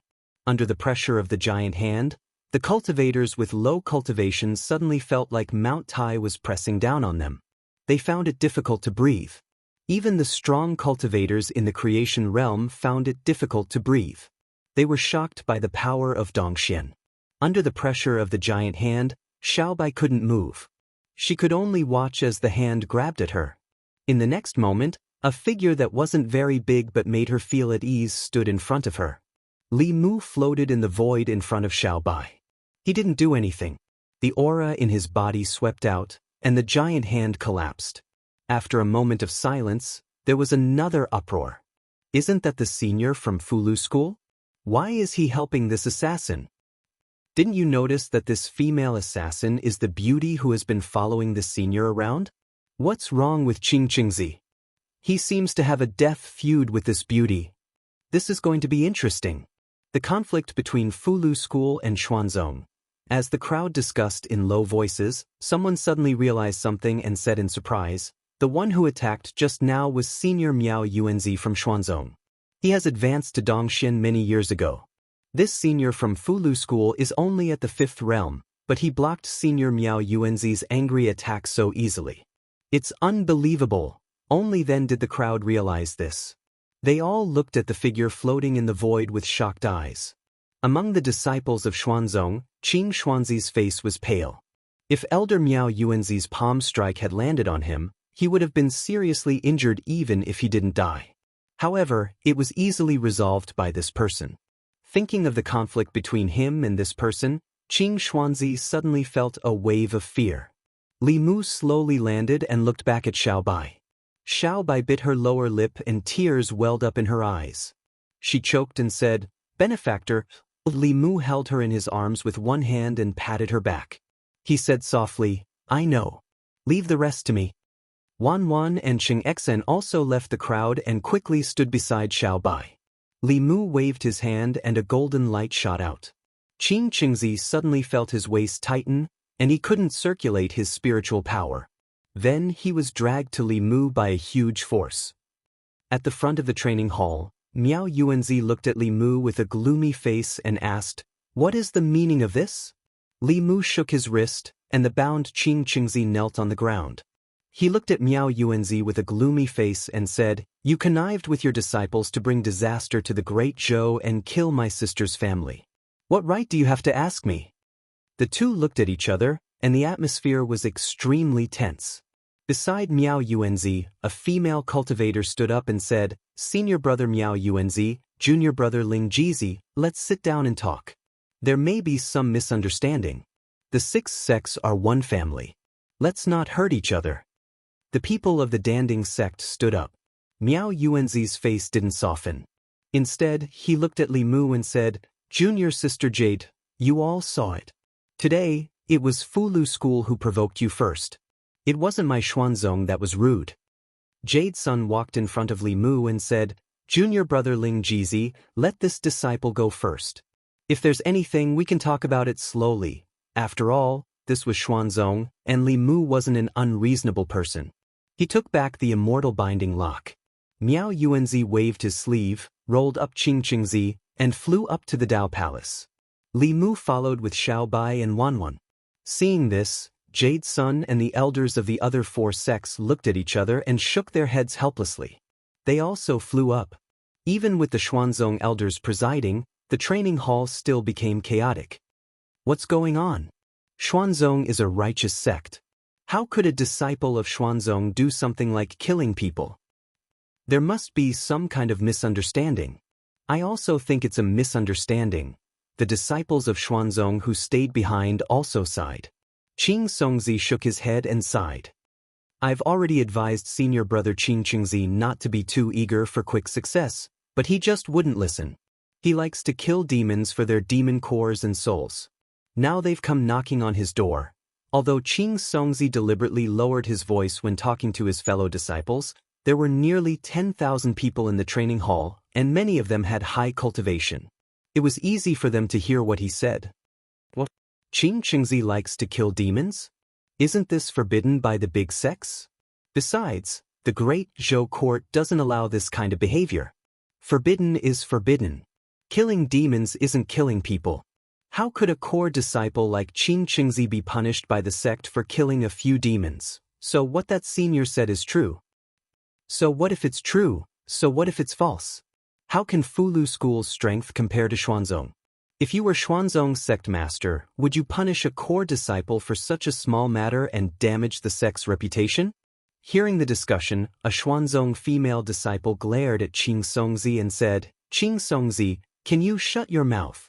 Qing Songzi said innocently, "I'm just doing this for senior brother Qing Qingzi's sake. Let's go up and take a look. I don't know how the sect master will punish senior brother Qing Qingzi." Chapter 5:36. Xuanzong. There were 9 peaks hanging upside down above the East Sea. In the Daoist palace on the 9th peak, the elders of the 6 Daoist sects had gathered. A middle-aged man dressed in colorful robes looked at Qing Qingzi and asked, "Qing Qingzi, Is it like what martial granduncle Ling Jizi said, that you have committed such evil deeds in the North County? Qing Qingzi stood in the hall and said loudly, Sect Master, this lady must have mistaken me for someone else. I have never been to the North County, and it is impossible for me to kill her clan. I am innocent. The Xuanzong Sect Master, Miao Yunzi, waved his wide sleeves and said, I believe that junior brother Ling Jizi would not speak without thinking. Your words alone are not enough to convince others. Miao Yuan, take him to Discipline Peak. Whether he is lying or not, the Discipline Elder will find out. After saying that, he looked at Li Mu and asked, Is junior brother Ling Jizi satisfied with this? At least so far, as the Xuanzong Sect Master and a Seventh Realm expert, Miao Yunzi had shown enough sincerity. He did not protect the disciples of the sect, but dealt with them according to the rules of the Xuanzong sect. Li Mu had no objections to this. He held Xiao Bai's hand and gave her a comforting look. After Qing Qingzi was taken away, the atmosphere in the Daoist palace was gloomy. Jade's son took the initiative to speak and said with a smile, It has only been a year since we parted in the Demon Nation, but junior brother Ling Jizi's cultivation has already reached the peak of the creation realm. It really makes me feel ashamed. I'm afraid that Fulu School will have another expert soon. Li Mu had a good impression of this senior sister of the Danding sect. He smiled and said, I just encountered some opportunities. Jade's son said, Junior brother, there is no need to be humble. As cultivators, opportunities and talent are indispensable. The so-called opportunities are also strength. Inside the Daoist palace, while Li Mu and Jade's son were chatting, Qing Qingzi's face was pale and his body was trembling slightly in Xuanzong Discipline Peak. Standing in front of him was not only the Discipline Peak elder, but there were also 2 martial granduncles of the Miao generation and 2 grand elders of the Dao generation. Besides the sect master, Xuanzong's 7th realm elders were all here. An old man with a face full of wrinkles, white eyebrows, and a white beard said with a gloomy expression, Such a thing actually happened during the exchange that occurs once every 5 years. Does the Talisman Puppet sect even respect my profound sect?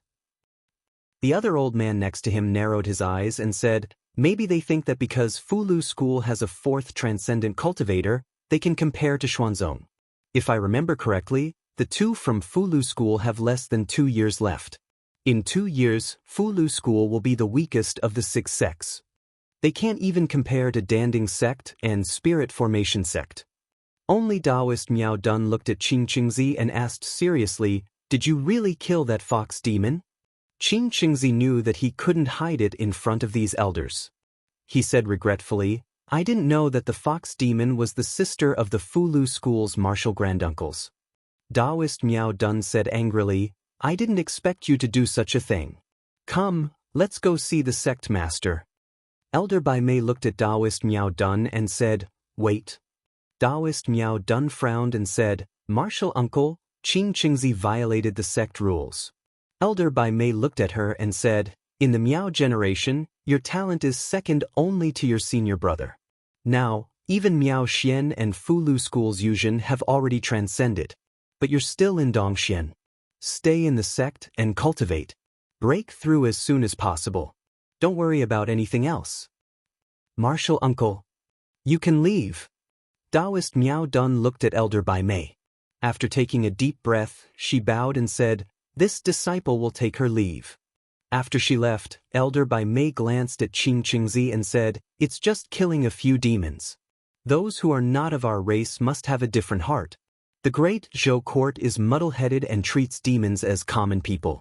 Sooner or later, they will be harmed. Now that all the cultivators in Zhu province are gathered here, if we punish a Xuanzong disciple for a few demons, won't we, Xuanzong, be ridiculed by all the cultivators in the world? Qing Qingzi was overjoyed. Since the Grand Elder said so, he had nothing to worry about. The other Xuanzong elders also fell into deep thought. The Grand Elder's words made sense. If it were any other time, given the relationship between Fulu School and Xuanzong, an ordinary Xuanzong disciple would probably be expelled from the sect for committing such a big mistake. Even a 4th-generation core disciple like Qing Qingzi would be severely punished. But now it was the quinquennial Daoist exchange. All the Daoist cultivators in Zhu province were gathered in Xuanzong. If this matter were to spread, it would damage Xuanzong's reputation. As the top sect of Taoism, Xuanzong's reputation was much more important than a fourth-generation disciple. Elder Bai Mei looked coldly at Qin Qingzi and said, "From now on, you are not allowed to leave the sect until you reach Dongxian." Qin Qingzi had just reached the fifth realm. Although he could enjoy a lot of resources in the sect, he did not know how long it would take for him to reach the sixth realm. Although he was unwilling, he could only bow and say respectfully, "As the Grand Elder commands." Xuanzong, Peak Daoist Palace. Li Mu was still talking with Jade Sun when Miao Yuanzi flew in alone. Miao Yuanzi asked, "What's the result?" Miao Yuanzi cupped his fists and said, "Sect Master Senior Brother, just now at Discipline Peak, Grand Elder personally performed a soul search on Qin Qingzi. This matter is indeed not his doing.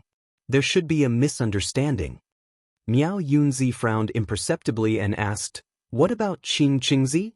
Miao Yuanzi said, "Although this matter was not done by Qin Qingzi, as a disciple of Xuanzong, he embarrassed Xuanzong in front of so many Daoist cultivators. Uncle Master has already punished him to face the wall in seclusion. He is not allowed to come out for 10 years. The four elders of Danding sect, Spirit Array sect, and the South and North sects heard Miao Yuanzi's words and their expressions changed subtly. Miao Yuanzi was silent for a moment and said, "I'll go see the Grand Elder." An old man floated in from outside and said lightly, "No need. If you want to see this old man, you can say it here." Miao Yuanzi cupped his fists and said, "Greetings, Uncle Master." Jade Sun and the others also bowed and saluted, "Greetings, Uncle Master Dao Qingzi." Today's Xuanzong, the Daoist names of the first to fourth generation disciples were Dao, Miao, Hua, and Qin. Dao Qingzi was a famous Daoist powerhouse who was one generation higher than the six sect masters. Miao Yuanzi looked at the white-browed old man and asked, "Uncle Master, Qin Qingzi." The white-browed old man said, "I've already punished Qin Qingzi." "How did you become the sect master?" "When your master was still in power, Xuanzong was so powerful. In your generation, you were framed, and you didn't even protect your own disciple. If Senior Brother knew about this in the underworld, I'm afraid he would doubt his original decision and regret passing the position of sect master to you."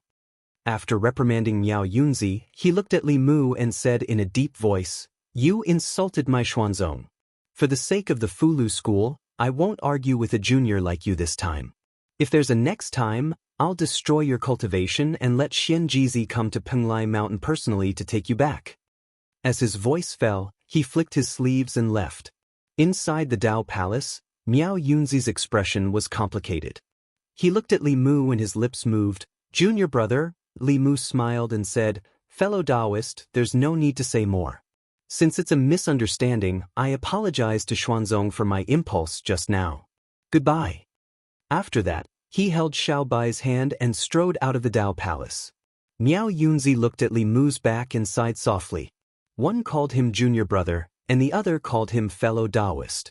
This change in address indicated that the relationship between Xuanzong and the Fulu school could no longer be the same as before. Outside the Dao Palace, many Xuanzong disciples stood in the distance with different expressions. Some looked ashamed, some looked smug. Qin Xuanzi's face lit up with joy. He looked at Li Mu with a mocking expression and snorted, "So what if you're a second-generation disciple of the Fulu school? You're only asking for humiliation if you try to provoke the dignity of Xuanzong." As Li Mu flew down, a figure flew from behind. Jade Sun flew to his side and comforted him, "Junior brother, don't be impulsive. This is Xuanzong. You're alone and weak. Once you're impulsive, you'll be bullied by them." Li Mu smiled and said, "Thank you for your reminder, senior sister. I won't be impulsive." Looking at Li Mu's back, Jade's Sun thought for a moment and took out a sound transmission instrument. After hesitating for a long time, she injected her spiritual energy. A white light flashed on the instrument. Jade's Sun took a deep breath and whispered a few words into the instrument. At the entrance of the Fulu pavilion, Xiaobai bit her lips and wiped her tears. She looked up at Li Mu and said, "Benefactor, I won't take revenge." Li Mu reached out and held her face. He wiped away her tears and said softly, "I promise you, I'll let you kill your enemy and avenge your grandmother and your clan." He looked up at the countless mountains floating in the sky and a smile appeared on his face. He said lightly, "Xuanzong." The sound transmission instrument in the storage space vibrated. Li Mu took out an object and said calmly, "Senior brother." Xianxia's voice came from the instrument. "Junior sister Jade-sun has already told me about what happened in Xuanzong. Xuanzong is the #1 sect of Taoism. Its strength is tyrannical." Li Mu asked, "Does senior brother want to persuade me to let the matter rest?" From the instrument, Xianxia's voice gradually became cold. "Xuanzong is the #1 sect of Taoism. Its strength is tyrannical. However, my Fulu school is not made of mud. Junior brother, please bear with it for half a day." Two martial uncles and junior sister are already on their way to Xuanzong. Chapter 537. Xuanzong on the Daoist field. A Xuanzong Dongxian elder replaced Miao Yuanzi and preached to the tens of thousands of cultivators in the field. Most of what he talked about was the foundation of cultivation. At this moment, some people in the field were seriously comprehending, while others were still curious about the result of the incident just now. Although Xuanzong was powerful, Fulu school was also one of the 6 Taoist sections. They wondered if Xuanzong would disregard the brotherhood of the sect for an inner disciple. Soon, Qing Yunzi, Qing Songzi, Qing Xuanzi, and several other 4th-generation disciples returned to the field from the Taoist palace above. Then, a stream of light flashed and Miao Yuanzi floated in the air. He looked at the crowd and said lightly, "What happened just now was a misunderstanding. Now that it has been clarified, there is no need to think too much." Although Miao Yuanzi said so, there were more than 10,000 people in the field, and there was no lack of clever people. How could they not know the deeper meaning of his words? If it was really a misunderstanding, the senior from Fulu school would have appeared with him at this moment, but he was alone at this moment. It seemed that Xuanzong chose to protect the disciples of his sect for the sake of face, and did not care about the feelings of Fulu school at all. Even if they felt that this was not a good move, Xuanzong undoubtedly had the strength to do so. In the world of cultivation, strength was everything. Without strength, there was no right to reason. This was the sorrow of weak forces, but they did not expect that the powerful Fulu school would have such a day. As the #1 Taoist sect, Xuanzong had strength above all in the world of cultivation. Everything included the other 5 sections. In the field, no one blamed Xuanzong, and few people sympathized with Fulu school, because this was the rule of the world of cultivation. At this time, in the market, the cultivators who did not go to listen to the preaching were almost crazy. The Fulu Pavilion had just released the news that they would sell Fulu books below the heaven rank for free. They did not need spiritual jades, and as long as they provided materials for writing talismans, the Fulu Pavilion would write talismans for them for free. The yellow rank Fulu Pavilion provided 1 portion of talisman fluid, 2 portions of profound rank, and 4 portions of earth rank. The Fulu school would then write corresponding talismans for them. Everyone knew that the higher the level of the Fulu, the lower the success rate of forming a talisman. If one went to any sect or family that was good at Fulu and asked for an earth rank Fulu, which one of them would not ask for more than 10 portions of spiritual liquid and a large amount of spiritual jades? As long as they asked for 4 portions of spiritual liquid, they would be guaranteed an earth rank Fulu. What was the difference between this and giving them for free? No, this wasn't a free gift. This was simply Fulu school making a loss. The only troublesome thing was that they could only register now. The Fulu had to be collected in 3 months at the Fulu Pavilion in Shin-Du, Great Zhou. No one suspected anything fishy, because the Fulu Pavilion did not want their talisman fluid or their spiritual jades. They only needed to register here, and then 3 months later, bring their talisman fluid or spiritual jades converted from talisman fluid to Shin-Du, Great Zhou. The Fulu school would then fulfill its promise. As a great sect with 1,000 years of history, the Fulu school's reputation was not to be doubted.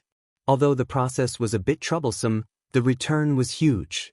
For a time, there was a long line at the entrance of the Fulu Pavilion.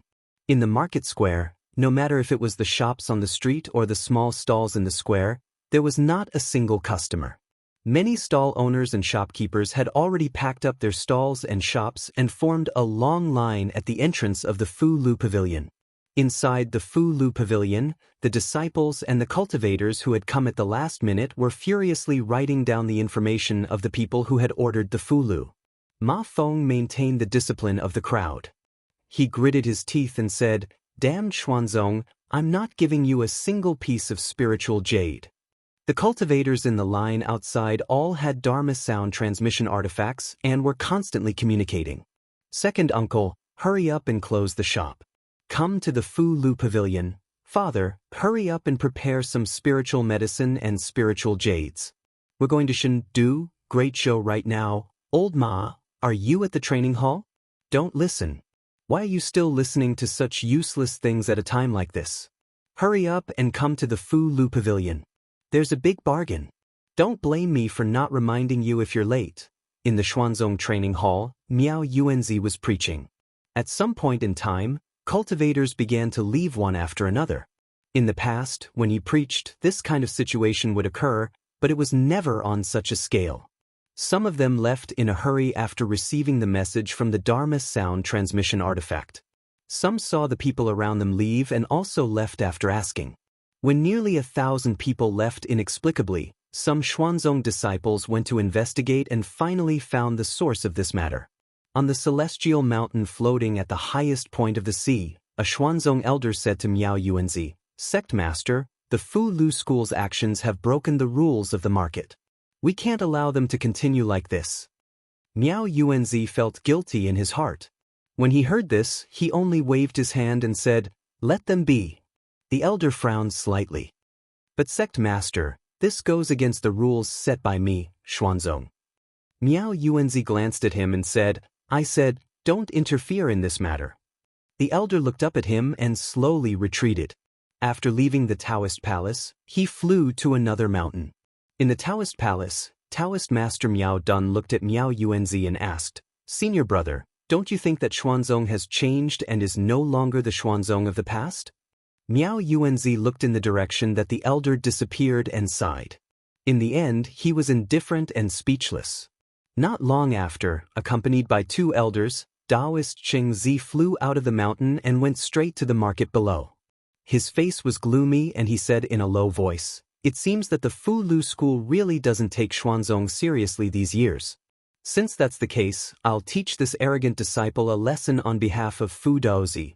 On the third floor of the Fu Lu Pavilion, there was an hourglass on the table in front of Li Mu. It was the hourglass that he used to keep track of time when refining pills. At this moment, the sand in the hourglass was almost gone and there was only a small handful left. Before the sand was completely gone, a powerful aura suddenly came from the top of the Fu Lu Pavilion. It was the aura of Xuanzong's Grand Elder, Daoist Xianxia. Daoist Xianxia's figure flew from above and he said angrily, "Junior of the Fu Lu school, you've repeatedly challenged my, Xuanzong's, bottom line today. I'll teach you a lesson on behalf of Fu Daozi." The voice of Xuanzong's Grand Elder reverberated in the market and into the ears of countless cultivators. At this moment, everyone's impression of the Fu Lu school had improved greatly. Xuanzong's behavior just now was extremely immoral, and now it was even more outrageous. A grand elder of a sect with a cultivation of the 7th realm was bullying a 5th realm junior. How could such behavior be done by a fellow Daoist? Just as the surrounding cultivators began to sympathize with the young man from the Fu Lu school, on the 3rd floor of the Fu Lu Pavilion, Li Mu looked at the remaining sand in the hourglass and took a step forward. He was already outside the Fu Lu Pavilion. He looked directly at Daoist Xianxia and said coldly, "Xuanzong, you shameless old man. Do you think you're qualified to teach me a lesson on behalf of my master?" There was a long line of cultivators at the entrance of the Fu Lu Pavilion. When Li Mu's voice rang out, the noisy market instantly fell silent. If Xuanzong scolded their grand elder like this, the Fu Lu school would probably completely fall out with Xuanzong this time. Although this sentence pleased many cultivators, they also knew that this young man's fate would probably be very miserable. After all, there was an insurmountable gap between their cultivation levels. Daoist Xianxia also did not expect this young man to be so presumptuous. His face instantly darkened. In the void, an invisible hand grabbed at Li Mu. It was the same divine power that Miao Yuanzi had used, but its power was completely different. Li Mu felt that his body was trapped by the power of heaven and earth and could not move at all. Even the ordinary Dongxian could only watch as the giant hand grabbed at him, let alone the creation realm cultivators. This reminded Li Mu of the first time he met the Lord of Illusions. However, he was no longer the weak cultivator with divine power that he used to be. Li Mu used his mind to disperse the power of heaven and earth around him. The law bell flew out of his body and merged with Li Mu's body. At the same time, a Fulu talisman appeared in Li Mu's hand. He used his dermic powers to activate the talisman. The Fulu burned, and the shadow of a woman walked out of the Fulu. She exuded the aura of a sixth realm cultivator. Below, the crowd exclaimed in surprise. He's actually planning to resist. This aura. Is this a heaven-grade golden armor divine army talisman? It seems a little different. Even a heaven-grade divine army talisman is useless. A sixth realm cultivator is no threat to Elder Dao Chengzi. To everyone's surprise, the shadow of the woman who walked out of the Fulu didn't attack Dao Chengzi. Instead, she merged with the young man from the Fulu school, causing his aura to rise to the sixth realm in an instant. The invisible giant hand was already reaching for him. Li Mu didn't dodge. The bell shadow on his body flashed, and the giant hand collapsed. The bell shadow also collapsed and dissipated. He knew very well that the Empress Divine Avatar wouldn't exist in his body for long. Before Dao Chengzi could do anything else, he had already launched an attack. He used his mind to control the power of heaven and earth. Wind and thunder intertwined around Dao Chengzi. The sixth realm elders of the Black Sect who had rushed over after hearing the commotion felt a chill in their hearts when they saw the wind and thunder. This was definitely a supernatural power that only a sixth realm cultivator could use. Dao Chengzi stood where he was and looked at Li Mu indifferently. A protective shield appeared around his body, blocking the astral wind and lightning outside his body. The next moment, dark clouds suddenly gathered above his head. Wind mixed with black raindrops fell, and the shield around Dao Chengzi's body started to thin rapidly. The dragon clans call the wind and summon the rain. A hint of shock flashed across his eyes. Outsiders might not know, but he knew better than anyone else that the power of these spells was comparable to that of the most powerful cultivators in Dongxian. Of course, this was far from enough for him. He floated in the air and only maintained the shield. He didn't do anything else. Even with his status and position, he had failed to capture a fifth-level junior personally. If he were to make a move again, even he would lose face. When he used all his trump cards and completely understood that the gap between the two realms couldn't be closed no matter what he did, he would realize how laughable he was. He would become a joke who overestimated himself and was like an ant trying to shake a tree. Countless elders from Xuanzong had already flown out. They floated quietly outside, and no one intervened. If they had to intervene in the battle between the Grand Elder and the junior from Fulu School, after this exchange, Xuanzong would also become the biggest joke in Zhuzhou. However, they looked at Li Mu with fear that shouldn't exist. The disciples of the Qing generation looked at the battle in the sky. Instead of fear, they were shocked and terrified. This person was only the same age as them, but he could already fight the Grand Elder. Even if he lost in the end, no one had the right to laugh at him. In the sky, Li Mu didn't have time to pay attention to the discussions below. Without a doubt, without relying on the Empress or the demonic corpse, Dao Chengzi was the most powerful enemy he had ever encountered. His most powerful attack couldn't even break through the defense set up by Dao Chengzi. There seemed to be a natural barrier between the two of them. No matter how hard he tried, he couldn't cross it. If he couldn't fight head-on, he could only use his wits. Li Mu took a deep breath. His Qingxian sword flew out instantly, turning into sword shadows that filled the sky, and attacked Dao Chengzi. Tens of thousands of swords flew out. A sixth realm elder from Xuanzong narrowed his eyes. He took a deep breath and said in a low voice, "What a powerful Daoist technique. With this technique, he can probably fight Dongxian as a creation and transcend as a Dongxian. With his current cultivation level, not many people in Xuanzong can take this technique head-on. Jade Sun floated in the distance and murmured, "This Daoist technique has probably touched the edge of the seventh realm. In other words, if we really fight, we won't be his match at all." Dao Qingzi's expression was still calm as he looked at the sword shadows that filled the sky. However, a hint of seriousness appeared in his eyes. He strengthened the shield outside his body. The sword shadows crashed into the shield and collapsed one after another. However, the dermic power shield also thinned at a speed visible to the naked eye before finally dissipating. However, there were only a few sword shadows left. Dao Qingzi's dermic power swept out. He stared at Li Mu indifferently and said, "Junior, what other skills do you have? Show them all." Before he finished speaking, his eyes narrowed. The last few sword shadows collapsed under the sweep of his dermic power. However, there was still an illusory sword that didn't slow down. It pierced through his forehead at a speed that couldn't be dodged. The small sword pierced through his forehead. Dao Qingzi's body wasn't injured at all, but his primordial spirit was instantly injured.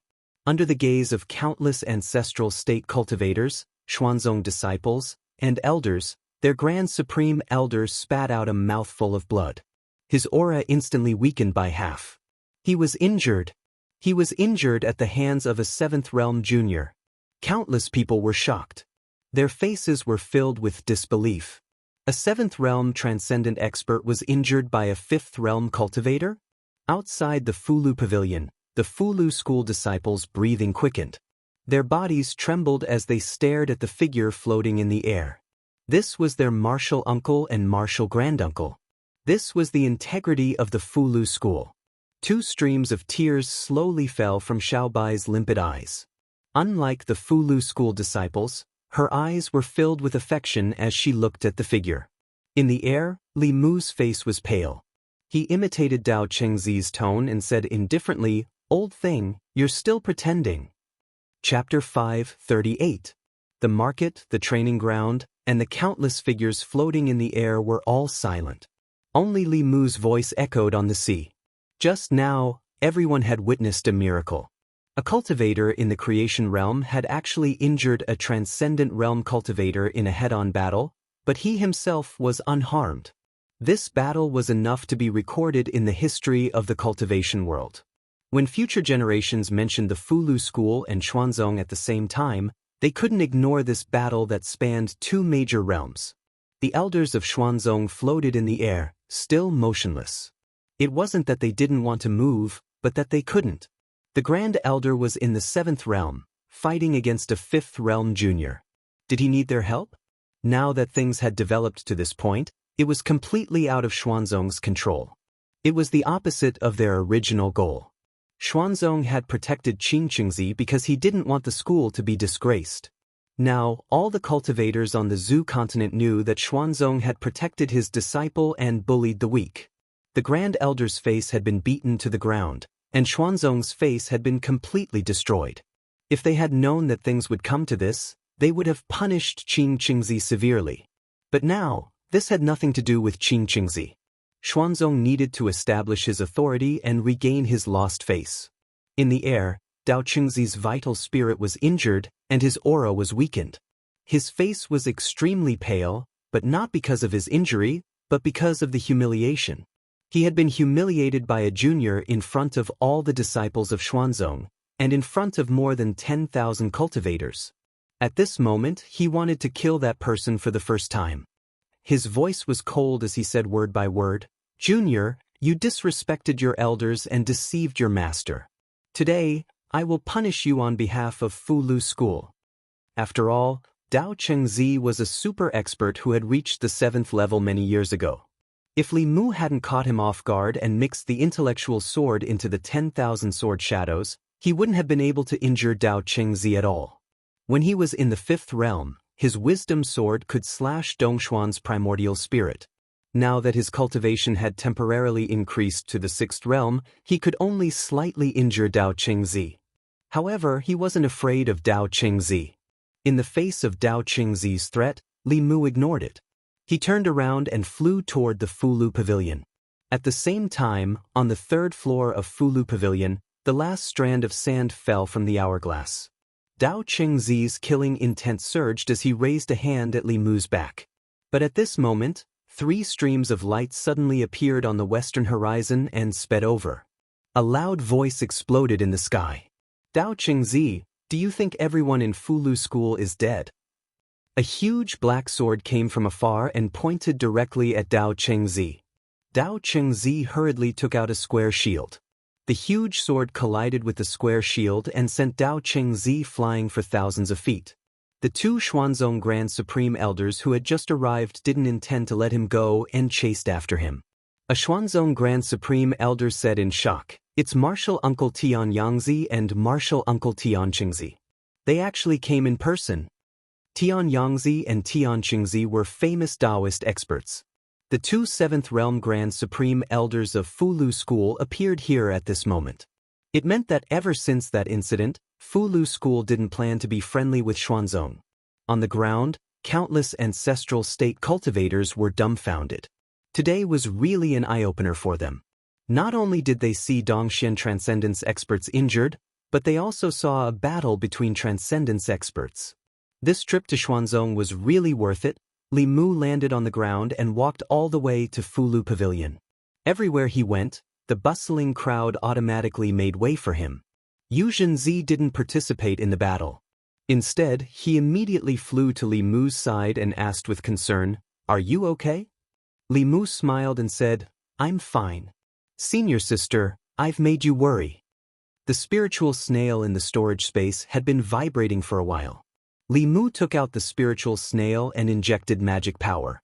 The Empress's voice immediately sounded, "What happened on your side?" "I felt that you used that avatar," Li Mu said. "It's already taken care of. It's not convenient to talk about it now. I'll explain it to your majesty when we return to the divine capital." Zhou Yi asked again, "Are you okay?" Li Mu said, "I'm fine. Your majesty, don't worry." In the Chengel Palace, Zhou Yi didn't ask any more questions. He took the initiative to put away the spiritual snail and then said to Mr. Mei, "He should be in Xuanzong now. Order the officials of the East County to investigate what happened in Xuanzong." At the entrance of Fulu Pavilion, Li Mu said to Qing Jingzi, "Pack up and prepare to return to the divine capital." Qing Jingzi led the disciples back to the pavilion to pack up. At this time, a female cultivator walked to Li Mu and asked nervously, "Senior, can we stay in Fulu Pavilion?" Behind her, there were more than 10 pretty female cultivators. They looked at Li Mu nervously. These female cultivators were the shop assistants that Ma Feng recruited. Li Mu said to them, "There won't be Fulu Pavilion in Xuanzong anymore. If you're willing, there's still a place for you in the new Fulu Pavilion in the divine capital of Great Zhou." The girls said in unison, "We're willing." The female cultivators happily went to Fulu School to help pack up. Li Mu looked up at the sky. Dao Qingzi was already slightly injured. Under the siege of 2 Grand Supreme Elders, he was in a sorry state. The other 2 level 7 cultivators in Xuanzong couldn't sit still anymore. They flew up to stop them. "Uncle Masters, let's talk. Let's sit down and talk. Don't hurt our friendship." Tianyangzi attacked with all his strength. He said coldly, "Friendship? Yes. Dao Qingzi is going to clean up our Fulu School. What's there to talk about? I don't have much time left, but my Fulu School isn't a place that anyone can mess with. If you want to humiliate my Fulu School, wait until I'm dead." The Xuanzong Taoist priest said, "Fulu School and Xuanzong are brothers. Uncle Masters, please stop. Don't hurt our friendship." Tian Qingzi trapped the 2 Xuanzong Grand Supreme Elders with his Fulu. His voice was equally cold. "When you, Xuanzong, covered up your disciples and humiliated my Fulu School, why didn't you think of your brothers?" The injured Dao Qingzi was forced to retreat in defeat by Tianyangzi. The other 2 Grand Supreme Elders were also trapped. Xuanzong had 5 7th Realm cultivators. Only Miao Yunzi and another Grand Supreme Elder were left. At a certain moment, an angry roar came from an upside-down mountain. An old man flew out and said angrily, "Tianyangzi, Tan Qingzi, don't go too far." He wanted to help Dao Qingzi but was stopped by Yuzhen. The old man looked at Yuzhen and said gloomily, "Nephew Yuzhen, you want to stop me?" Yuzhen looked at him indifferently and said coldly, "When Dao Chengzi bullied my junior brother, did you ever think that he was your nephew?" The cultivators below looked up at the sky in silence. Seventh realm cultivators were always elusive. Ordinary people rarely saw them. Today, they saw 7 of them at the same time. 7 transcending state cultivators were fighting in a chaotic battle. High up in the sky, the light of spells was unceasing. If their battle was on the ground, the whole of Xuanzong would probably be destroyed. Even from so far away, everyone could feel the waves of pressure. No matter what the result was, Xuanzong's reputation was completely destroyed this time. In the Daoist palace on the highest mountain, the bright light of spells shone into the palace. Miao Dun looked at Miao Yunzi and asked, "You're not going to help?" Miao Yunzi shook his head. "No." Miao Dun said, "If you don't help, Uncle Master will have an excuse later." Miao Yunzi breathed a sigh of relief and said, "I've been in the sect for too long. I'm bored. I'm just thinking of going out for a walk." Miao Dun was silent for a moment and said, "I also want to go out for a walk and find an opportunity to break through." In the market and on the training grounds, the cultivators of the Zhu continent had been looking up for a long time. The battle in the sky didn't have a result. Obviously, the Fulu school and Xuanzong had a big conflict. The 3 elders of the Fulu school came from afar, but the cultivators of the 2 sects couldn't really fight to the death. Up in the sky, the battle was still going on. However, at a certain moment, everyone suddenly disappeared. After a moment of shock, everyone was in an uproar. Where are they? Why did they all disappear? Strange. Why can't I see anyone? In an instant, the elders of the 2 sects disappeared. At the entrance of the Fulu pavilion, Li Mu's vision blurred. When he reappeared, he was in another space. This space was very big, much bigger than the Emperor's secret garden, but not as big as Li Mu's Demon Emperor space. Other than the size, there was a big difference between this space and Li Mu's Demon Emperor space. After the Demon Emperor's space had a new master, it went from being dead silent to full of vitality. There were mountains, rivers, lakes, grass, trees, fish, and insects. It was like a small world. Although there were mountains, rivers, trees, and grass in this space, there was no life. The mountains were gray. The trees on the mountains were withered. There wasn't a trace of green. The water was black. There wasn't a single fish swimming in the water. The grass under Li Mu's feet was yellow. The entire space was dead silent. The 2 Taishang elders and Yuzenzi were beside Li Mu. In front of them were the 4 elders of Xuanzong. In the middle of the withered grass, an old man sat cross-legged. The old man had no eyebrows or beard.